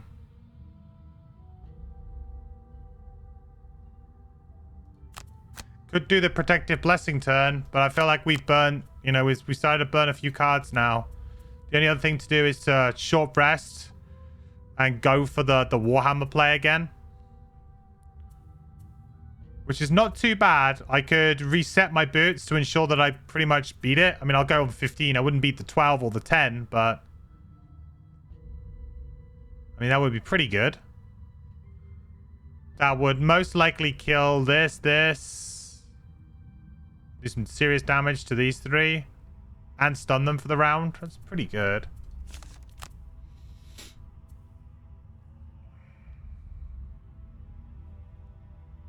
Might have to say goodbye to hamstring there. Bit risky, but then I don't know. Then I just have to worry really about this guy this turn. And I could short rest and get Holy Strike back. Okay. Don't like to see that go, but it's not the worst thing in the world to go. Perverse Edge, and I could probably finish off this guy. Okay, 20. Oh, I need to use the boots. Or he skipped through that.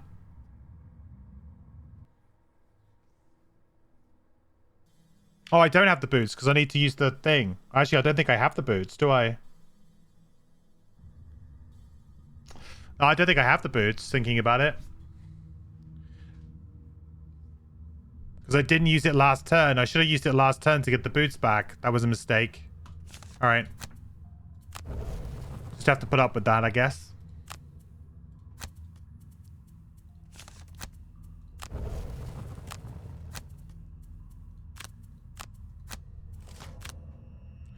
What are they doing? They're doing the usual healing? Oh, joy.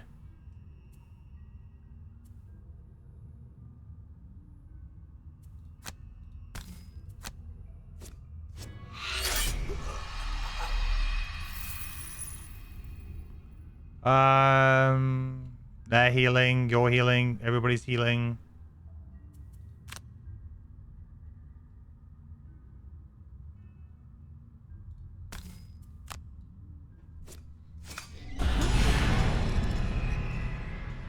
Get that on him there.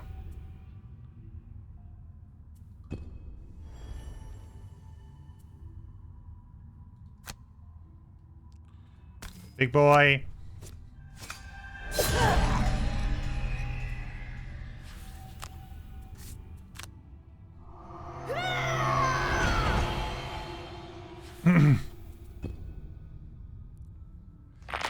Hamstring is a considerable loss, Sanders. It is a considerable loss.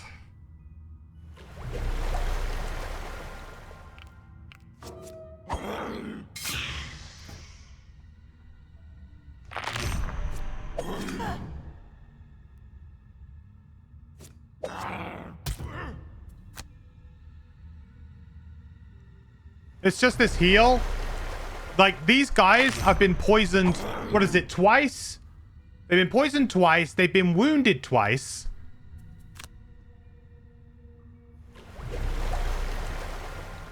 Just don't die.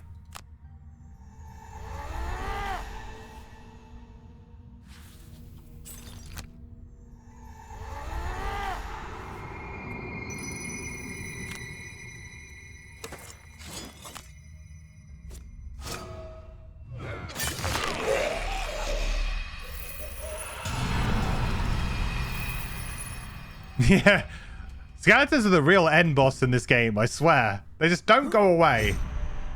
And they're actually really dangerous with their multi-target attacks.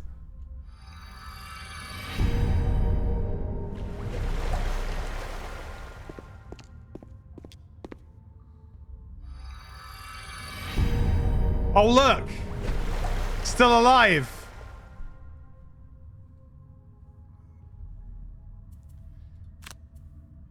Just die already. Please. For everybody else's sake.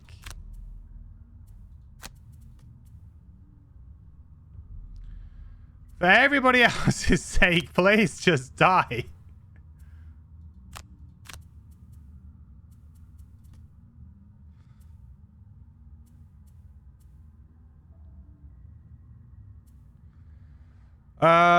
Okay.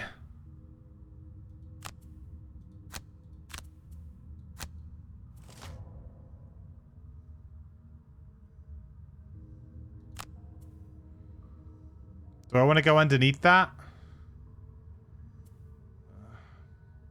Yeah, I guess. I mean, I get a curse, right? Don't really care to have a curse.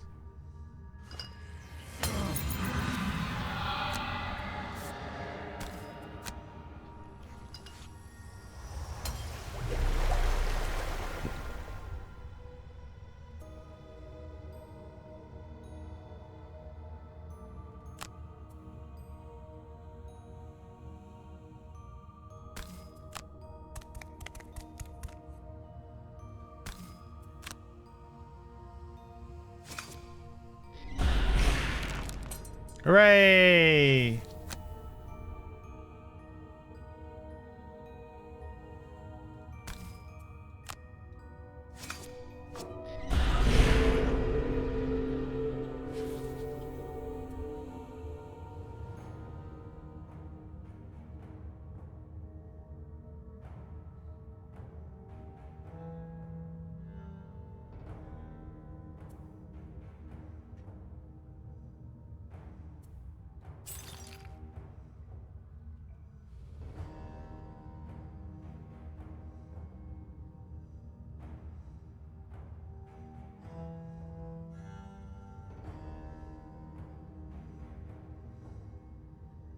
Trying to think if I can just sort of deflect any of this away from me.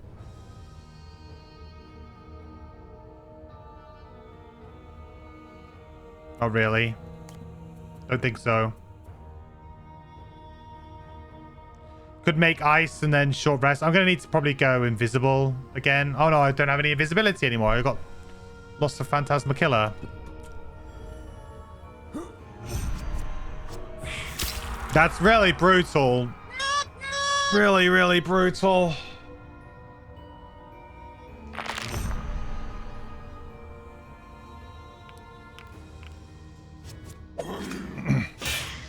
Jaws of the Lion glossary. Empty hex equals hex is empty if it has no figure, obstacle, objective, trap, or difficult terrain in it. Destroyed obstacles, objectives, and open doors are all considered empty hexes unless the hex has a figure or trap in it. Yeah. So they removed the... I think they did that, but they didn't... I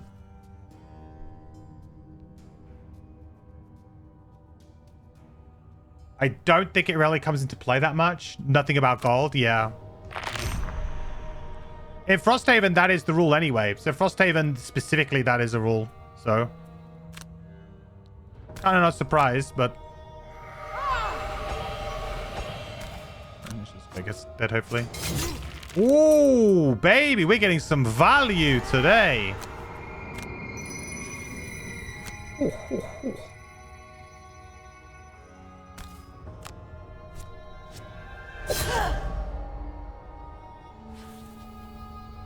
There is no oozes in Jaws, but there is player summons, so... Pretty sure there's player summons. Also, there are enemies that can be summoned. I think so. Maybe that's a spawn rule, not a summon rule. Might be slightly different. What is the rule, sorry? That you can summon a gold. Yeah, so Frosthaven, in Frosthaven, gold does not count as... it does not count as occupying a hex, if you like. So, in the case of looking for... you know, whether or not you can summon, usually you have to summon into an empty hex. Gold does not count in Frosthaven as occupying a hex. So it would be a viable place for you to summon. The idea around that was that to try and make it easier for players to summon, I think. But also it's a sneaky buff to enemies like cultists who could then just summon a lot. But I've been told that there's a lot less summoning in Frosthaven by the enemies. So it's more of a buff for the players than it is maybe a buff for the enemies. It was also just a very weird... It's also one of these kind of like metagamey type rules that everybody kind of works around, which maybe is not necessarily in the best sort of spirit of the game, I guess you'd say. Like, it's not always great to play that way, right?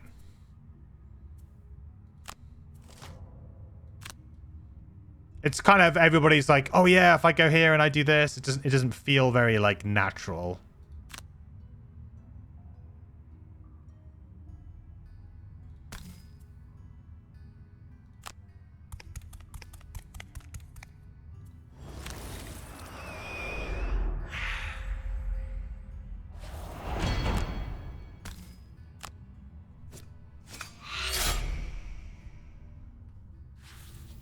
Yeah, people can stand on it, but you can't summon. Exactly. It felt like a very gamey rule, so they took it out. But my concern initially was that, well, if you're going to take it out, that means that it's going to be much harder to deal with oozes, cultists. They're going to just summon all over the place. And before it was a really good way for players to control enemies, right? And they were going to take that away from us. But actually, no, I've been told that it's... They found that they've taken out a lot of the summoning enemies. There's less of them. And they'll be a bit more special, let's say. So maybe you're more likely to just see a boss that does it, maybe than like a regular enemy. And it's not so much of a concern now that players need to worry about that. Like, it's a really inherently bad thing for players.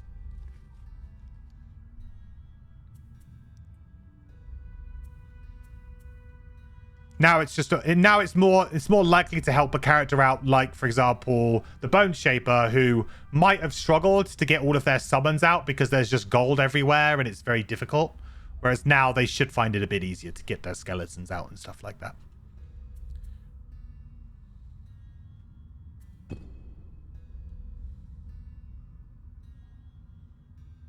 Yeah, exactly, Brownbeard, exactly. That's always a good It's a good technique, and I kind of like it in a way because it feels very much like you're quite clever.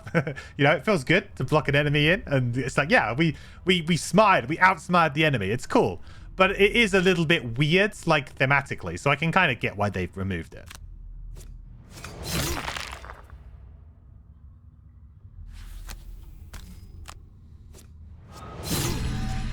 All right, Saw's actually managed to stay alive. Who would have thought?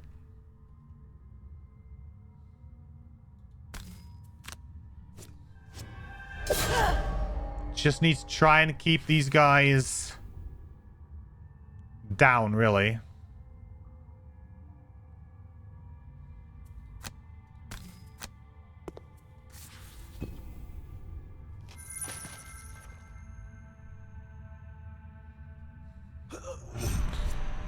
We're getting close. We're getting close. These three are all gonna die pretty quick.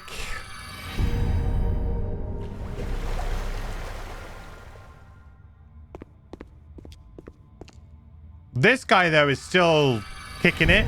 I think he was a lot closer to death last time. In fact, I think we might have even killed him. We've had to just sit here and tank him. Maybe not our smartest idea.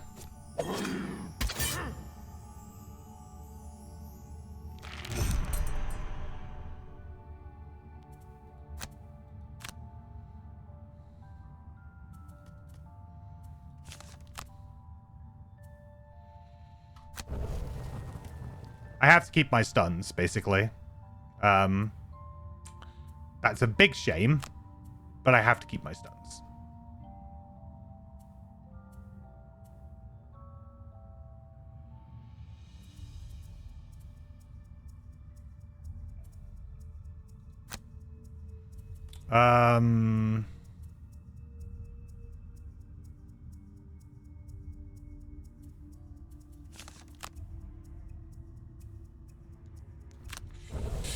That's a nice one. I'm gonna lie, that's been very reliable. Very, very reliable.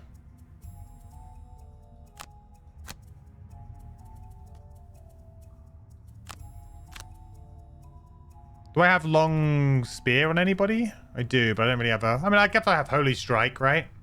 Could go here and Holy Strike there. That could be quite nice, actually. There, Holy Strike these two. Then we kill...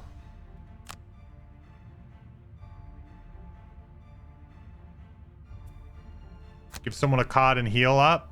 Like myself, probably. And then we can just perverse edge this, kill this, maybe. And it's just one guy to deal with. I like that.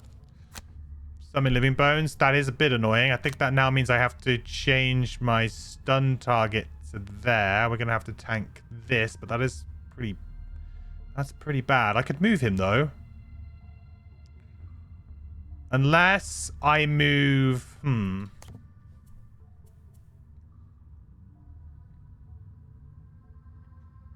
I playing a move 3? Do I have my boots up? I do. So I could move him to there. Then I could go there to stun these two. And then I just stun this. That makes more sense. Okay, well, let's find out if we killed this. Hopefully we do. Okay, good.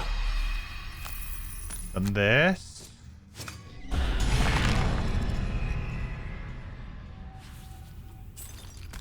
We move you to there.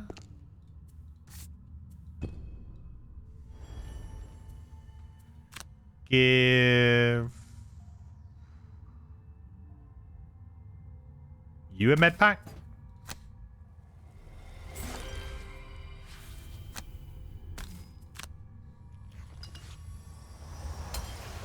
We're slowly getting there, chat. I'm feeling better about this. I'm not feeling like great. We really had to like go into the tank on this one.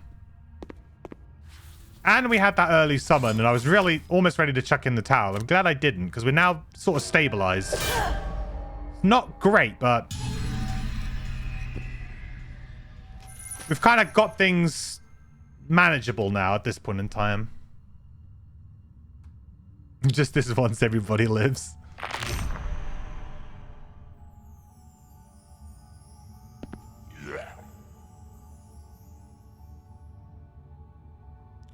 We should be in a good place now. I do have stun powder, so I think I'm gonna have to use stun powder here, probably. Which kind of blows, but will be worth it.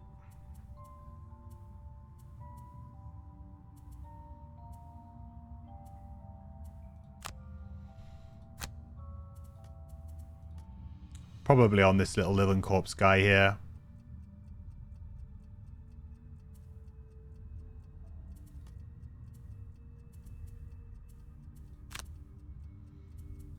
Like, honestly, this guy just really won't die. I could in theory long rest here, and it wouldn't be the worst thing in the world, because this guy's going to be stunned, but then I guess I am going to be attacked for 3. Maybe it is worth just short resting. That was very lucky. That was the card I would have picked, for sure. So I'll take that. Then we can stun this one too. Okay. Could you quit? They really just do not want to let me win.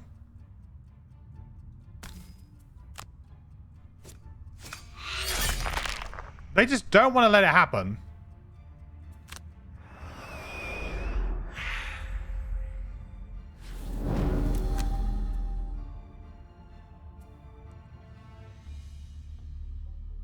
So do I tank an attack of 7 here? Just so that I can get an extra stun off? Or do I just let this thing summon and just deal with it? I mean, I can probably kill 1 living bones between me.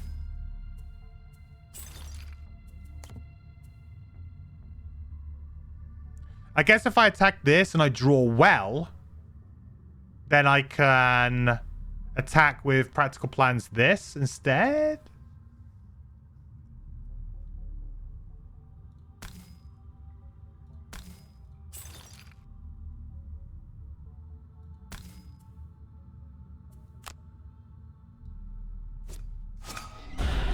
Well, there you go.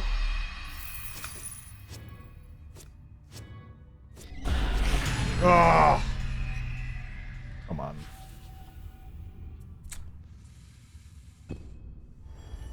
So close, but yet so far.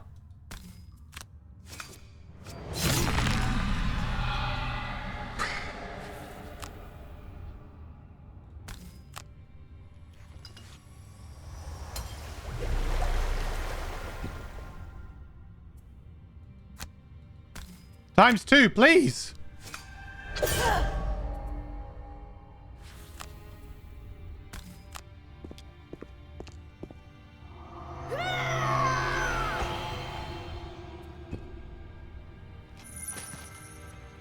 Oh, just not getting lucky. These rolls give us the big sad. Yeah, I mean, I'm just not getting a break, really. In a scenario that you could really do with a break in, I'm not getting a break at all. At least I could just basically tank this guy with the Sunkeeper without any real problems. So, we got that going for us, at least.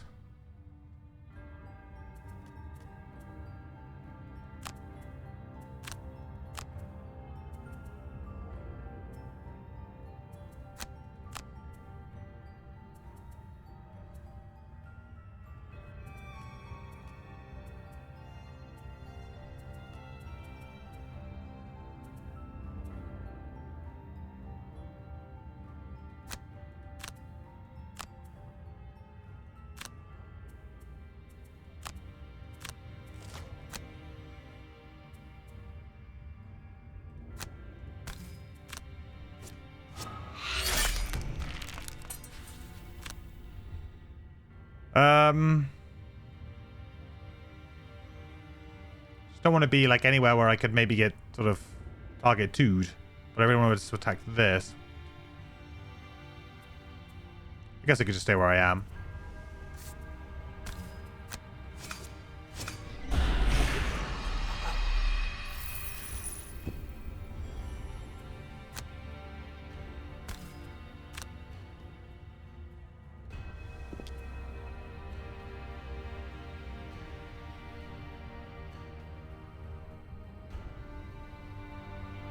Oh, I guess he's going to be able to get me anyway. After all that.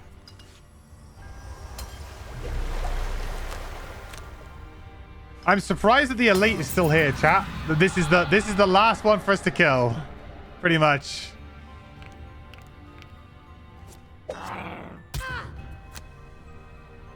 And we still got 2 rooms with, what, 3 enemies each or something?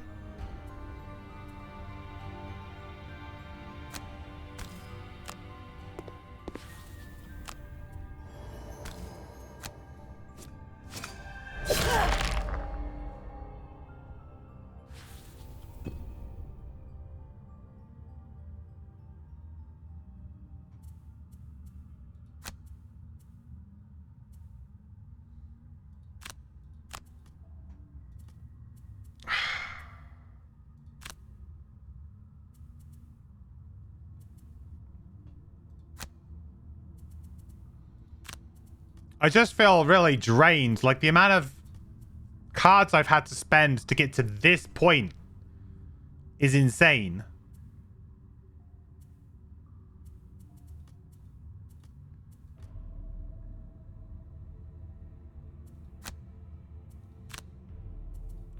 Yeah, it would make sense for me to just short rest here on the Mindthief, really, because that would be the best person to short rest. You know, these guys can do something. 1, 2, 3, 4, 5, 6. Go down to 5. Yeah, that's fine. I don't love it. But it is what it is.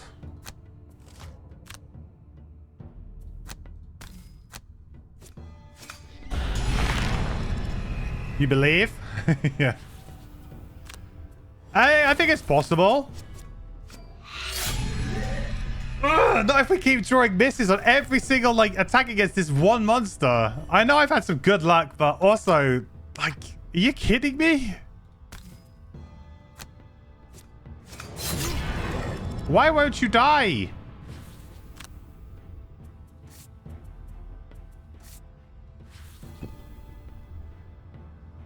The elite is cheating for sure. I completely agree.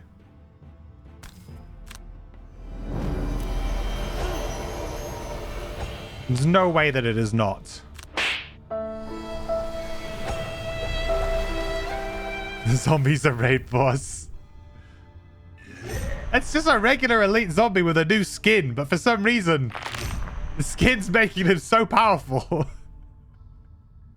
It's the hood. We can't see him if he can't see us, right? Sure, that's how that works.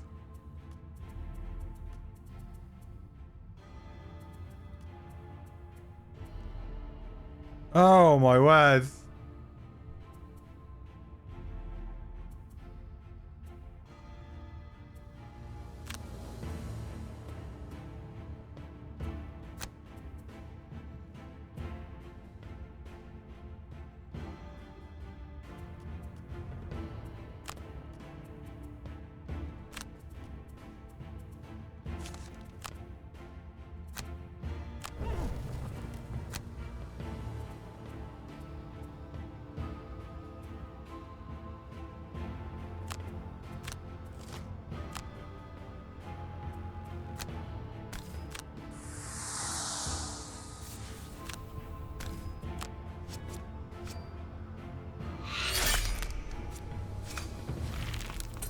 That was weird, but I'll take it.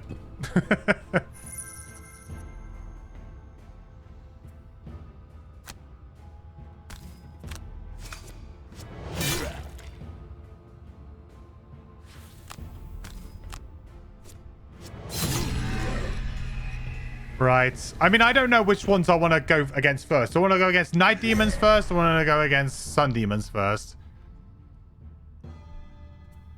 And I guess sun demons are kind of easier to maybe play against.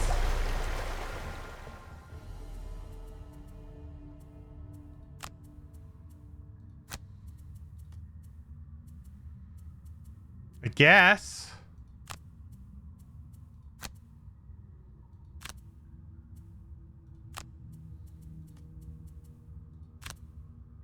I have no invis anymore, so I feel like I'm going to have to go really quick. Like, really, really quick against these guys. Lightning moves.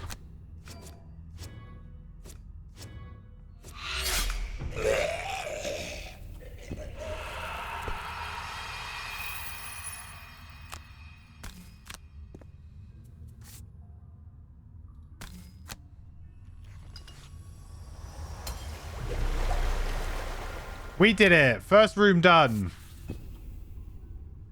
Hallelujah. Go for both at once. That would definitely be a mistake. I mean, I'm kind of in a position where do I just go in? I mean, what? I mean, I could wait. These guys are going to have to long rests next turn. And then they got one more turn after that. Like, I'm going to have to do something. I don't think I can... Wait. Nice. I could go there, do nothing. Then the next turn, what are they doing? My only problem is that they draw their ranged attack everything card, and that could be a real pain.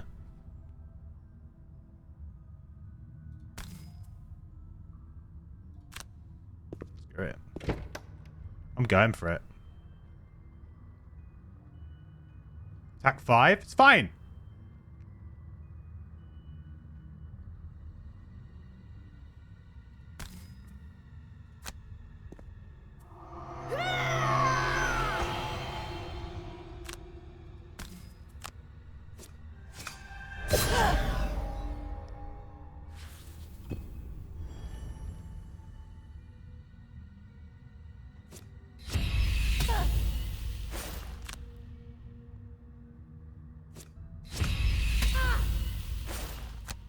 It's fine.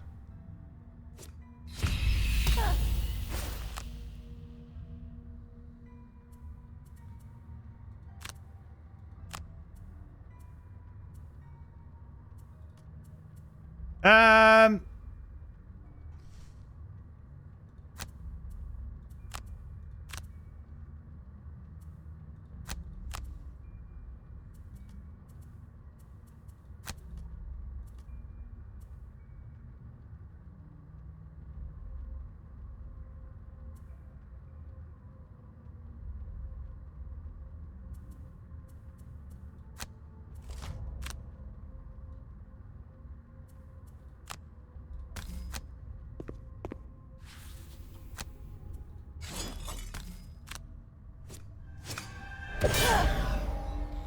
No problem.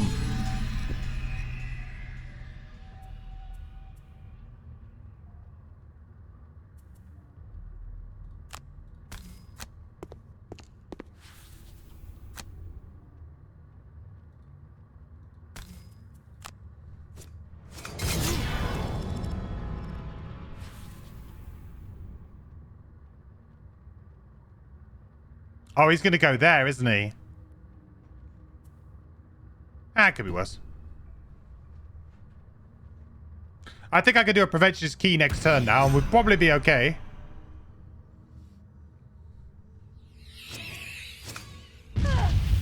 I forget that they have advantage on all of their attacks, you know, because that's fair. Hang on. Oh, I didn't discard the mind's weakness. How many cards do I have? 1, 2, 3, 4, 5. I'll be going down to 4 anyway, so it's actually okay. It's fine. It's fine. It's fine. Do I still want Cranium Overload just to try and kill something in the last room? I think I probably do. Right? Well, they're saying that if I get rid of this move 5, I suppose I'll just use that as the move 5. Okay.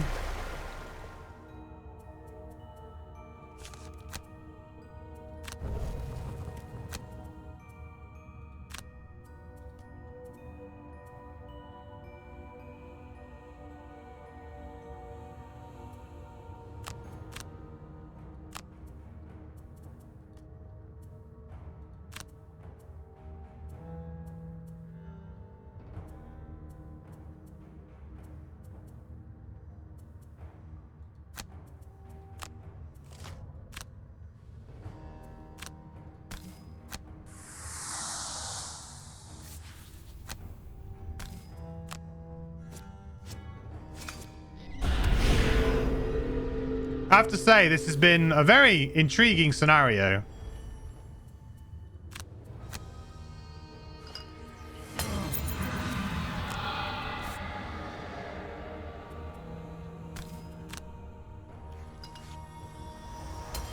If anything, at the end of this, we will have earned our win.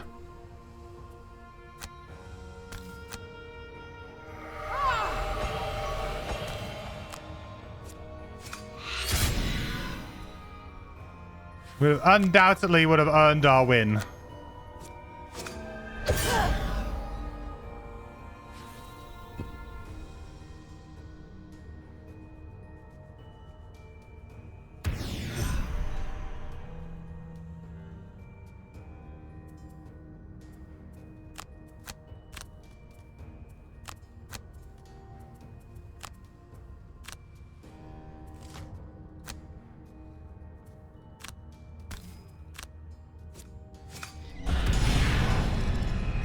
Up.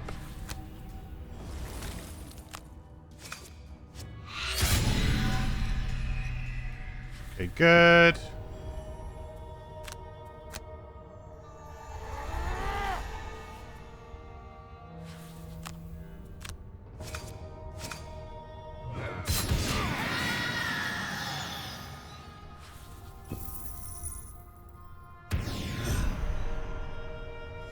Making light work of them. But we don't have many cards left. That's my biggest worry right now, is our cards suck.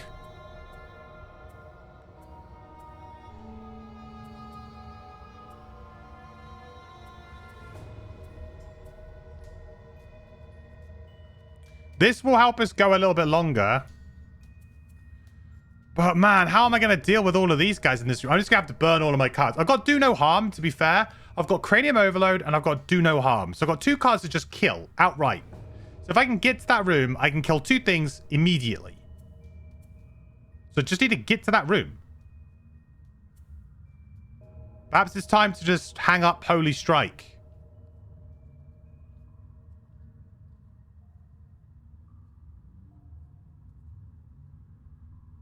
How many cards has everybody else got? Man, it's so low right now. Like, the Mindthief is just constantly battling with with it now. I really need to get over there and Cranium Overload something in that room. I could also just do no harm this thing and now and just run. But I honestly feel like it's better to try and kill this naturally, seeing as we could just gang up on it and then try and do that one. You think I need all the movement I have with Sunny if I keep defensive stance? I might have to just get rid of defensive stance, right?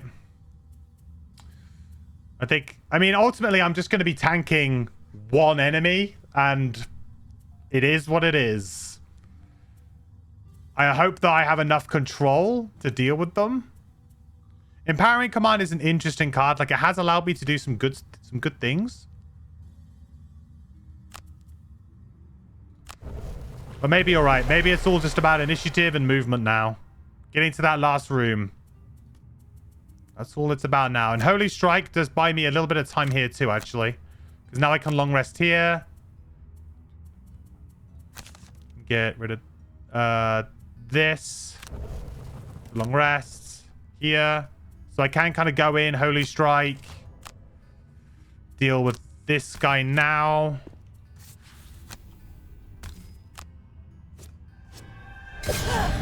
Yeah, like, you're not trying to be too crazy here. I just need to get them dead. They do have a heal. They do have a heal they can pull. So many enemies that heal in this particular one. It's kind of brutal, actually.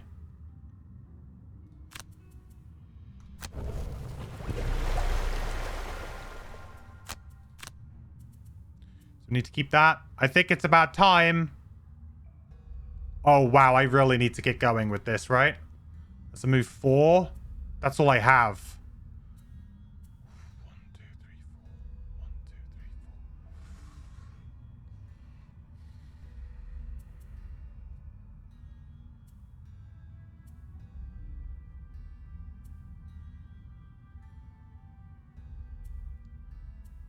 4. The chances of me being able to do another one of these or another one of these is very slim now.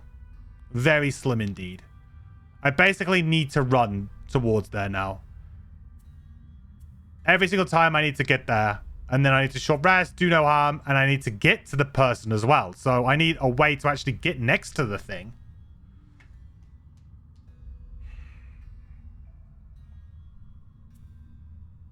One, two, three, 4. 1, 2, 3, 4.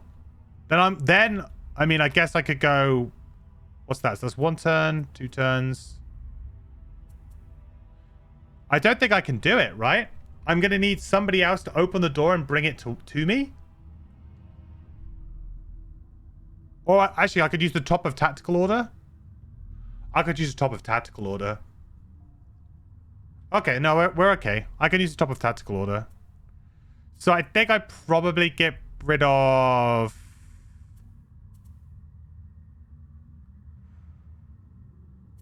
Hold back the pain. Yeah, I could just kill this one, but I think that it's a waste because I can do it in this 1 turn with this group of characters right now. So that's what I'm going to try and do, I think.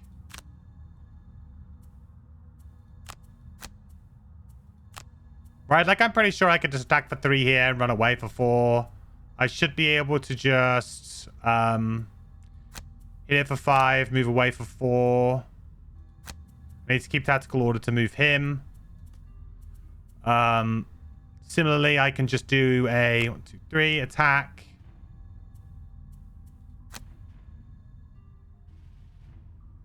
I don't think I can afford to stun it this turn, really. I just need to kill it. So I think that's what I'll probably do. Like that.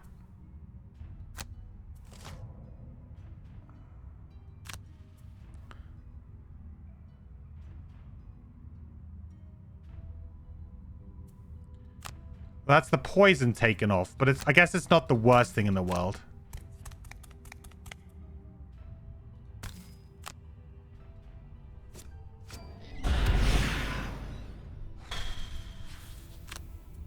These things are sent to test us.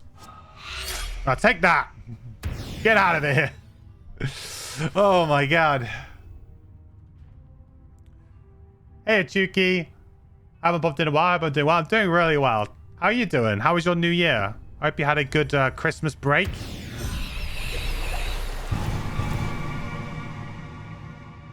Right, 2 health. Come on.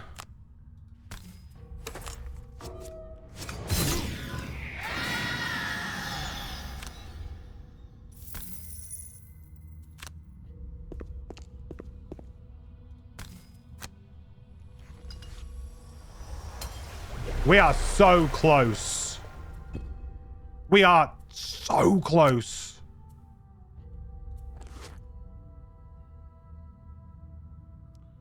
I don't think defensive stance is going to make a difference here right now. Probably not. So I'm not going to worry about it right now.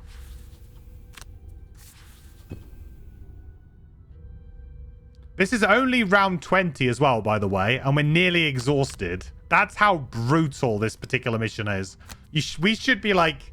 We're at a position where this would be like round 25, 26. This is actually insane.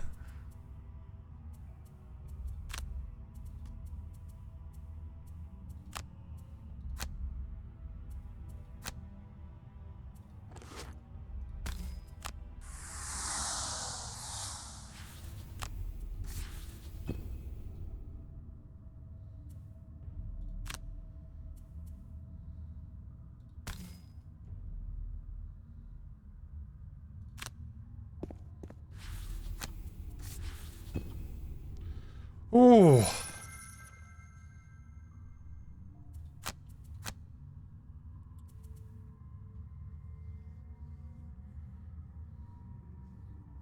So what I'm hoping for here is I'm hoping for 1 elite night demon, 2 regulars. If it's 2 elites, 1 regular, I mean, it's still doable, but it's going to be a lot harder. If it's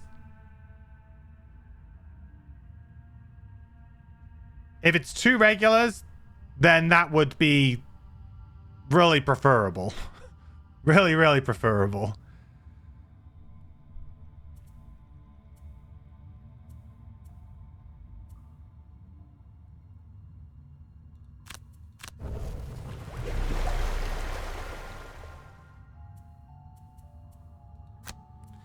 So we know that I'm going to do no harm to the whatever the thing that comes up.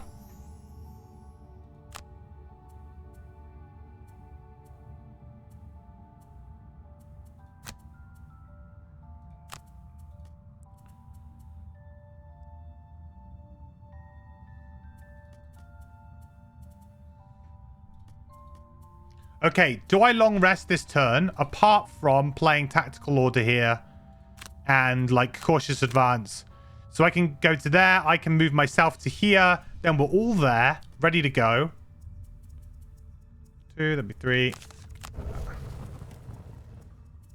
Long rest, cautious advance, tactical order to get him to there.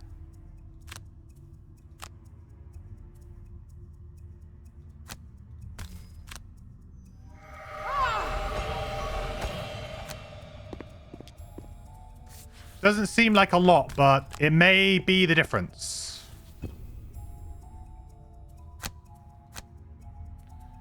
We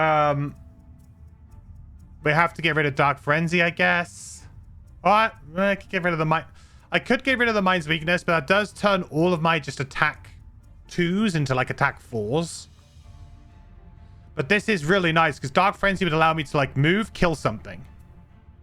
Get some damage on the thing we can't kill something.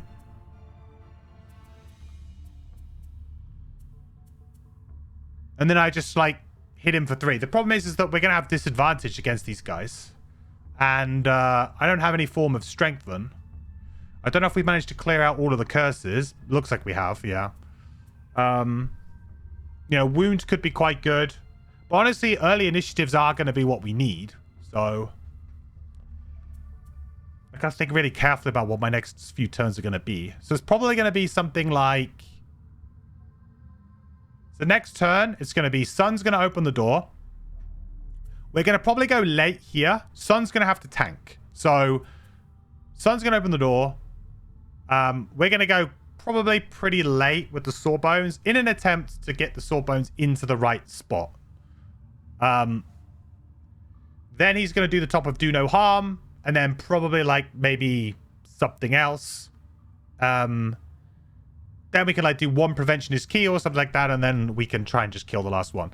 Next turn, the Mindthief is probably going to be Dark Frenzy, Cranium Overload.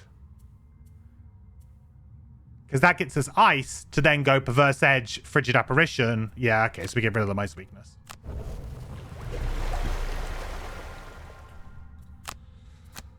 Oh, decisions. Now, Syringe is an interesting one. I think I could probably get rid of it. It's either that or Preventionist Key. If there's only going to be one enemy to deal with, maybe I should just get rid of Preventionist Key.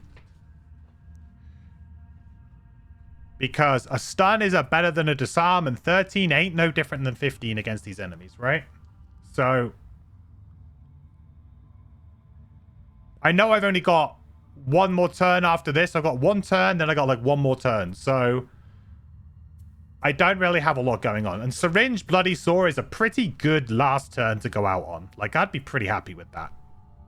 You know, I'm not... Preventionist Key top just delays the game. It doesn't win me the game. Whereas Syringe, you know, I could like get that attack 1. I could actually draw, you know, a +1 and a +1 together. Then suddenly that does 2 damage. It gets the poison going. You know, there's things that could happen there. So I think that's what I'm going to go for.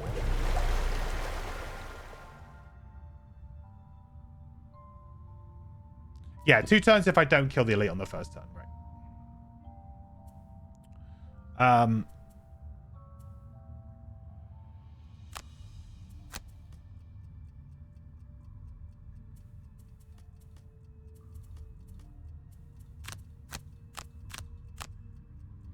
I think we do this and this, and we see what happens. We see if we can kill the elite. If we can't, it's no problem. We just do this. I think we know we need to do this and this on this turn. Might be a bit of a problem.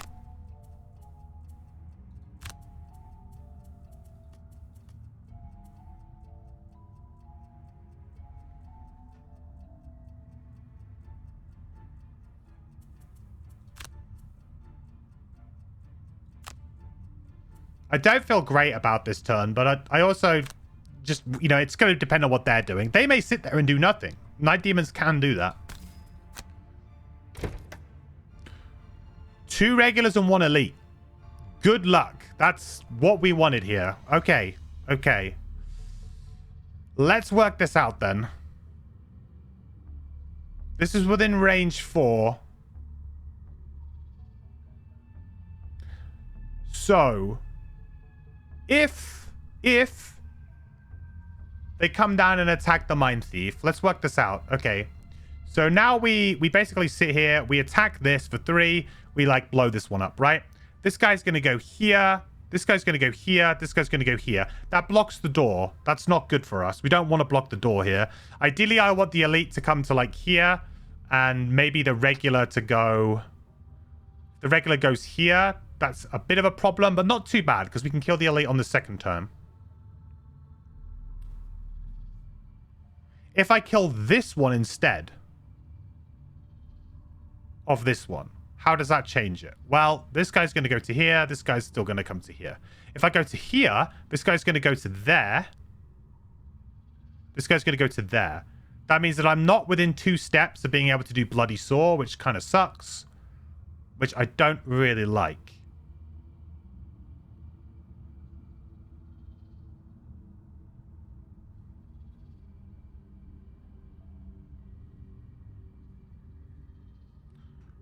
Then next turn, we just Perverse Edge, Frigid Apparition.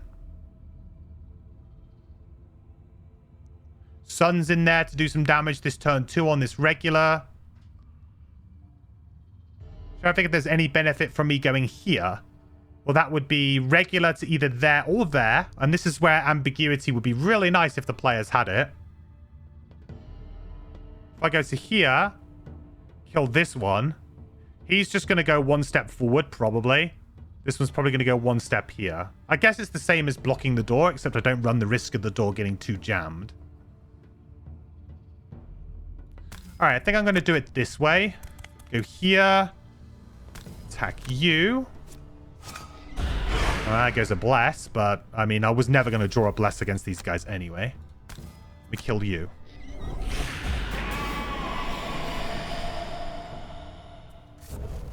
Unfortunate that we don't really get to do much from that, but there you go. The next turn we have this and this, then we have a short rest and we can attack again. As long as we don't die to these two attacks, which could happen.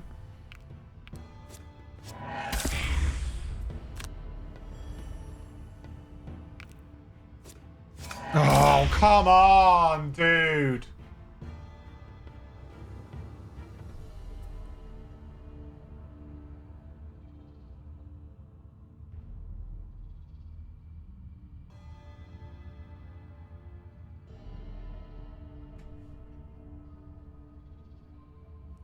Oh, that's brutal.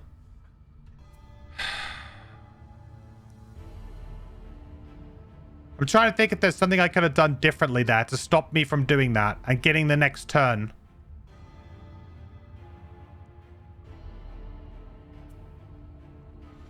So what if I drop back? If I drop back, they would have attacked Sawbones instead.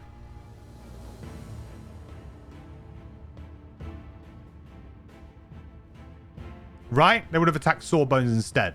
If I drop back.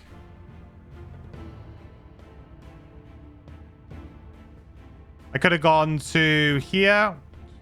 Or would have had line of sight. Killed this one. Elite would have gone to... That might have been better, actually. So if I'd gone back here...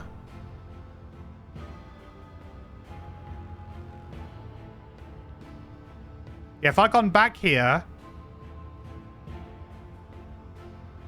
I would have missed the 3 damage, but I mean, you miss out on 3 damage on the Night Demon, but it is what it is. I don't die. Then the Elite comes down here, attacks Sawbones, but because Sawbones has got leather armor, potentially negates both that +2, well, we'll take +1, and then gets another leather armor hit here. Actually, no. Then the Sunkeeper would take a hit from here. No, sorry. The Mindthief would take a hit from here. That's better. That's better. Right, let's run the round again.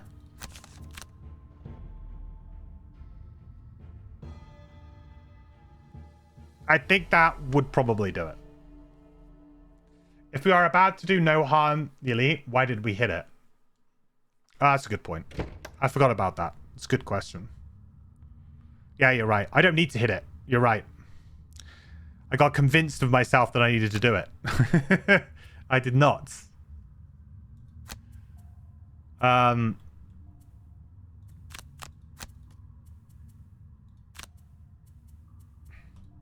Okay, I think I figured it out now anyway, which I think is better. So now if we go here... I was determined to get the 3 damage in. I think I got really tunnel visioned by that. I go to here instead. Forget that. We kill this.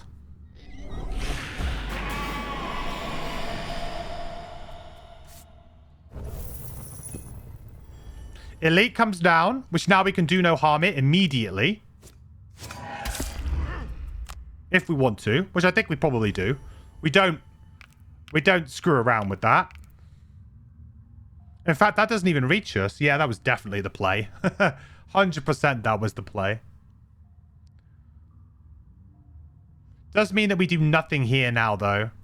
Which kind of sucks. But I mean... I don't want to risk the Elite going on like 7 initiative next turn or whatever and screwing everything up, so I will definitely kill it. So I guess I'll just walk here. Do I have any blesses in my deck?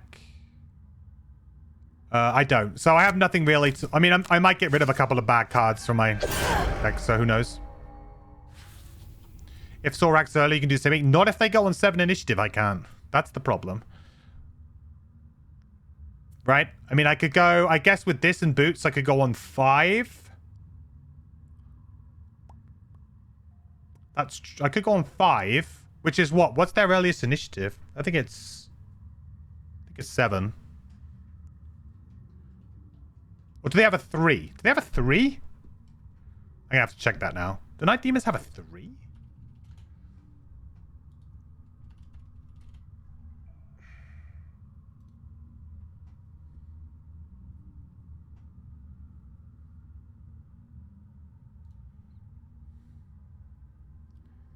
Night Demons. Night Demons. They have a 4. If they were to draw their 4, then that would be it. Yeah, I can't risk that. I can't risk that. We're not risking them drawing their 4. We're just getting him dead.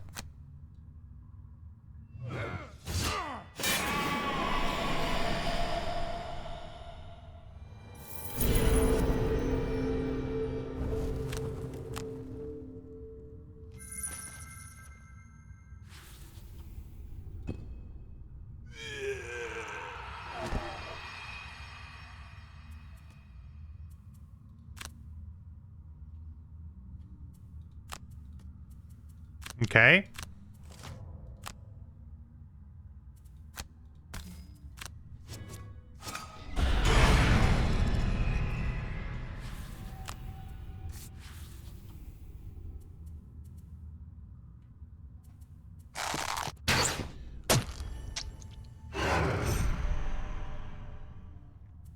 This is going to be so close because it's down to just... It's down to just the Sunkeeper, basically, to do this now. This is brutal.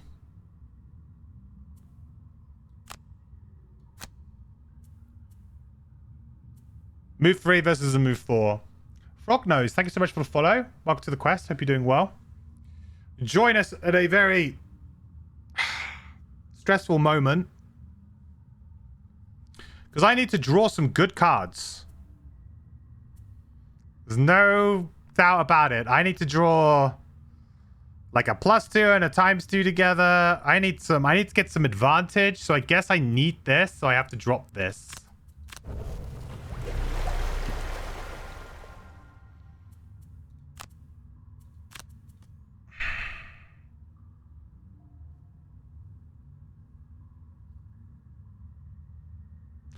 I could short rest. I think I have to long rest here, actually. And just tank a hit. Kind of have to hope he doesn't go... I mean, he can't go invisible. That's fine. Multiple targets is kind of okay. That doesn't change anything. That does not change anything. Right, just go in.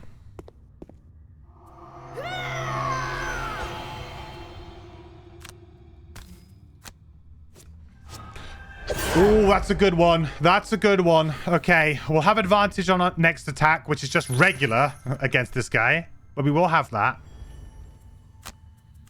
Oh, boy, oh, boy, oh, boy.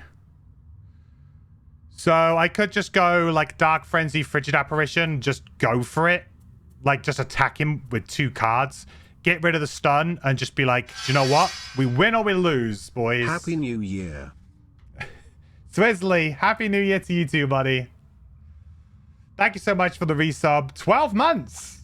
Merry, happy full 1 year anniversary, dude, for support. I really appreciate all your support this past year, dude. Perverse Edge gets +2 attack for the top. That's true, but it would be... I guess I could do this and this instead, right? Yeah, 3, 4, 5. Yeah, that's probably better, actually. And I can go on 8, which may matter. May not matter. We get disadvantage anyway. I feel like we either win or lose on this turn. So do I just short rest and go for it with the hammer blow? And we just... That's it. Like, we win or we lose. And I might even be able to get the chest. I think I redraw. Because I think I want the 29 initiative. I don't think it really matters, but we'll see. 35.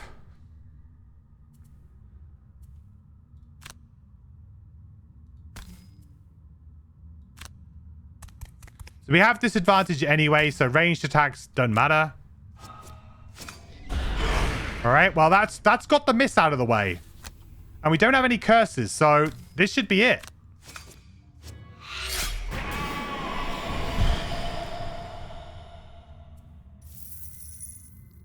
Jeez. Get me this chest and get me out of here. It's not... Oh.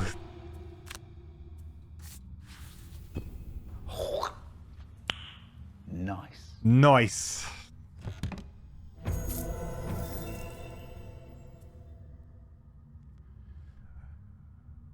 Well, I'd like to say it was worth it.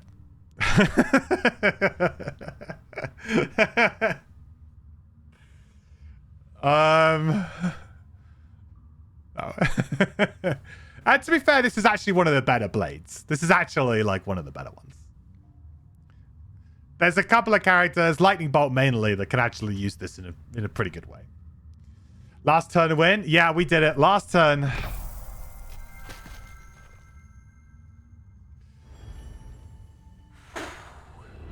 You drop your weapons, exhausted.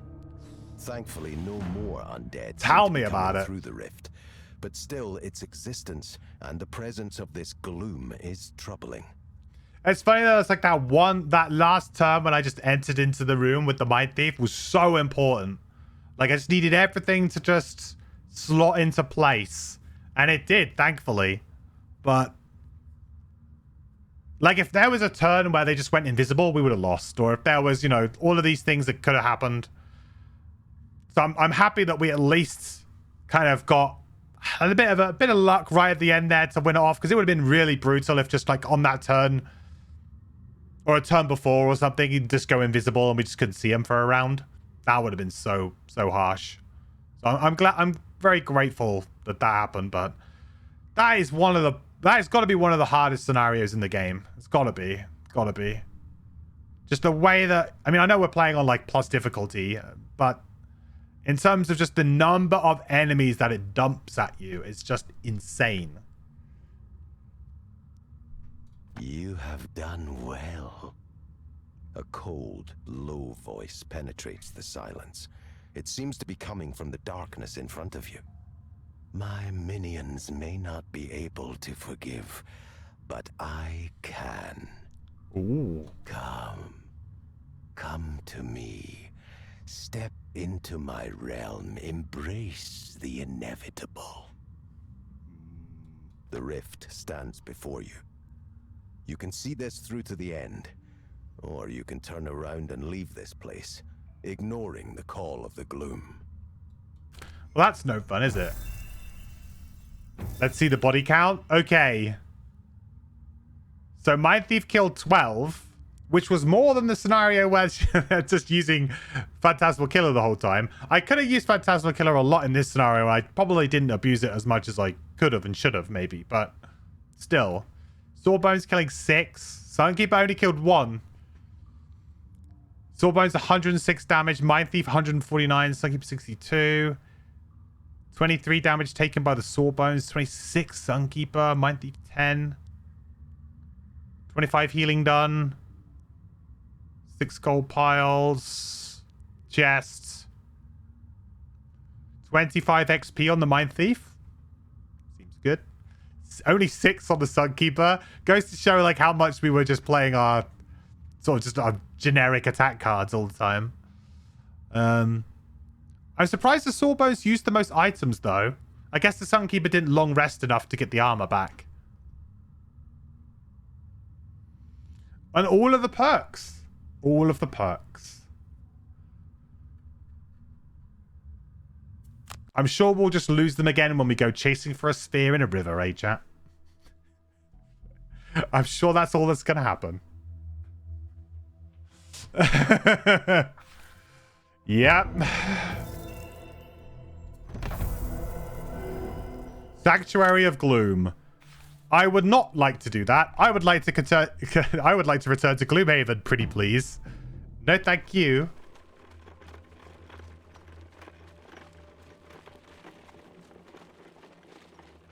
Oof.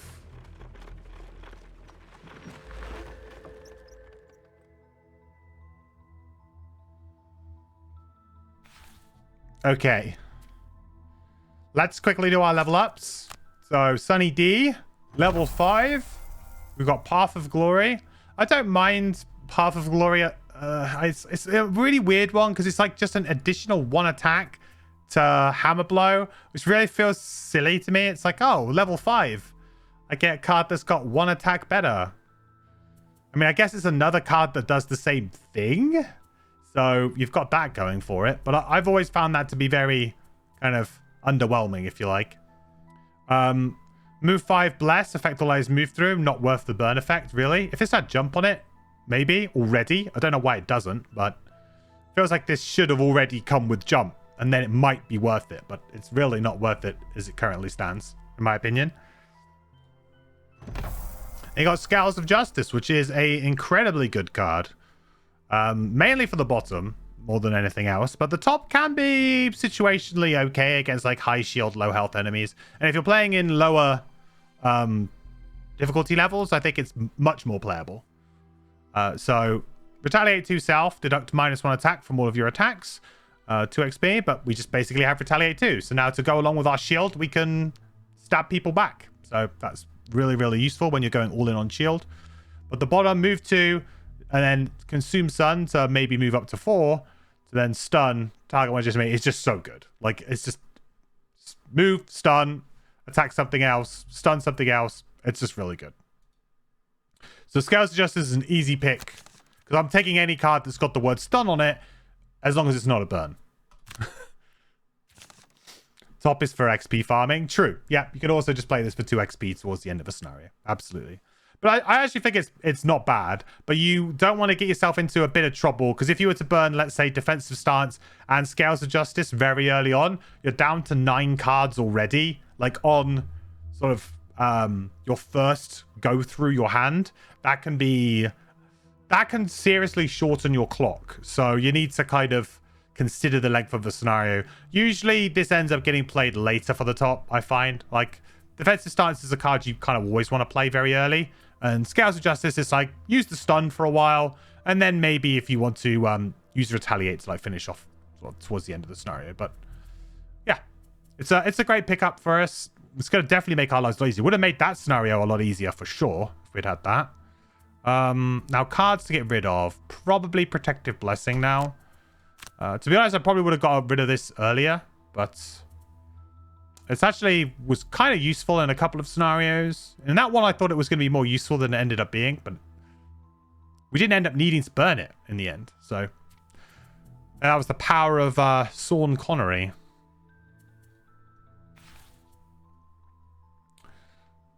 Would make more sense to use that Retaliate with Music Note, so it would actually sting. What, to give what, for the curses, or do you mean like, because I think Echoing Aria is also an interesting one that can have some fun, but that is specifically, it doesn't give you all of your Retaliate range 2. It only gives range 2 to the Retaliate that it gives, if that makes sense. For Retaliate, yes, yeah, that it can be quite good. And yeah, you could just play that, and then you can just play Disorienting Dirge, right? It is, but you only get the range on the 2 Retaliate from the song, if that makes sense. So it doesn't give all of your Retaliate range 2. It just gives so if a melee enemy hits you, yeah, it's Retaliate 4. But does that make sense? Like, if a ranged enemy hits you, it's only the ranged part, only the song part that works. Otherwise, it would be like, it would actually be incredibly powerful because you would just curse them up, sit in the middle of the room. That would be pretty good. Okay, let's get rid of this -2, shall we? That's not great for us. Would anyone recommend a particular box insert for Gloomhaven? On Amazon, there is a foam or MDF one that you can see. The foam one looks kind of crap, but all the reviews of the MDF one is a major pain to assemble. I mean, for me, Frognose, I have my own custom solution. I use Plano boxes and business card boxes. It probably might not be the most elegant solution, but it works for me. Not everything fits in the box, though. I actually keep all of my tiles in a box file, and I also have a pile of I have a playing card folder that I put all of the items and things in for the shop. So I have a folder for the shop. I have a box file for all of the tiles that are all numbered. So I know if I need to get A2, just go to the A bit, pick it up. So that's what I do. Makes it a bit easier for me. But it does overflow the box. It's not the most elegant of solution. And I probably paid, I don't know, all in all, with everything in there, I probably paid around about like £30 for everything, I guess. So much less than the insert. I was mainly put off by the price of paying almost the price of the game again for an insert. So I kind of stepped away from that. But I've in general, I've heard some okay things about the foam ones. The, I can't remember what the company's called, but Folded Space, is it? I've heard some generally good things about their inserts. Like most people seem to like them, but I have the same reservation as you. They don't look like anything that's gonna, hold up over time. They look a bit flimsy, but most people seem to like them. So I don't know. I don't know why. It'll probably come down to a price thing for you and how like technical you want to be. I guarantee that the foam one will still be a pain in the ass to assemble because when it comes, you're probably gonna have to hot glue it or something. I imagine. So I guess whichever option you go for, it's probably going to be a pain to assemble. I don't think there's like one that's going to come pre-made for you. I'm afraid. I think both of them are going to be a pain. Right, let's do a final city encounter to finish off today. I have gone late tonight, and actually I needed to go to bed because I do have work in the morning. For the first time in a week. Well, nearly 2 weeks now, actually. Okay, so, the classic one. I'll let you guys vote on this one, but it's the classic event. Which option are we going to go for, chat? 1 or 2? You're attending to business in the sinking market when a frail, white-haired woman approaches you and grabs you by the arm. Oh my, don't you look strong, she says. Could you possibly assist me with a small problem I'm having in my cellar? Her eyes grow narrow. Rats! So many rats. I don't know where they're coming from, but they are a right nuisance. Ruined 3 jars of preserves just yesterday. She tugs weakly at your sleeve. Please, can you help me? Decline to help the old woman, option 1.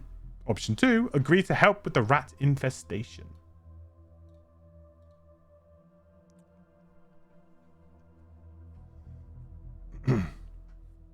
Which option makes you lose perk points? Thankfully, neither of these two, which I'm pretty happy about right now.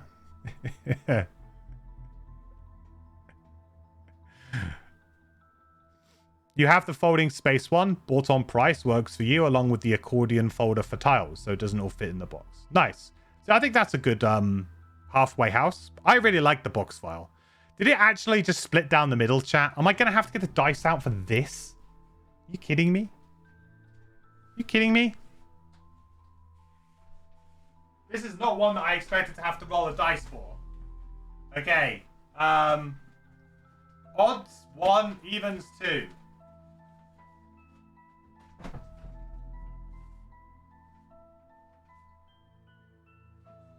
Seven.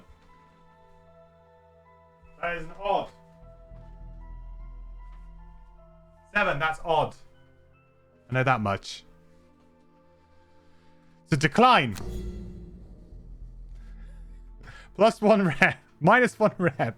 You pull your arm away from her filthy grasp and step away, making apologies for being too busy. Your excuses lack the proper tact, however, and soon the woman is bawling in the street, lamenting that no one will help her, and how the rats will kill her in her sleep, then feast on her corpse. The whole speech is very graphic, and passerbys begin to give you odd looks, wondering what you could have done to upset the poor woman so intensely. Well, I hope you feel great about yourselves, chat. I hope you feel great about it. Just a poor old lady that needed our help.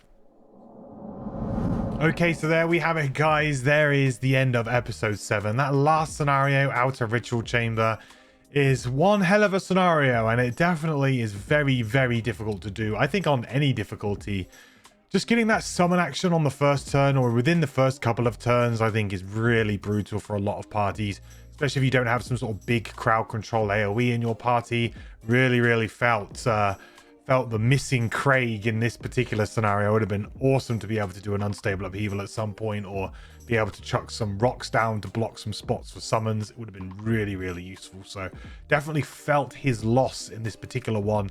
But I'm glad we stuck it out the second attempt in the end, even though it was looking like, do you know what? I don't know if we can win it from here. And I was kind of very close to being right. We managed to do it right at the very end. Had to really math it out at the end, look at every single angle to be able to work out the best course of action to eventually get it. So very proud that we managed to do it at the end there. But wow, that scenario is hard. And yeah, I'm in no hurry to replay that one, that's for sure. But yeah, really fun and enjoyable scenario to really have to play to such an extreme, and those wins are always well earned, so really proud about that one. So very happy about that. Hopefully next week we will actually be able to get another side scenario and finally retire the Mindthief.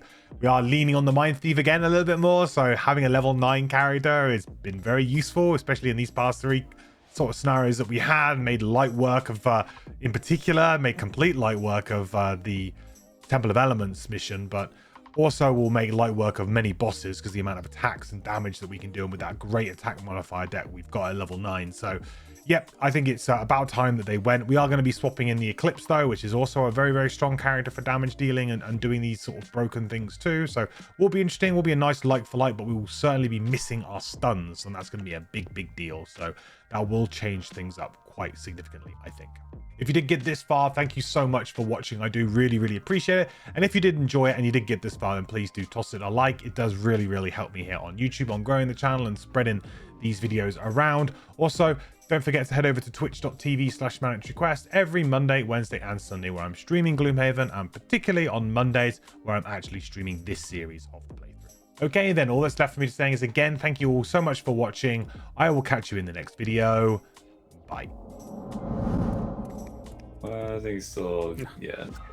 Oh, Scout the wins. bless. That's the blessing from Cap. Yeah. That's the blessing So, from. Isaac, at this point, can we get your approval to add an additional attack modifier deck for allies in the digital version?